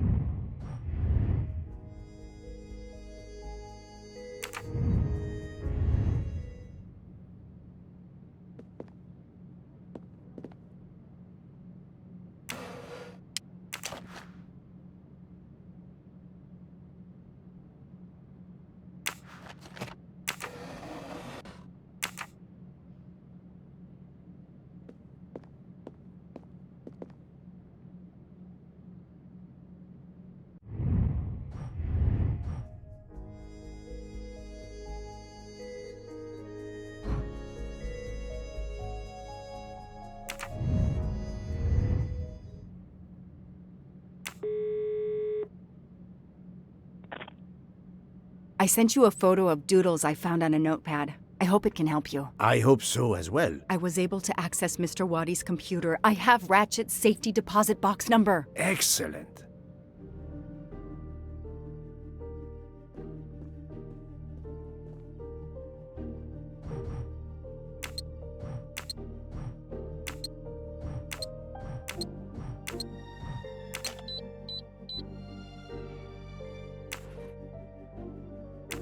It looks like a safe key to me.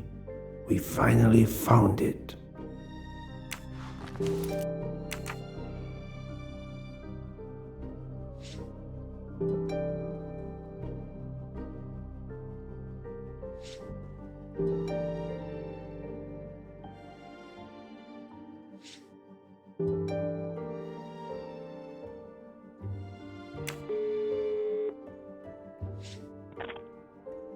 Good news.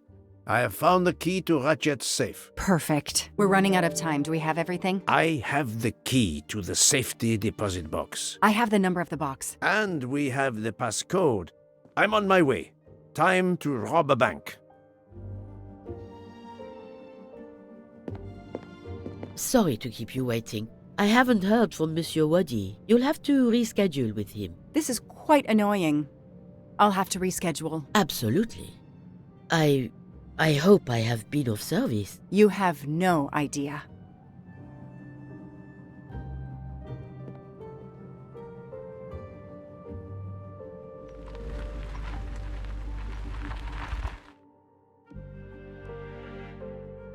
That was fast. We do this as planned? Yes, I am, Monsieur Ratchet.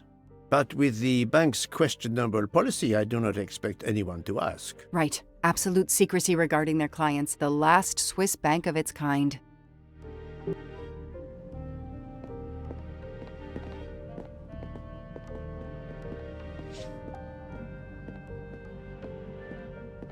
Madame, I still haven't heard from Mr. Waddy. Well, we'll have to make do without him. Now that my friend is here, it's his box we want to access. And the clock is ticking. I trust there is no problem. No problem at all. May I have your safety deposit box number? 4346. May I see your key? Do you know your passcode? Yes. Mademoiselle will be able to accompany me? No names, of course. Of course. I'll open the door. Go down the stairs. The guard will accompany you.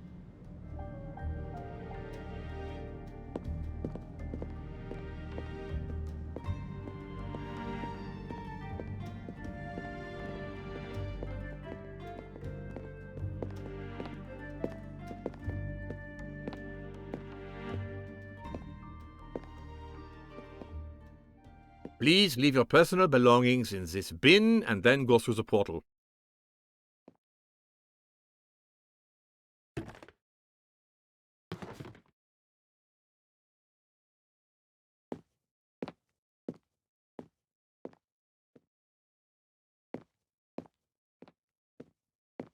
I'll open it for you.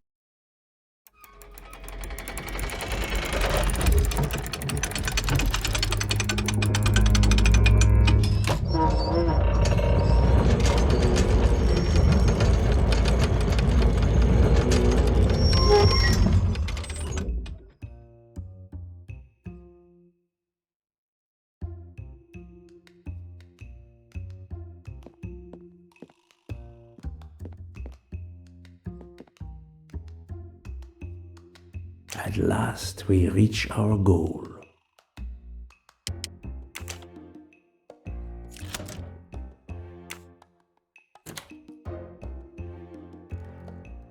Now I will insert my key, if you allow. Thank you.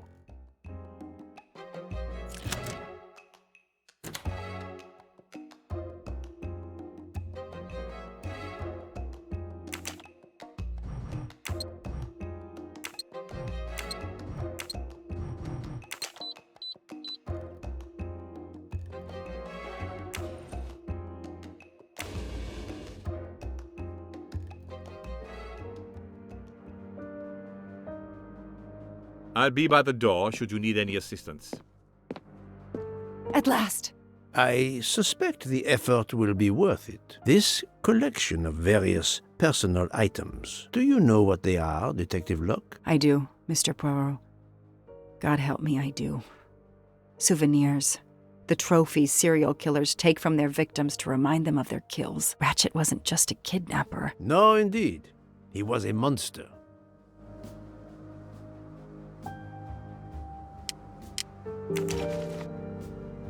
The one on the left.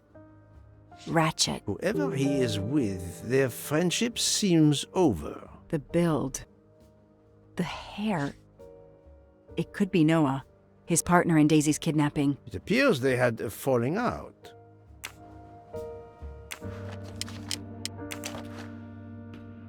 Another bracelet. Another victim. Another trophy. And then there's the one that we already found, Suzanne's red glasses.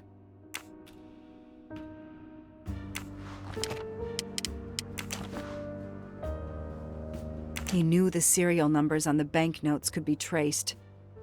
The rest of the Armstrong ransom money. The serial numbers match.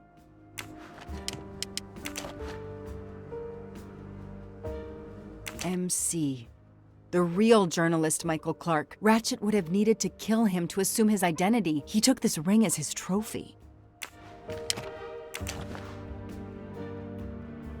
Another victim. Another trophy. A woman. We may never know her name. You were lucky, mademoiselle, when you met him at that cabin in the forest, alone. How many victims do you think Ratchet had? Too many. Another trophy. We may never know how many people he killed. For every soul Ratchet claimed, even more are suffering. Diamonds. A fortune. Crime does pay. No, mademoiselle. This time it was the criminal who finally paid. I wonder who this keychain belonged to. Certainly not Ratchet. 4 years of investigation. It's all over. I finally have the last piece of evidence that Ratchet was Daisy's kidnapper and murderer. More than that, you have helped unmask a serial killer responsible for so many deaths. But even with all this, we're no closer to solving Ratchet's murder. On the contrary, mademoiselle, everything. It is coming together. Don't you agree, detective? What? The damaged photograph. It could be Noah. You think Noah killed Ratchet for revenge? The train. What about the train? I know how a killer could vanish without leaving a trace in the snow. Wings? Camouflage. The trophies.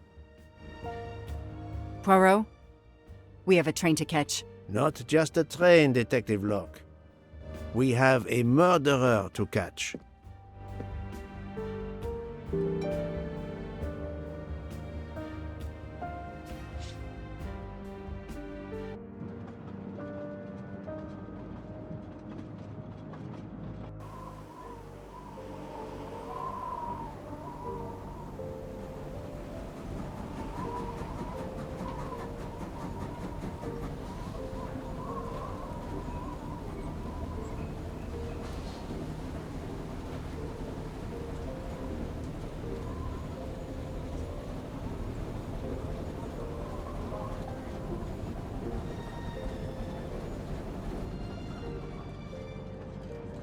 Poirot, enough! You have kept us in suspense ever since we left Lausanne. Forgive me, my friend. Detective Locke and I needed the time to put the last pieces of the puzzle in their proper places. I'll fill in where I can, but this is Mr. Poirot's show. I confess I can't help, but I feel a certain déjà vu. You are correct, Doctor. We have been here before. However, without you, we wouldn't have been able to reach the true conclusion of this story.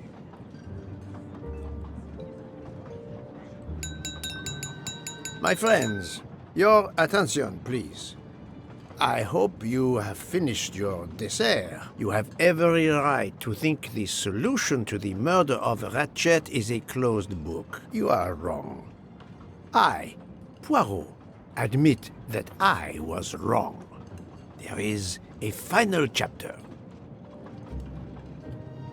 What in bloody hell? What does he mean? Perhaps if we are silent, Monsieur Poirot will explain.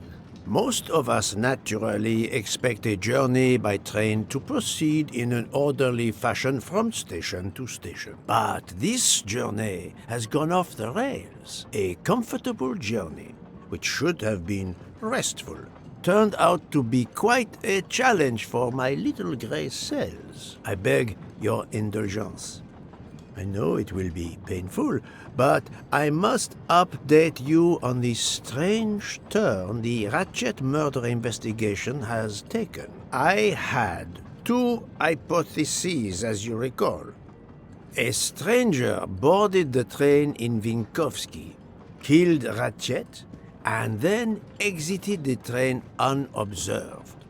That was the first possibility. The second solution gave us 12 jurors who condemned Ratchet to death for the kidnapping and murder of Daisy Armstrong. My friend, Book, properly chose the first solution for the authorities. However, thanks to Dr. Constantine here, a 13th stab wound was discovered, throwing that solution into disarray. Moreover, the words of a witness called into question the chronology of the night of the murder upon which the first two solutions were based. Detective Locke?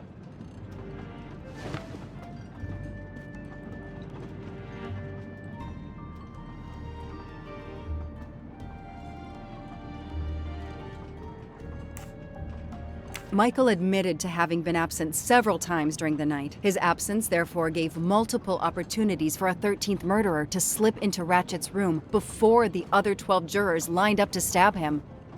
You are saying the man Ratchet was when we... Yes, you executed a man who was already dead. But there were other suspects that night. Other suspects? Who? They stand before you. Mr. Fauché, Mr. Maury, and Ms. Nielsen, and they all also had a hole in their stories about their movements that night. Mr. Poirot? Most of you don't know it, but there was a second murder in Venice. Mein Gott, another murder. The victim was a man named Aziz Wadi, a banker in Geneva who was on the payroll of Ratchet. He looked after the money Ratchet obtained from the Armstrong ransom. Ratchet needed money and arranged to meet Mr. Wadi in Venice. One of these three knew about that money. Now, each of them had an alibi, of a sort. But if any of their alibis was a lie, that person had time to murder Monsieur Wadi, Monsieur Fauché, Mademoiselle Nielsen, and Monsieur Maury. One of you murdered Ratchet and Monsieur Wadi. Are you kidding? I pour drinks for our guests. I don't murder them. It's nonsense. You are accusing me because of my knives? But why would one of my employees kill Ratchet? The killer's motive for killing Ratchet was revenge, but not for Daisy's death. The motive for Aziz Wadi's murder was also revenge. Mr. Wadi was helping Ratchet. Ratchet had an accomplice in the kidnapping named Noah. They kidnapped Daisy together. Ratchet stored the ransom money in a Swiss bank that protected anonymous clients. He forced Monsieur Wadi to watch over the money. Once enough time had passed, Ratchet felt it was safe to have Monsieur Wadi bring him cash whenever Ratchet needed it. The serial numbers of the bills would still be in a file, but no one would be actively checking it. Precisely. But Ratchet didn't just keep the ransom in his safety deposit box. There was something much worse. There was something much worse than Daisy's ransom money in that safety deposit box. During her investigation, Detective Locke found evidence proving that Ratchet was what is known as a trophy killer. He kept souvenirs of his crimes. We found trophies in the safety deposit box. There were others in a cabin Ratchet used in the Berkshire Mountains, including a beloved toy of little Daisy's. If I'd have known that, I would have cut the bastard's head off.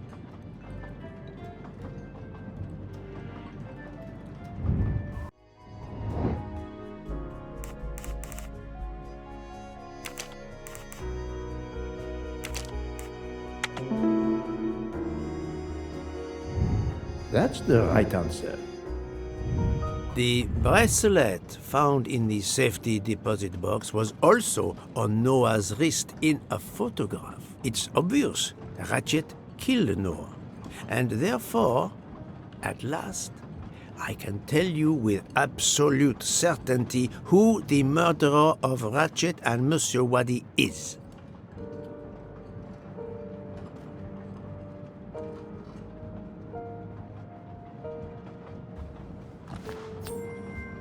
Another golden moustache to treasure.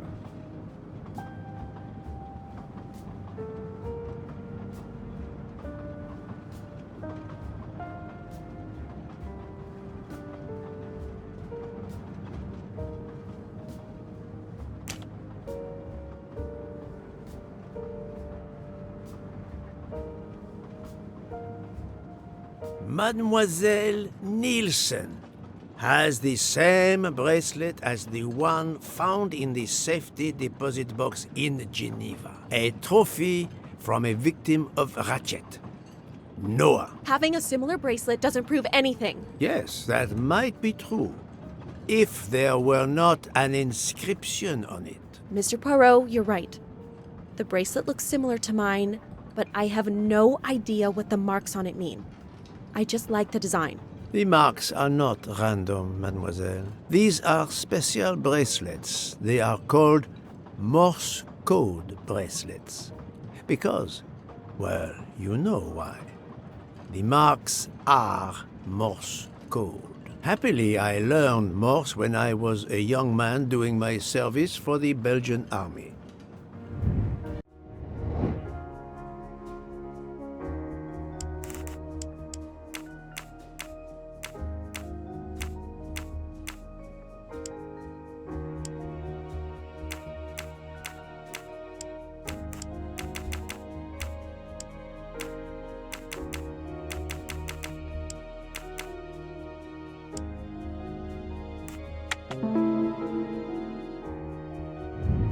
That was easy.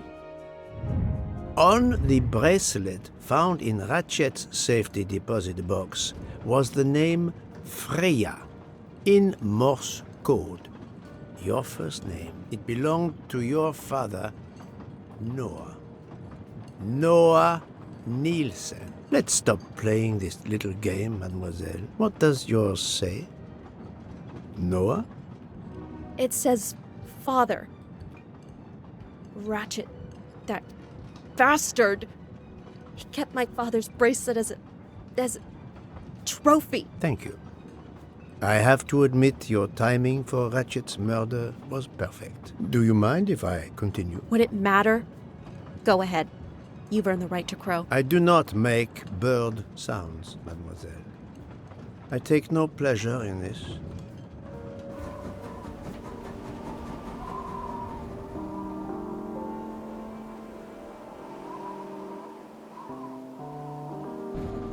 You drugged Ratchet's dessert to ensure he would be unconscious when you went to his room. You stole a knife from Monsieur Maury. If it was identified as the murder weapon, he would be accused. You knew Pierre Michel would leave the train for a smoke whenever it was stopped at a station. At Vinkovsky, you waited until he was on the station platform. Then, you carefully made your way along the first-class corridor to Ratchet's room. You entered Ratchet's room with the pass key, accessible to all employees in the crew quarters. You stabbed Ratchet at midnight. But that knife, where is it? Probably thrown out of Ratchet's window before the train left the station. A thorough search after the snow melts should turn it up. My beautiful knife! Then, you carefully returned to the crew quarters, replaced the passkey, and returned to your poker game. Et voilà. The affair was not so complicated in the end. But what made the crime seem more complex? Well... It was us. Exactly. The 12 jurors who proceeded to carry out their far more complicated plan literally in the dark without realizing that the man was already dead. Speaking only for myself, of course, but I believe we would have invited you to join us. Ms. Nielsen, you killed Ratchet because he killed your father. Your motive is crystal clear. But why did you kill Aziz Wadi? It's because of Aziz that my father died. My father knew Aziz was the only one with access to Ratchet's safe, so he convinced Aziz to steal the money from the safety deposit box. But Aziz was too afraid of Ratchet. Instead, he betrayed my father by reporting him to Ratchet. Obviously, Ratchet then murdered my father. Aziz was just as guilty of my father's death as Ratchet. Ratchet was the worst of humanity. But Monsieur Wadi, if you knew his story... My father is dead because of him. I will not debate the point with you, mademoiselle. He had done nothing to justify his death. I do not see any extenuating circumstances that should allow you to escape justice. You will be arrested at the Gare de Lyon when we arrive in Paris. Judge and jury are you, Monsieur Poirot. And you get away with it. It must be nice. But think of this. I know what you did. What you all did. She's right. She could turn us all in. Relax. Hector, is it? Your secret is safe with me. I'm not going to jail. Farewell, Poirot. Enjoy your victory. Stop!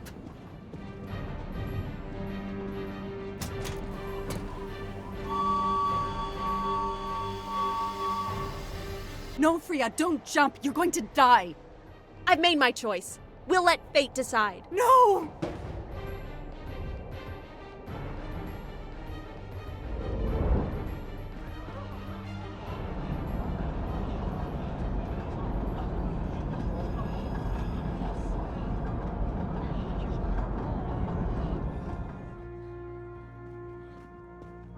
She jumped off the train. Even if she hit the water, considering the height, I doubt she survived. And with this tunnel, either way she's gone, Poirot.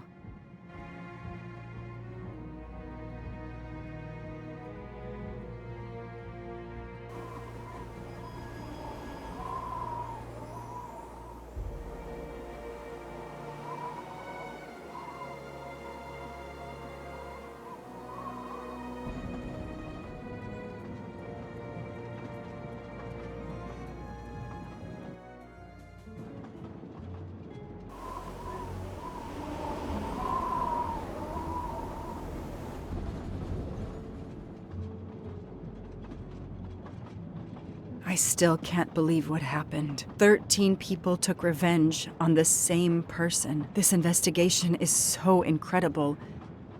It almost looks like a detective story. It would surely be a bestseller. It is true that this case will remain as one of the most important investigations of my career. My only regret will be that I couldn't bring Ratchet to justice, but I can finally close this chapter of my life. Your determination paid off. You can be proud of yourself. I think we'll be arriving in Paris soon. If you will pardon me, Detective Locke, I have to settle a few details with Monsieur Bouc before we arrive. Please, go ahead.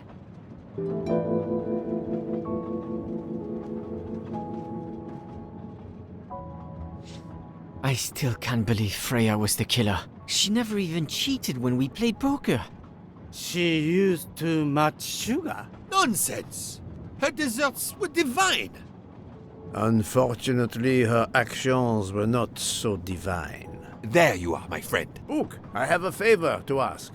Anything. When we arrive in Paris, will you speak to the police? I would rather keep a low profile. But why? Bouc, my first solution was incorrect. Nonsense! The nuttier the mystery became, the greater your brilliance. Please. Very well, if you insist. I want to thank you, gentlemen, for your service. The cuisine. Under difficult conditions, you surpass the reputation of the Orient Express. That is true. I look forward to seeing you again abroad, Monsieur Poirot. I promise, not all of our trips are this eventful. Princess Dragomirov would like a word with you, Monsieur Poirot. It is important. She is waiting for you in her compartment. When a princess summons me, how can I refuse?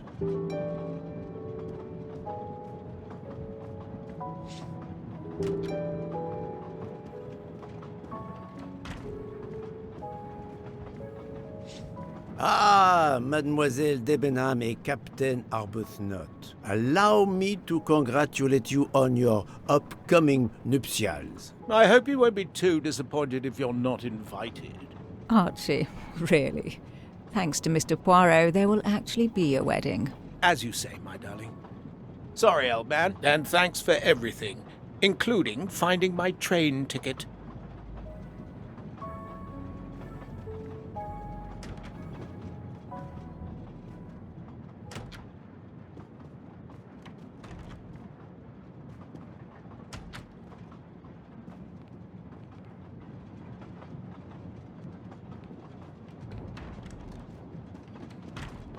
Count Andrigny, how is the Countess? Much better now that it's all over. I misjudged you, Poirot. And I you. There is something else about my wife you should know. Why I am so overprotective. She is pregnant. You are quite the detective. Actually, Dr. Constantine told me. She admitted as much when he was attending to her. If it's a girl, we're going to name her Daisy. If it's a boy, Hercule, he'll be stuck with Rudolph. It's a family tradition. I wish you and all of your family much happiness. Thank you.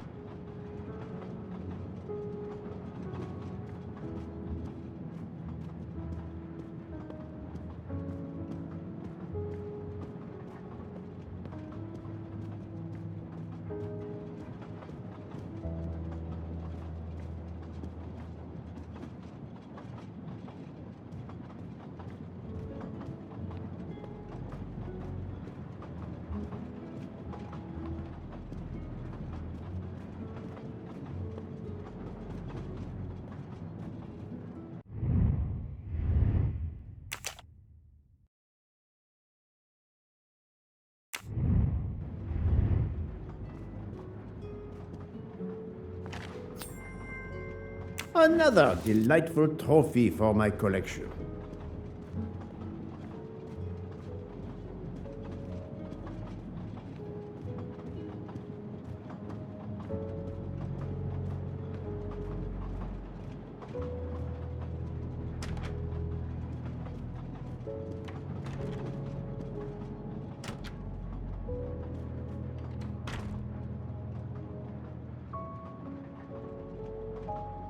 My daughter, my great friend, and I wanted to talk to you one last time. I speak on behalf of the entire Armstrong family, as well as those close to us. You have shown compassion. We know your reputation, and we understand that your choice was not easy for you. We are all the more grateful. Thank you. Congratulations, my dear.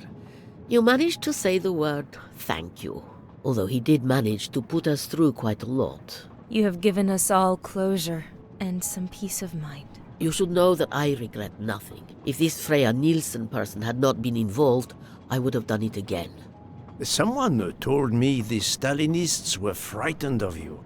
I believe them. The country of my birth breeds its share of brutes and bullies, but also some of the greatest intellectual and artistic minds the world has ever known. I pray that one day we will again be remembered for that. I share your hope, Princess.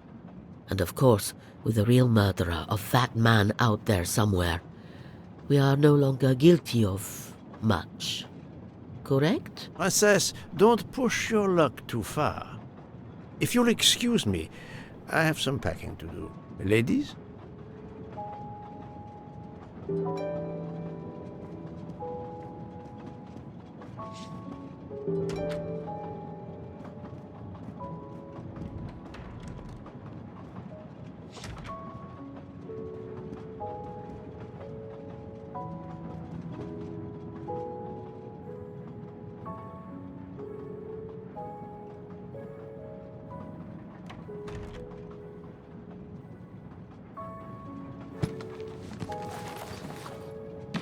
At the end of this investigation, I still have my doubts. Did I make the right choice with the 12 self-proclaimed jurors? Yes, it was the right thing to do.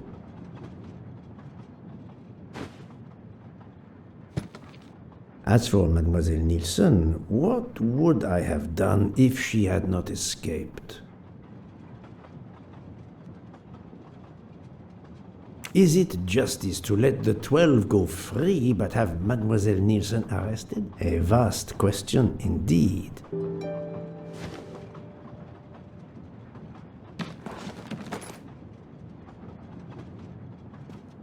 Judges often take motive into consideration when deciding the sentence for a crime. You are not a judge. Your job is to establish the facts, which you have done. The case has been solved. Another already awaits you. It is the reason you were on this train.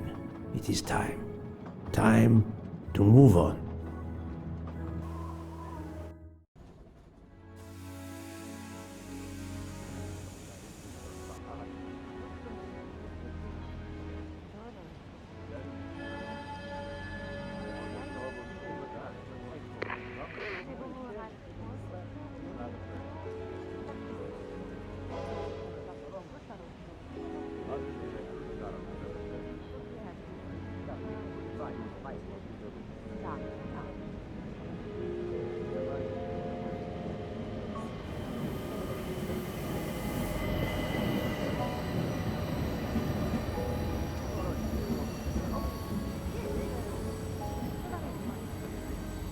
I hope you will travel with us again, Monsieur Poirot.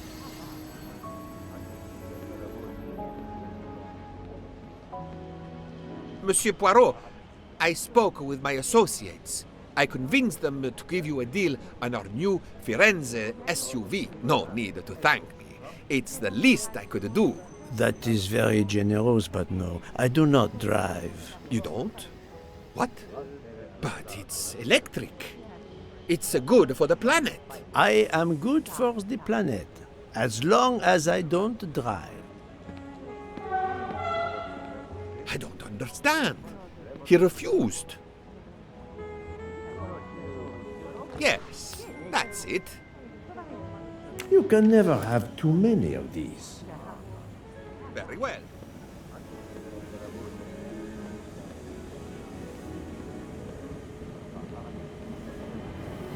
Have you lost something? May I help you? Oh, Mr. Poirot, you have done so much already. What is it you have lost? My friends, we are traveling to Poland to help with children. We were to meet at an information booth. But where do I get information on how to find an information booth? There is, I believe, an information booth just inside the main terminal. Oh, thank you, sir. You are a great detective. And you, madame, are a good soul.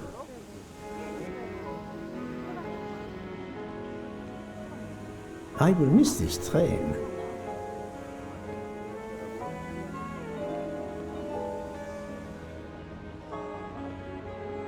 Hey, Poirot. Say, have you seen a scruffy little guy in a green trench coat? I cannot say I have. Why? He's my next case. Another case? That was indeed fast. A detective's gotta eat. You know what I mean. I have some idea, yes. Suspected embezzler. Traveling east, but not on the Orient Express. Say, you wouldn't be interested in teaming up, would you? Some good money in it. I have had enough of trains for a while, thank you. Okay, suit yourself.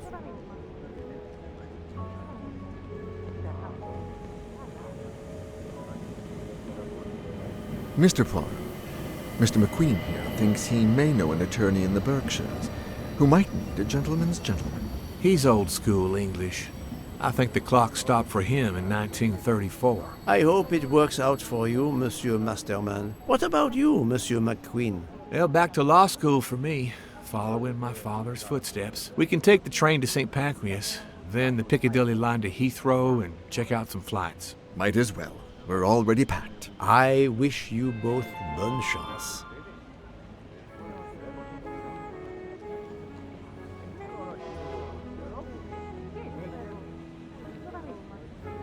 Ah, Poirot.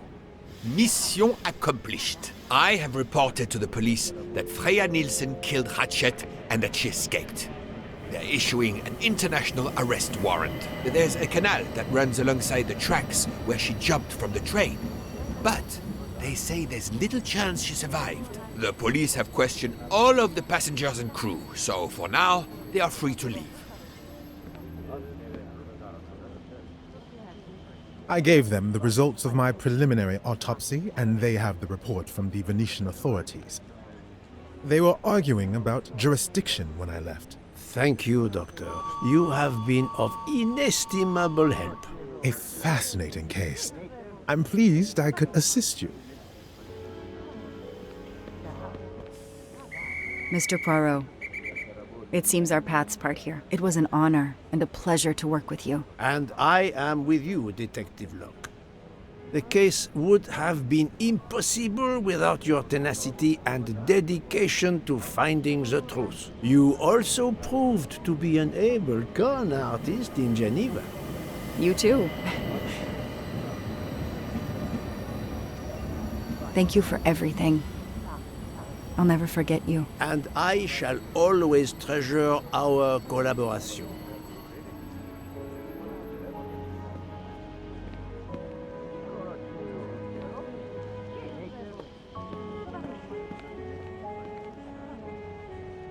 Well, that's that.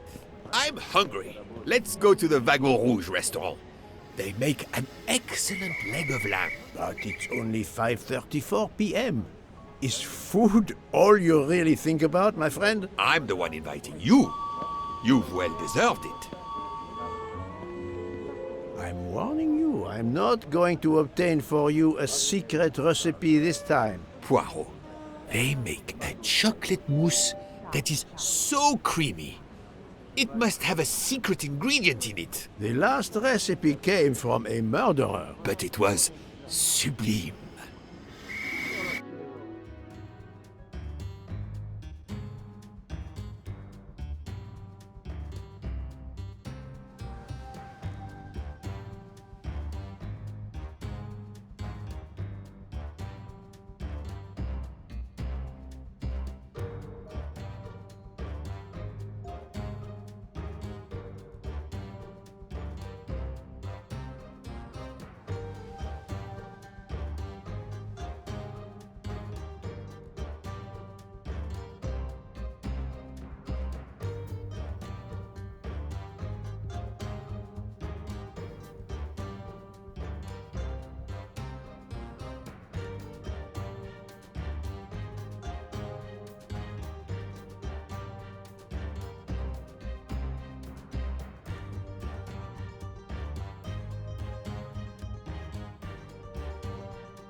Dear Poirot, I didn't really have time to say goodbye when we parted.